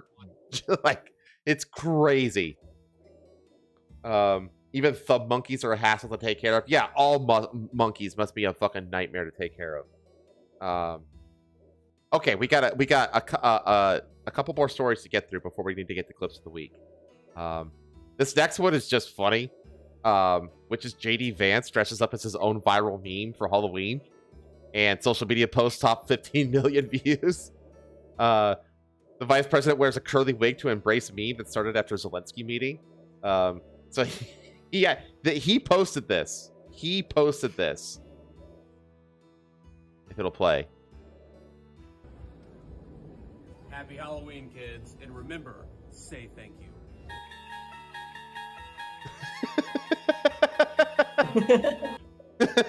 Yeah, he did the spin and everything. That's fucking great. That's the way to handle. And it was that's the way to handle, because he said, "Have you said thank you once?" Like that was like the thing that like set off that whole. Happy Halloween, kids, and remember, say thank you. Yeah. Where's this coming from? I don't know where this is coming from. Oh, it's playing again. Right Okay. there. Yeah. Okay. The content will start again in a minute. In a second, sorry. You just mute it. Yeah, I'm just gonna mute it. All right. Yeah. So he said in the TikTok clip filmed at the Naval Observatory residence, Vance opened the door in a dark suit and red tie, smiling as he tells trick-or-treaters, "Happy Halloween, kids. Remember, say thank you." The line is a playful callback to the "You didn't say thank you" meme before he spins under purple lights to the eerie Twilight Zone theme. The 41-year-old vice president's video racked up more than 250,000 likes and 14 million views within hours. An extraordinary number for a political post, and drew thousands of comments across Instagram, X, and Facebook. Vance first became the butt of the fat JD with curly hair meme after a tense White House exchange with Ukrainian President Volodymyr Zelensky in February. Critics edited the photo of Vance with exaggerated features and wild hair, pairing it with captions like "You didn't say please" or "You didn't say thank you." They basically tried to Photoshop him into looking like a Karen. Yeah, that's what they did, and so he did this. He put the Karen wig on and became his meme. Which is exactly the way to handle it, is to like lean into it. Rather than ignore the ridicule, Vance embraced it. Earlier this week, the White House X account joined the online fun, posting mock costume package images of political figures, including a JD Vance costume that jokingly does not include the fat JD curly hair. Vance's own Halloween post essentially completed the gag by adding that missing piece himself. So they had choose wisely here. So this is from the White House, which like the White House is run like they Hakeem Jeffries, he's the leader of the Democrat Party right now, includes, so he's the one that got the sombrero meme a few weeks ago. Yeah. For the government shutdown stuff. So it includes sombrero, a filibuster speech no one remembers, not including common sense. And you have includes all 7 swing states, 77 million popular votes, not included crown. And then Chuck Schumer includes your money given to illegals, lifetime subscription to performative outrage, not included sombrero, spine. And then this one, California Psycho, includes, this is Gavin Newsom, raincoat, chrome-plated axe, the very best of Huey Lewis in the news, tin and boss business card, CDL, no English required. So that, and then homeless encampment. So you know what the CDL, no English required, refers to, right? Okay. Yeah. So like, there's like a ton of like these memes going around, but like the White House has been particularly like meme. Let me look at the 4th Halloween Spirit Halloween pack meme. This one. When you skipped it, yeah. So it includes the word please. You didn't say thank you memes, and not included fat JD curly hair. So, and then he went ahead and just completed the circle with that. I'm gonna there's this post there. That's just more from the video. Yeah, there's nothing more to read other than, I mean, this is exactly what you should do, like what people should do. Like, don't get a stick up your ass. Don't get all offended.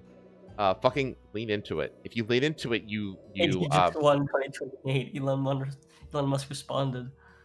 He did the meme. Yeah, he did the meme. Exactly. Halloween Liquid original meme, adding jump cuts and effects as it spread across platforms. Yeah.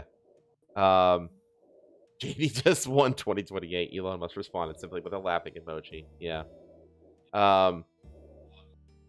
Elon does that a lot, though. A lot of his like reposts are just like a laughing emoji. Laughing emoji, yeah. Yeah, he does it a lot, actually. So, to be fair, I mean, at least half of my quote tweets are fucking like gifs. So, I vote for baby JD Vance. Oh man, JD Vance recently fucking killed it. He went to he did like a speech at a Turning Point USA event at a college campus, and he took like 90 minutes of like hostile questions from the audience, completely unfiltered and like uncontrolled, and he fucking killed it. So anyway, this, and again, I honestly feel like the fact that he's younger than me, he's a year younger than I am, JD Vance. Makes me think, what the fuck am I doing with my life? But But I think that the fact, like, he also like joked about Hassan shocking in doing the, having a shock collar. Like, he was doing an interview with somebody, and he was like, "No, I don't electrocute dogs like Hassan." Like, JD Vance is like clearly like plugged into like internet culture. Yeah. So, which is interesting because we've never had like an actual like president or vice president who's like fully tapped in. I think that Trump has kinda, but not really. I think a lot of what he does is like, I personally think a lot of it is Barron, his son, whispering it into his ear. I don't think it's him himself. I think it's Barron. Dude, I just remember like when Trump and Elon had their like little fucking back and forth bout. Fucking JD Vance did an interview with Theo Vaughn, yeah, Theo Vaughn, and they made a post like yeah, we're gonna hop on, but we don't know if we have much to talk about, joking obviously about like what was the firestorm going on. Yeah, exactly. But yeah, I do like how like JD Vance doesn't jump into like, it's like, Mr. President, I'll back you up on everything. He just kind of does his own thing separately. He kind of does, doesn't he? And he has kind of his own separate presence, which I really like. I do too. It does feel like Trump has just kind of given him like freedom to kind of just do what he wants to do. Yeah, and I really like it because it doesn't set him up as Trump 2.0. It sets him up as his own candidate. Yeah, exactly.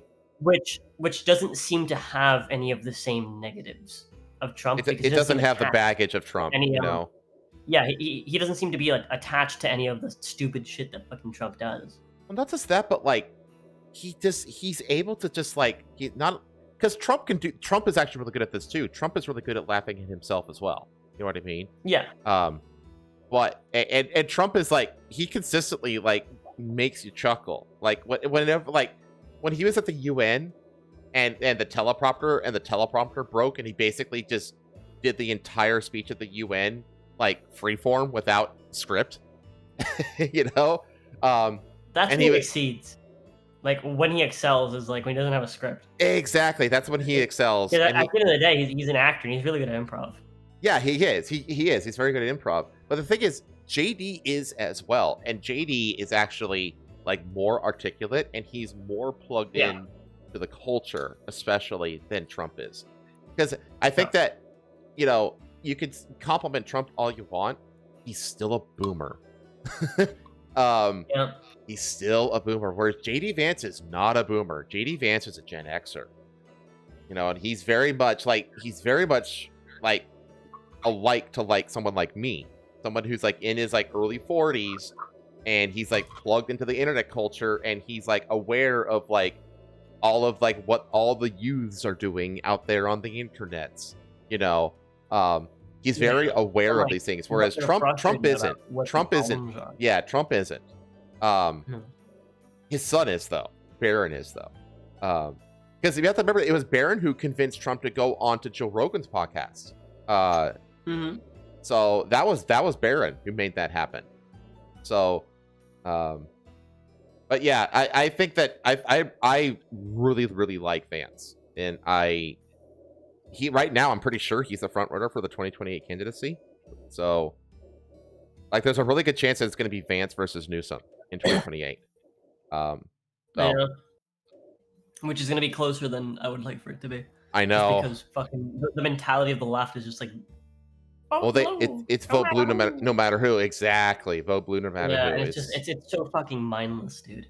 Yeah, and the thing is that you can fault, Newsom on pretty much everything, except he's good at talking. He's good at talking to people. And he's a good debater. You know what I mean? He's a good politician, is what I'm trying to say, I guess. Yeah. Even if he's like his ideas and his policies are dog shit. He's a good politician, which makes him a threat. I do find it like entertaining how like over like I feel like on the right, like people are constantly talking about like, oh, who would be a good person to vote for, who would be a good person to have as a runner-up, who'd be like good for this. Like I feel like on the right, like at least over the last several years, you see a lot of like actual like Viable. consideration among like actual viability consideration. There's a among bench. The voter base. There's a bench. There's a bench Exactly. on the right. There's structure. Yeah. Whereas on the left, it's more of like who's the most popular. Okay, that's the person that's gonna run. Well, it's not just that, but like the problem that the left has is, and if I tell you, this is especially true of like baseball. In baseball, like one of the key things is actually having a strong bench, having strong backup, basically, having strong, a strong people waiting to kind of to bat and clutch and take over that position when necessary. Pitching rotations, etc., etc., etc. Yeah. Having a strong bench is actually really important in baseball. It's also really important in politics. And right now, the right has a really strong bench. The left doesn't. They have practically I can think of several no people bench. on the right who I'd be like, yeah, I'd be okay with that person being like president. Yeah. Just off the top of my head, I think of obviously I think of JD Vance. Mm-hmm. Right. I think of what's his name? DeSantis comes to mind as someone who I'd like to have as a president. I wouldn't mind having as a president. Yeah, I'd be willing. I think DeSantis would be like, honestly, he'd be really good in the State Department. Like he would be really good in Marco Rubio's role, for example. Yeah. He doesn't have he's kind of a charisma vacuum, you know what I mean? Yeah, he is. But in terms of policy, he can't be beat. He cannot be beat in terms of policy. No. And so you put him in charge of something like the State Department, he would do wonders in a place like that. Yeah, and he's very much a get her done kind of guy. Oh, where, yeah. Like when he comes up with a policy, he pushes that shit immediately. Yeah, he has task force on it right away. He has people immediately getting that shit in order, and then once it's done, things are happening. Yeah. Right. Well, Like, yeah. He's not a bureaucrat, which is the main thing I like about him. Is that he's very much a let's get things done and then we'll start the paperwork after sort of mentality. Am I a millennial, NDA? I don't know. I'm born in the really weird micro generation between Gen X and millennial. So I was born in 1983. I'm 42 years old. And like millennial, so I'm like right at the very beginning of the millennial generation, but also like the end of the Gen X generation. There's like a 3 or 4 years of overlap there, and I was born in that period. Yeah, because Gen X now is what, like the 50s? Yeah, roughly late 40s and into the mid 50s, I would say. And yeah, and millennials are like in their like mid to late 30s right now. And so I personally don't really identify with either the millennials or Gen X. I honestly feel like for some weird reason, probably because of like you and Pei and all the streamer friends that I hang out with and stuff like that, I identify more with Gen Z than any other generation. So I'm like Gen X software running on Gen Z hardware. Or is it the other way? No, I'm Gen Z software running on Gen X hardware. Yeah, there we go, because I'm old. Man, I've always fallen in like a weird spot, because like I was raised by like my boomer grandparents with like a very like Gen X mentality, right? But I was raised with like millennial stuff. Yeah. Because like when you're Latino, you don't have all the latest shit. No, you have hand-me-down. Right? Yeah. Like exactly. And so I was raised with like a lot of like millennial culture and like millennial like hardware and like millennial stuff, right? Yeah. But I was also again raised by boomers to have a sort of Gen X-ish mentality. Yeah, I feel like I've always identified like even like growing up, I've always identified with like Gen X. Yeah, and, like, a lot of like the older people like my parents' age. Mm-hmm. Yeah, I'm the same way. Like, because when I was born, I feel like I identify more with Gen X than millennial. So for whatever reason, I mean, honestly, I think one of the big reasons is because I was like a latchkey kid. Because my mom and dad started their own business when I was like 10 years old. But like all of junior high and high school, I would basically like either go to my dad's auto shop and have to hang out at the auto shop for like hours before I could go home and play video games. You know what I mean? Or I would just, if I got lucky, I could go home and I would just be home alone for like hours and hours until my parents both got home, you know, from work. Yeah. So I was like a latchkey kid, and it's like millennials were not latchkey kids. Like millennials are very much like what, helicopter parented, you know? And that latchkey kid is very much a Gen X thing. And so that's why I feel like I'm more like a Gen X kind of person. But I feel exactly, it's very similar to you though, because it's like, I'm more of a Gen X mindset, but like with the bells and whistles of millennial technology, et cetera, et cetera. So, yeah. Anyway, we got a couple more stories to get through, and then we'll do our clips of the week and get out of here. So first, actually, both of these stories I think Pei would like, if she's available. Let me go get her. Okay. See if she's feeling okay. Yeah, see if she's feeling okay. If she's not up for it, it's no big deal. She could watch it if she wants and be in chat. But I think she'll like these stories.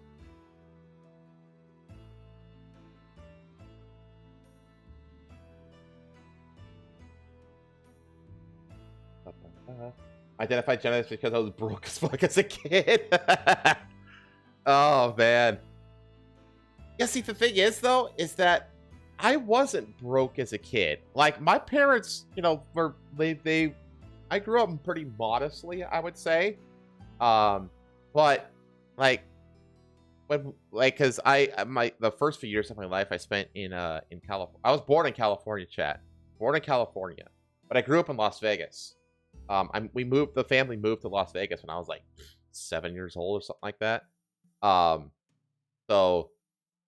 my parents basically got lucky. What happened is they moved to a place in California called Diamond Bar, and within the value of the house that they bought like tripled in like 2 or 3 years, and so they just cashed out and moved out of state, and that's when they moved to Vegas. And I grew up the house they got was like this like 3,400 square foot 2-story house, you know, in a brand new neighborhood. It's a really nice place. That was the house I grew up in, you know, like this big like 4-bed, 3-bath. 3.5 bath, whatever, fucking house, you know? So I grew up in a very middle-class setting, I feel like.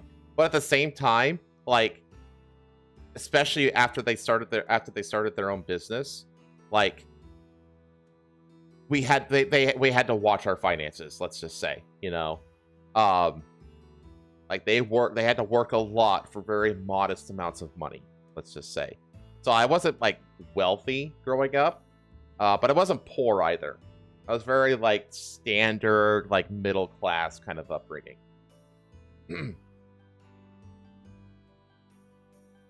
Ever since Zelensky has been wearing suits when he meets other nation leaders. Yeah. Well, that's the thing though. That man, dude, like that breakdown of talks that happened like live on air, it was very much like it very well could have been like a history altering moment, you know what I mean? Like a major timeline schism may have happened during that meeting because of, you know, what happened with Vance saying, you know, kind of like lambasting Zelensky for being disrespectful and all that kind of stuff, and just everything is breaking down. And the piece, all of it going down, like that was very much like an inflection, like a historical inflection point. You know what I mean? Like looking back, you could say, like, man, if that meeting went the opposite way, how would the war look today? You know, would it look the same? Would it look similar? Would it be over? Would it be completely different? Like, who knows? But it probably would be different in some way to a significant degree, I would think. Maybe not. I haven't really thought of it. I think it's a good thought experiment. But yeah, that was like a really significant thing. But I do think, I really do think that Vance has the right attitude when it comes to, like he's a very high-ranking politician who behaves in a humble manner. Hello. Are you taking over? I didn't want Jin to go away. Oh, no, he just went to go get fruit punch. Okay. Okay. Okay. Well, we'll wait to get fruit punch for him to come back with fruit punch, and then we'll get to the last 2 stories, which I think you'll like. Okay.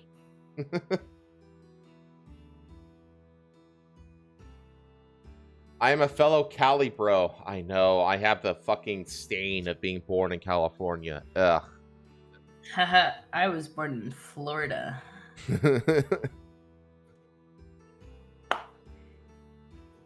I want this phone so bad. Baby, Yes. I want this phone. You like it? I do, and I like the pictures it takes too. Sounds like you have a plan then.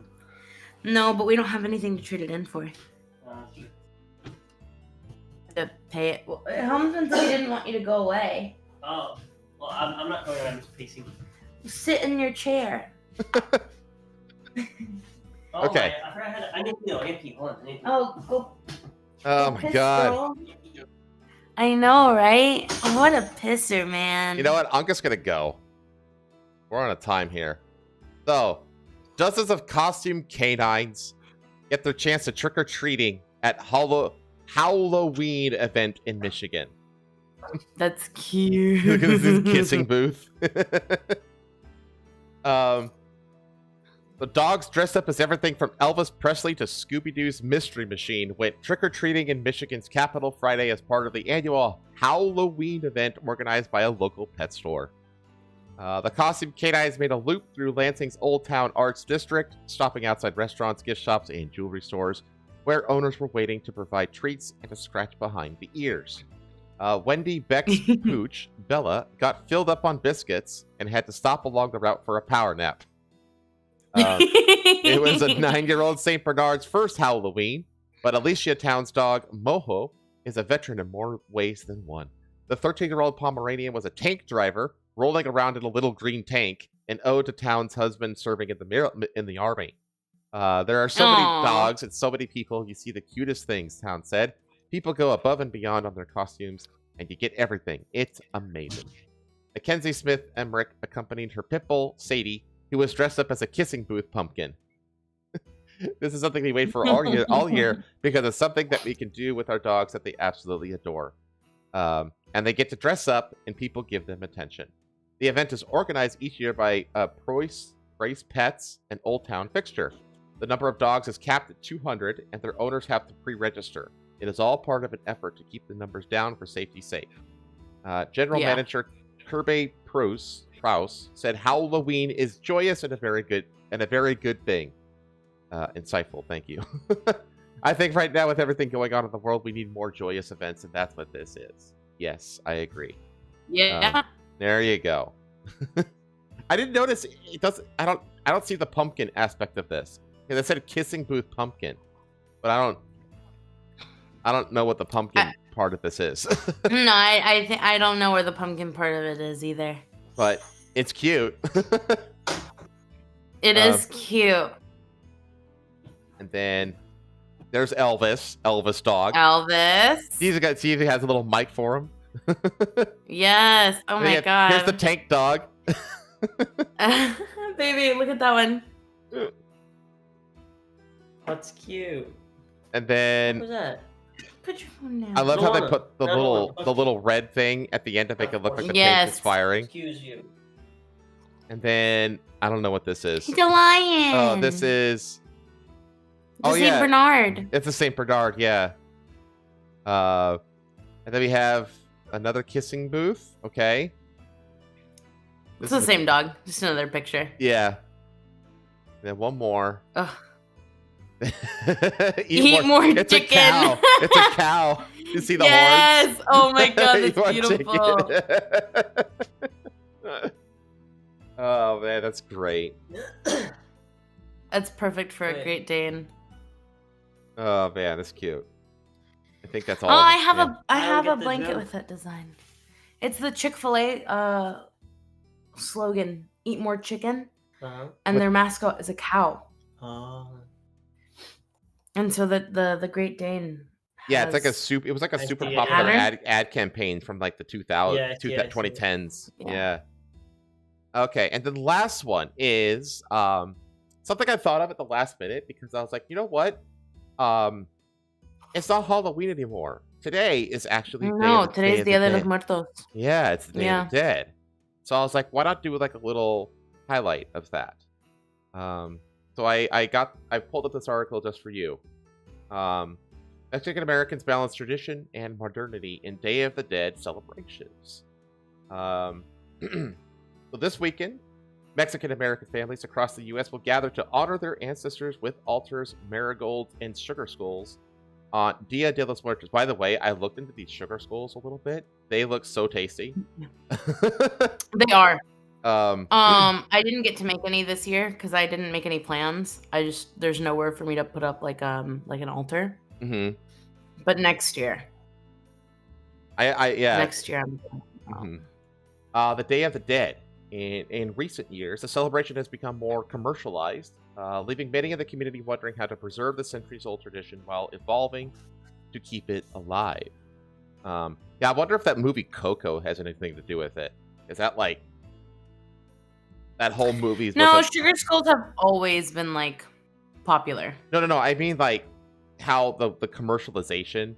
I don't know, like because like a lot of people were like introduced to Day of the Dead and like the whole aesthetic of it through that movie.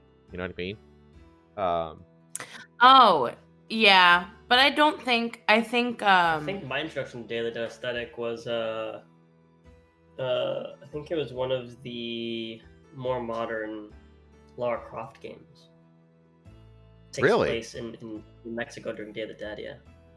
Oh, that's right. I think it's the third one of the trilogy that it happens actually, because she like triggers she triggers like an Incan apocalypse or something like that. That's Actually, no, I don't think that was my first introduction to that, but it was one of like the ones that got me most interested in it. Yeah. Yeah. Well, most of it is also just people taking advantage of something for profit. Well, it's not new. Day of the Dead is traditionally an intimate family affair, observed with home altars, ofrendas, and visits to the family cemetery to decorate graves with flowers and sugar skulls. They bring their deceased loved ones. So, are you like not supposed to eat the sugar skulls, or they are? No, you're not supposed to eat them. Not really. No. Okay, but you can. You can have some. Like you can make some for yourself, but they are for the most part offerings. They're offerings. Okay. Yes. They bring their deceased loved ones' favorite foods and hire musicians to perform their favorite songs. I don't think you saw. Did you see the? You should rewind the stream and look at the intro to the stream. Actually, yeah, because I didn't have time to put them on the outro screen, so you'll see them on the intro screen. Okay. Yeah, just rewind the stream, and you'll see to the starting soon screen. And you'll see all the decorations that I put up that are like Day of the Dead themed. Okay. Because I will absolutely use the aesthetic for profit too. Skeletons are central to the celebration, symbolizing a return of the bones to the living world. Like seeds planted in soil, the dead disappear temporarily, only to return each year like the annual harvest. Families place photographs of their ancestors on their ofrendas, which include paper decorations and candles, and are adorned with offerings of items beloved by their loved ones, such as cigars, a bottle of mezcal, or a plate of mole, tortillas, and chocolates. Day of the Dead celebrations in the U.S. and Mexico continue to evolve. Cesaro Moreno, the chief curator and visual director of the National Museum of Mexican Art, said the 2017 release of Disney's animated movie Coco transformed celebrations in northern Mexico and made Day of the Dead more popular and commercialized in the U.S. American cities organize festivals, and Mexico City holds an annual Dia de los Muertos parade. Coco provided a way for people who do not belong to the Mexican American community to learn about the tradition and embrace its beauty. Yeah, that's what I always thought, was that Coco was like a gateway for white people to learn about it. Yeah. But it also made the celebration more marketable.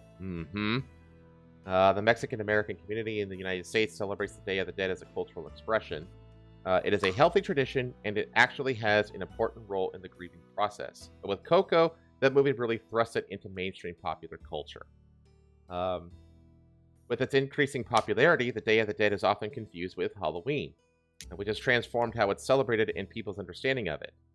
Recent years, some in and outside the Mexican American community have built ofrendas devoid of color, leaning towards a more minimalistic aesthetic. The colorful altars have been part of Mexican and Mesoamerican culture since the Spanish arrived and converted Mexico's indigenous tribes to Catholicism. Some families now build altars without the flowers and papel picado, multicolored lacy wall hangings featuring hearts and skulls of years gone by. Moreno said that's okay as long as the meaning isn't lost. If people are looking to do something a little bit different, that is fine, Moreno said. But if people stop understanding what is at the heart of this tradition, if people start transforming that, that is what I am against. Ana Ceci Lerma, a Mexican-American living in Texas, suspects the minimalist ofrendas satisfy a desire to create Instagram-worthy content.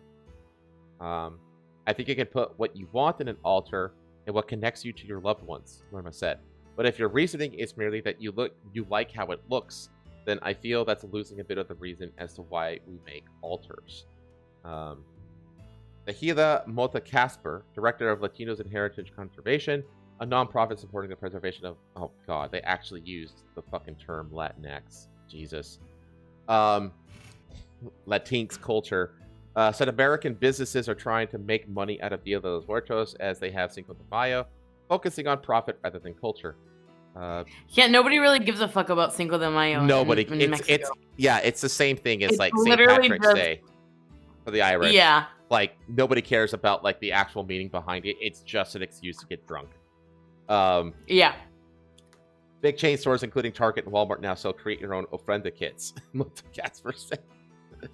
It's beginning to get culturally appropriated by other individuals outside of our diaspora, she said. Although not Mexican, Beth McRae has lived in Arizona and California and has always been surrounded by Latino culture. She has created an altar for Day of the Dead since 1994. It began collecting items related to the celebration in the early 90s and has amassed a collection of more than 1,000 pieces, and she throws a party to celebrate the day every year. This is the coolest celebration because you're inviting the loved ones that you've lost, McRae said. I threw my first Day of the Dead party in San Diego with my very meager collection of items, she continued, and it became an annual event. McRae said that she tries to be respectful by making sure the trinkets she places on her ofrenda are from Mexico and by focusing on lost loved ones. It's done with respect and love, but it's an opportunity to raise awareness to people that are not familiar with the culture or are not from the culture, McRae said. Salvador Ordorica, a first-generation Mexican-American who lives in Los Angeles, said that traditions must be reinvented so the younger generations want to keep them alive. I think it's okay for traditions to change, Ordorica said. It's a way to really keep that tradition alive as long as the core of the tradition remains in place. Oh. That's a little thing about Day of the Dead. Now, one thing that this article doesn't really go into, like, what the actual culture is. You know what I mean? Like, it doesn't go into, like, because I know that, like, All Saints Day and All Souls Day are also the thing. Is that the same? Is that related? I couldn't tell you about... Okay, so I didn't grow up with Day of the Dead. Okay. My mom was too Christianified for it. Okay, I'm just reading it now. She thought it was like a disrespect to God or whatever. My grandma, however, does celebrate Day of the Dead. Okay. So, like, that move from Mexico to the States, like, really made a change for my mom. My grandma celebrated it this year. And there are like different days for different things. Like, well, it's a 3-day thing, right? Yeah. So there's a day for children. Okay. So, so today is Dia de los Angelitos, and tomorrow is Dia de los Muertos. Okay. So, Dia de los Angelitos is Day of the Angels, Day of the Little Angels. Right. And it's honoring the spirits of deceased children. And today is like a day where it's focused on, you know, placing your child's favorite toys or their favorite sweets, you know, kind of setting that up for them. And then tomorrow is the day for everyone else, essentially. Okay. So yeah, and then there is also yesterday. No, October 27th has, Okay. like, in recent years become a day for you to celebrate your deceased pets. Okay. So you can also set up a little offering with your dog's favorite treats, with their collar, you know. That's like one of the more modern ones. I was gonna say that's because I used to not be. That's So. interesting to me because it's like the article said, how it's kind of like the roots of it are like go back to like Catholic conversion of like the indigenous tribes from back in the day. Like the idea of like pets going to heaven is not a Catholic thing. Like Catholics and Christians in general don't believe that animals and pets go to like have afterlives. Yeah. So having like a more Catholic tradition have like this day set aside just for pets, stuff like that is interesting. Yeah, but I think it helps keep the tradition alive, especially now when there are people opting to not have children. That's true. And where they're opting to have pets instead. And I don't know, I think it's sweet. I have I just have an altar set up in general because of my, you know, paganistic beliefs. Yeah. And I have a little clay thing of my favorite dog back when I worked at the clinic's paw print. And I have the ink prints of his nose and his paws as well on the altar at the moment. And I also have my my brother's dog's picture because of what happened recently where they got shot. Oh, that's right. Yeah. Yeah. And that dog was initially my dog. I brought him, I paid for him to get healed back from parvo, which is a very difficult sickness to bring a puppy back from. Yeah. And so I have pictures of him on my little altar right now as well. Because I have no connection to my dead family. I don't know any of them. Hell, I barely even talk to my grandma. She lives in a completely different country. I've never seen her. So I like participating in the tradition, and I like being able to participate it in the way that I can, which is deceased pets. And I also think like anyone can celebrate. I feel like that too. Like I don't like the whole knee-jerk this is cultural appropriation kind of reaction. I understand. Well, I understand. it Like is if when, it, like- yeah, I understand that it's like, you know, if they're just hijacking the aesthetic, you know, and that's it. Like they don't actually care about like the meaning behind it and stuff like that. Yeah.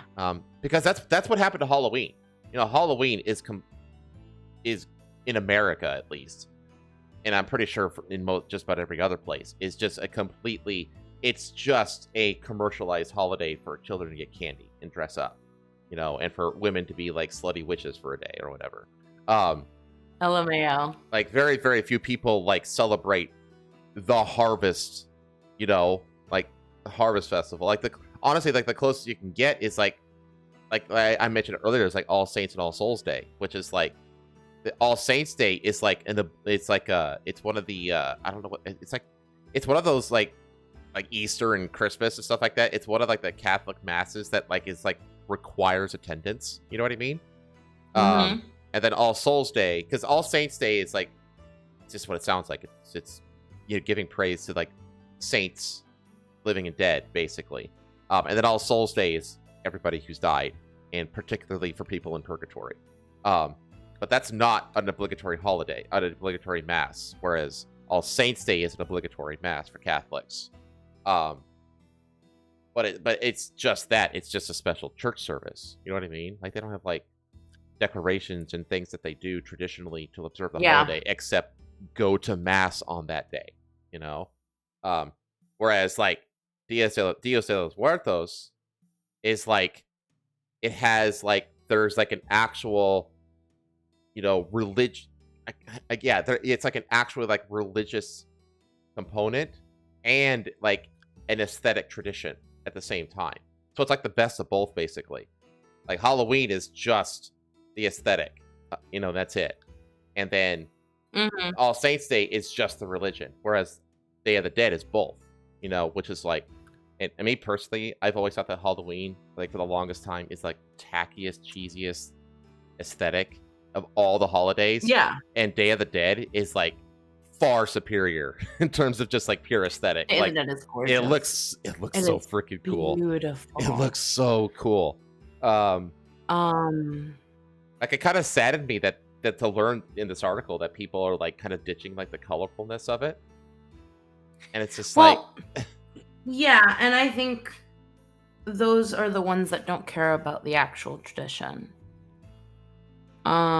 because the color and the orange marigolds. That's some of the marigolds. Yeah, them for golden. They're supposed to be orange. When you sprinkle them, right?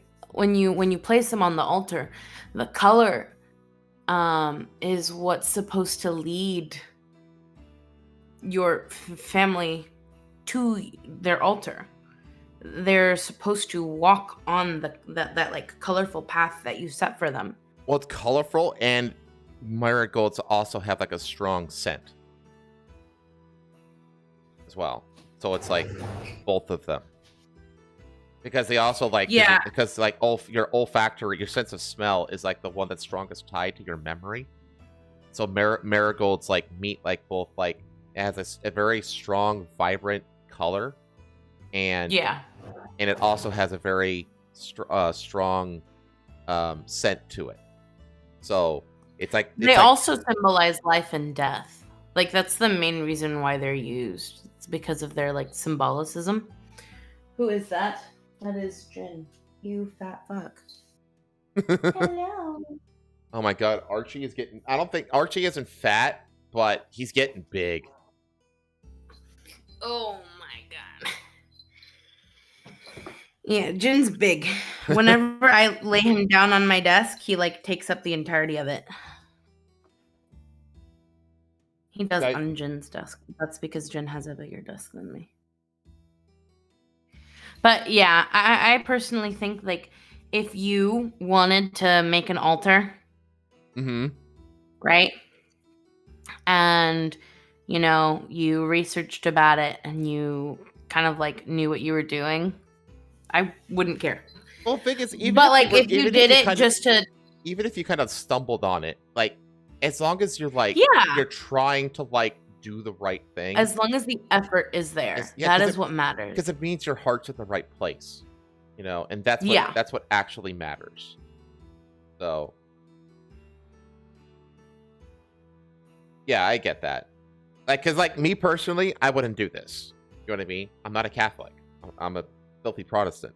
I'm not Catholic either. I'm fucking pagan. Yeah, I know. But like the people that piss me off are like the white chicks that are obsessed with the sugar skulls that the white, put them everywhere. They get them tattooed. They have it on their wallet. You know, it's their phone case. It's just an aesthetic to them. Yeah. That to me pisses me off.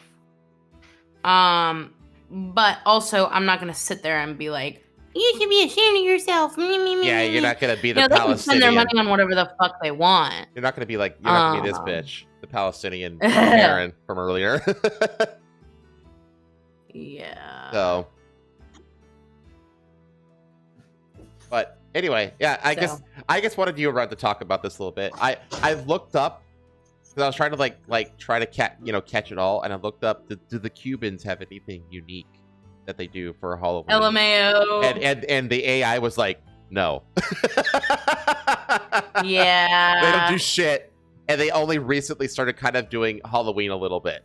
You know, they basically appropriated what American Halloween is. So they just do like the trick or treating and the dress up and the pumpkins and that kind of stuff. They don't do any. It's not like a celebration of anything though. It's just a fun thing to do, and that's only recent. But otherwise, they don't really have anything unique for this. And I was like, well, okay, well, at least I have Day of the Dead for pay. I tried to get one for Jin for Cuba, but that was a strikeout.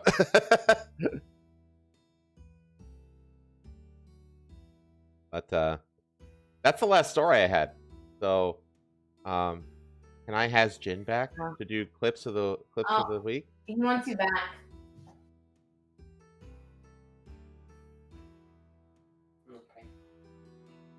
He said okay.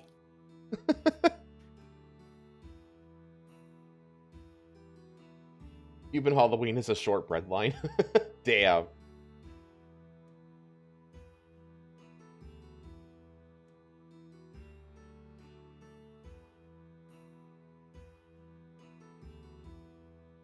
Hello? I'm alone, chat. This is you and me now. Hello. There he is. Oh, not. I'm muted. No, you're good. Yeah. I guess when the two stories that I did with her, I did like doggy costume event. Yeah. And then then we talked about Dia de los Muertos. I was standing behind her watching until I had to go poop. Oh, okay. Okay.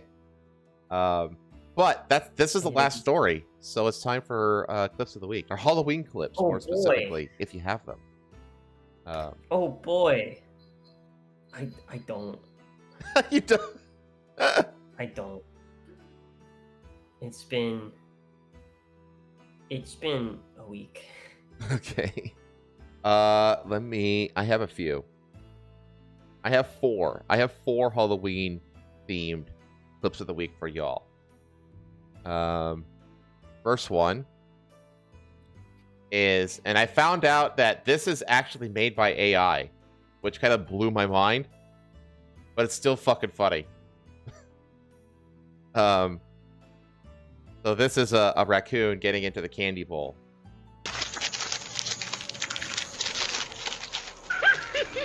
Trick or treat. Come closer and I'll give you a real scare. Raccoon's like, fuck you.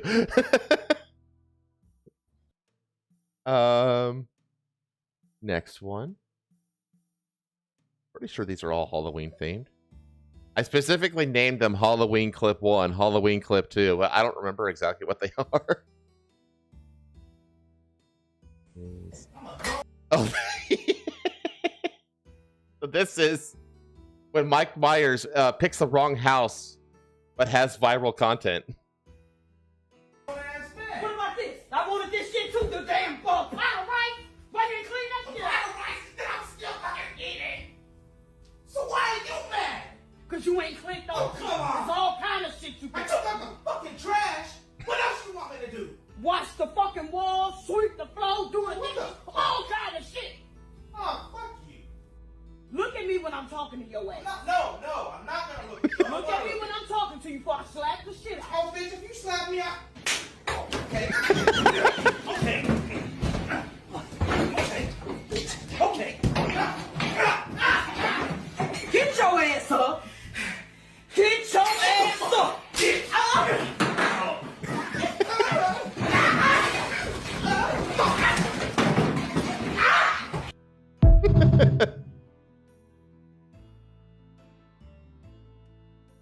There's that one. And then I have two more for you. Oh yeah, this was I saw this one today actually. So this is like a little short clip of a drone show they did in Qatar That's Halloween themed. What the fuck is that building?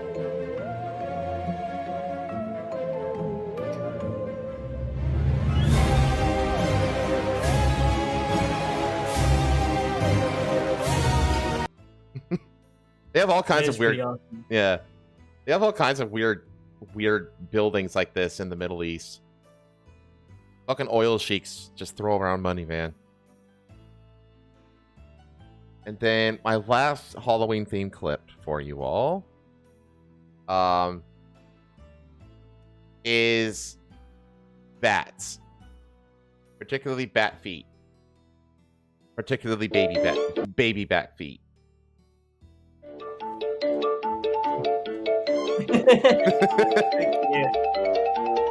It's so cute.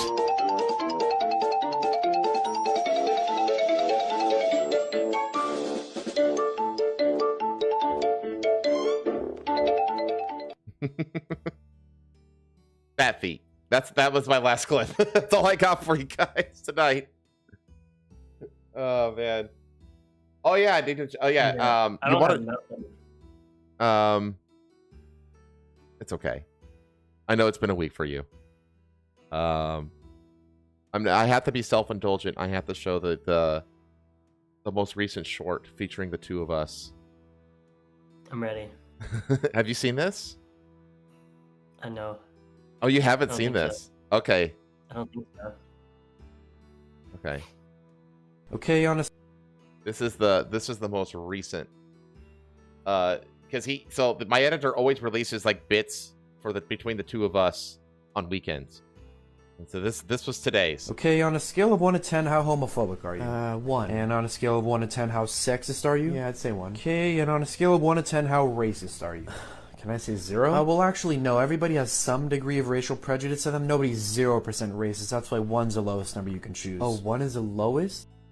Okay, on a...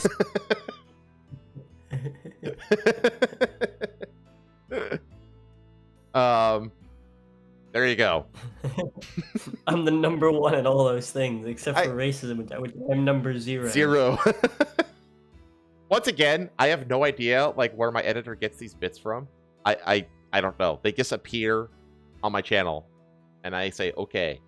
So, oh man. I don't have Mix It Up turned on, Marku. I'm sorry. Because Mix It Up for whatever reason is like busted for this channel, for this profile. I don't know what's going on. But that's the last clip. So that's the show. I hope you all had a good Halloween, and don't eat too much candy or you'll get sick. You fucking children. What do you got going on next week? Man, tomorrow I've got a planning stream where I need to obviously plan the week out. Tomorrow I also need to take care of a kiddo. Oh, you have another babysitting again. Yeah, Oof. I'll be starting the planning stream at 2.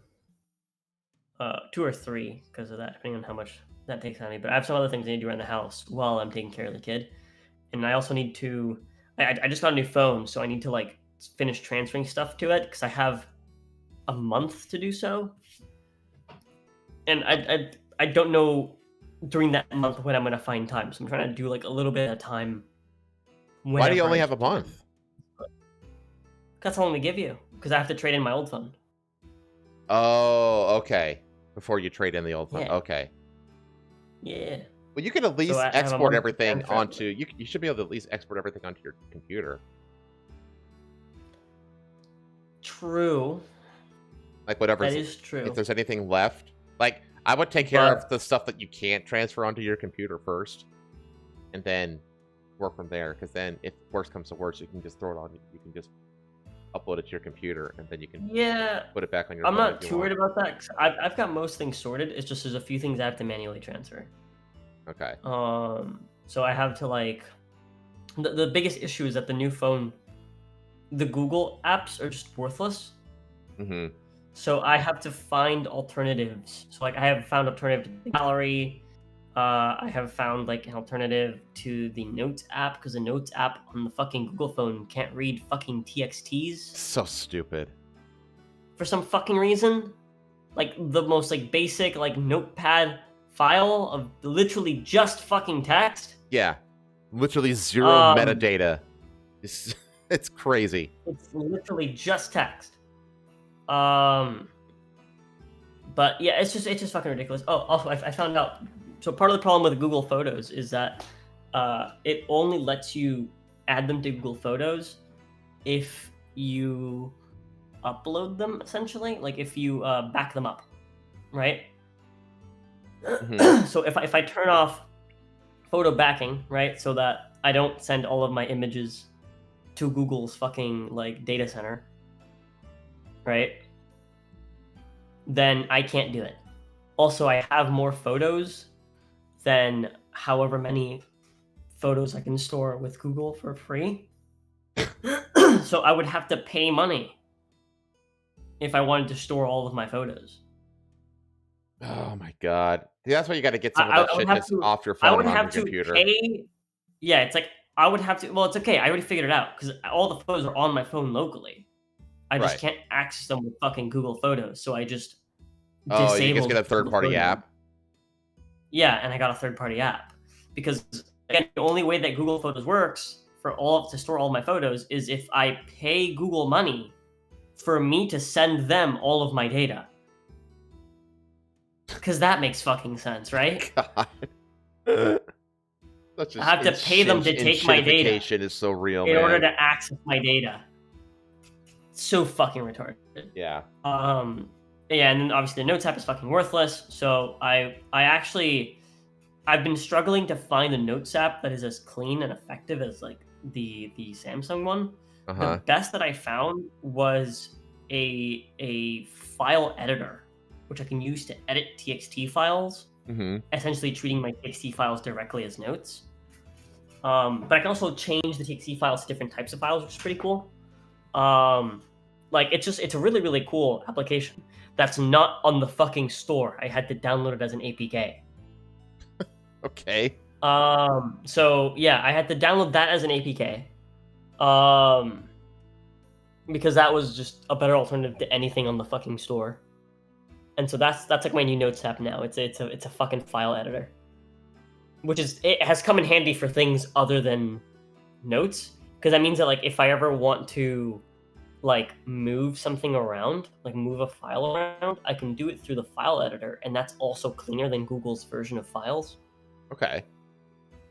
Because like I could just go to like my files and access everything on the phone, right? Yeah. But doing it through the file editor is actually cleaner and easier. Okay. So it's not only replaced my Notes app, it's replaced my files thing, which is nice. I still need to go to files if I want to look at images, but obviously I have a third-party gallery now I can use as well, so that's fine too. Okay. But yeah, it's been a like arduous process. Yeah, it's gonna fucking process. Right. So far, oddly enough, the easiest thing to transfer that isn't like my notes has been like D&D. Okay. Just because I for all my D&D stuff, I have like third-party apps that I can just take the files from, transfer, move them into the new folder, and then boom, they just show everything. Yeah. I had to manually transfer some stuff through like Google Drive. Like that wasn't a big deal either. That just took me like an hour. But obviously like my notes, I now have to like manually transfer from like my old phone to my new phone, and then I have to use the file editor to put them in the folders that I want them in, and also to edit the names, because when you transfer them, the names get all fucking weird. So I have to edit the names back in place, basically. But that's about it. That's like the same thing I need to do. Everything else is like whatever. Everything else is like fine. Like less important. Yeah. Yeah. But yeah, it's been really fun finding like third-party apps. So now whenever I transfer phone, I now have like a plan, third-party alternatives that work regardless of all phones. Like I'm no longer attached to a like family of apps, right? Like to like an ecosystem. Yeah, you're not. Yeah, a singular ecosystem. Yeah. I am finally free, or at least I'm in the process of becoming free. Yeah. I mean, there's nothing worse than the Apple fucking ecosystem and how restrictive it is. No, there's nothing worse. But like, I was talking with Pei how like Samsung is really nice because like with Samsung, when you transfer things to Samsung, they kind of handle it. yeah, they do. They do Like, a really good job. I remember like when I went from Apple, because I used to have an iPhone 4 to a Samsung phone for the first time. It just let me transfer everything, and Samsung automatically translates everything into its own ecosystem. It's like Samsung is like great. Yeah. For that, They like, wrote they wrote an API specifically to capture people. They wanted to make it as easy as possible to abandon the Apple ecosystem and join theirs. And so they basically have just a bunch of built-in APIs that translate all the Apple shit into their shit, so that it's really easy to switch ecosystems. So, which is great. It's really, really nice. And well, it's not even just that. They're not just good at it, like bring people in. A lot of Samsung's apps also let me export my files in like multiple different file formats, so that it makes it easier for me to transfer it to other things. The issue is that the fucking Google ecosystem is literally fucking worthless. And doesn't take anything other than its own unique fucking thing, kind of like Apple, which is fucking stupid. It does the same thing as Apple, which everybody fucking hates.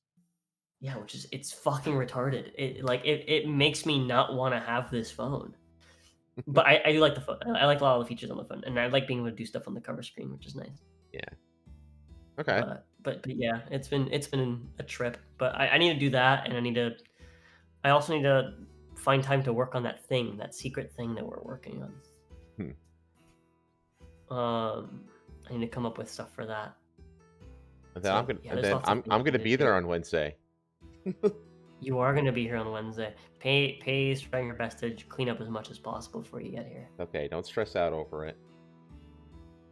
I'll try to make sure she doesn't. I'm actually gonna, after this, I'm gonna go hang out with her for a little bit and help her. Yeah, don't stay on task. Tell her not to stress out over it. Like, very easy to accommodate. I will. Chat, we're going to a peanut festival. Yeah, we're gonna. I got.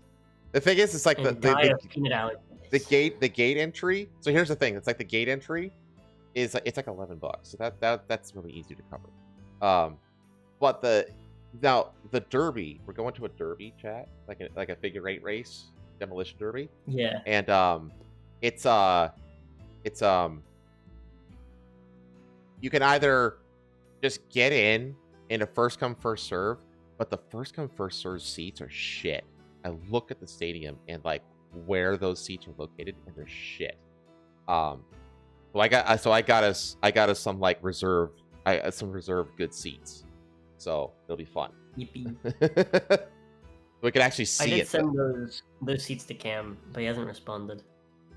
Because he did say he might go, but I don't know. I think it was too short notice. Honestly, I think so too. That's okay. Next year. Yeah, so thanks. Yeah.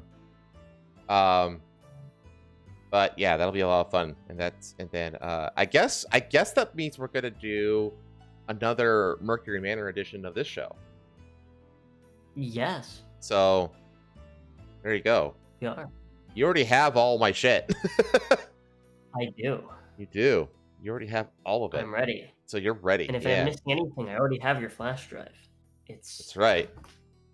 Chat. Like Rosa could like literally steal my identity because she has every single one of my. She has all my music, all of my artwork, all of my models, all my PNGs. I can become the wandering helmsman. Yeah, she has everything.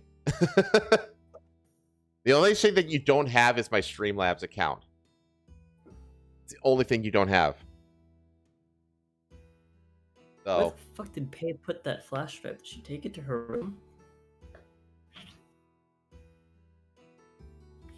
I know it's here somewhere. It's fine. What? Huh? I'm reading. Villain says that the bench is just cleared at the World Series. And this is Game 7. This is the last game of the World Series, and the bench is just cleared. Oh my god. What does that mean? That means that all members of both teams decided to start fighting in the middle of the field. That's what that means. Oh, fuck. That means that both teams just charged the mound and got into a brawl in the middle of the field because there were 3 straight pitches high and inside, and with a third hitting the batter, which that's what we call Bush League baseball. I'm not gonna get into it, but it's very like schoolyard kind of baseball, essentially. Like beating, like if you've got like a 4 or 5 run lead and you steal second base, Bush League dictates that batter's getting beamed, essentially. Like you don't pull that shit when you got that comfortable of a lead, you know. So you retaliate by beating the batter. That's like Bush League. It's called Bush League baseball, and like throwing high and tight like that. That's Bush League baseball, baby. That's amazing. Loudly arguing, not necessarily fighting. Fists are rarely thrown when bent. Yeah, that's true. It used to be like they'll get in each other's faces. Essentially, there might be a little bit of shoving, but it's not like a hockey fight. But like it used to happen a lot whenever there was like a really big plate collision, like a runner running home, like basically like tackles the catcher, like that kind of shit. That used to cause bent clears, but that's illegal now, I think. So, yeah. That's incredible, though. But anyway, anything else? My week is pretty simple. My week is basically oh my god. So NDA, I'm calling NDA out by name on my Red Dead Redemption stream last night. I was originally gonna just do 5-finger fillet, a round of 5-finger fillet for every, like, instead of a punishment wheel. I would just do that, but he convinced me to do like a coin toss between 5-finger fillet or another 30 minutes of Soma. That motherfucker managed to add another 2.5 hours to an originally 1-hour Soma stream, and I am not happy about it. I have a 3.5 hour long Soma stream I have to do on Tuesday, and I am not looking forward to it. So that fucking wheel landed on Soma like 5 out of 6 times. I was fucking pissed. I want to watch this. Tuesday night. Tuesday? Yeah. Okay. I got to do a 3.5 hour long Soma stream, and I'm fucking not happy about it. Trying to make time to watch. I love Soma so much. God, so that's gonna happen, and then I basically just pack up and head your way, and then I'm just off collabing all through the weekend. So hell yeah, that's basically my plan.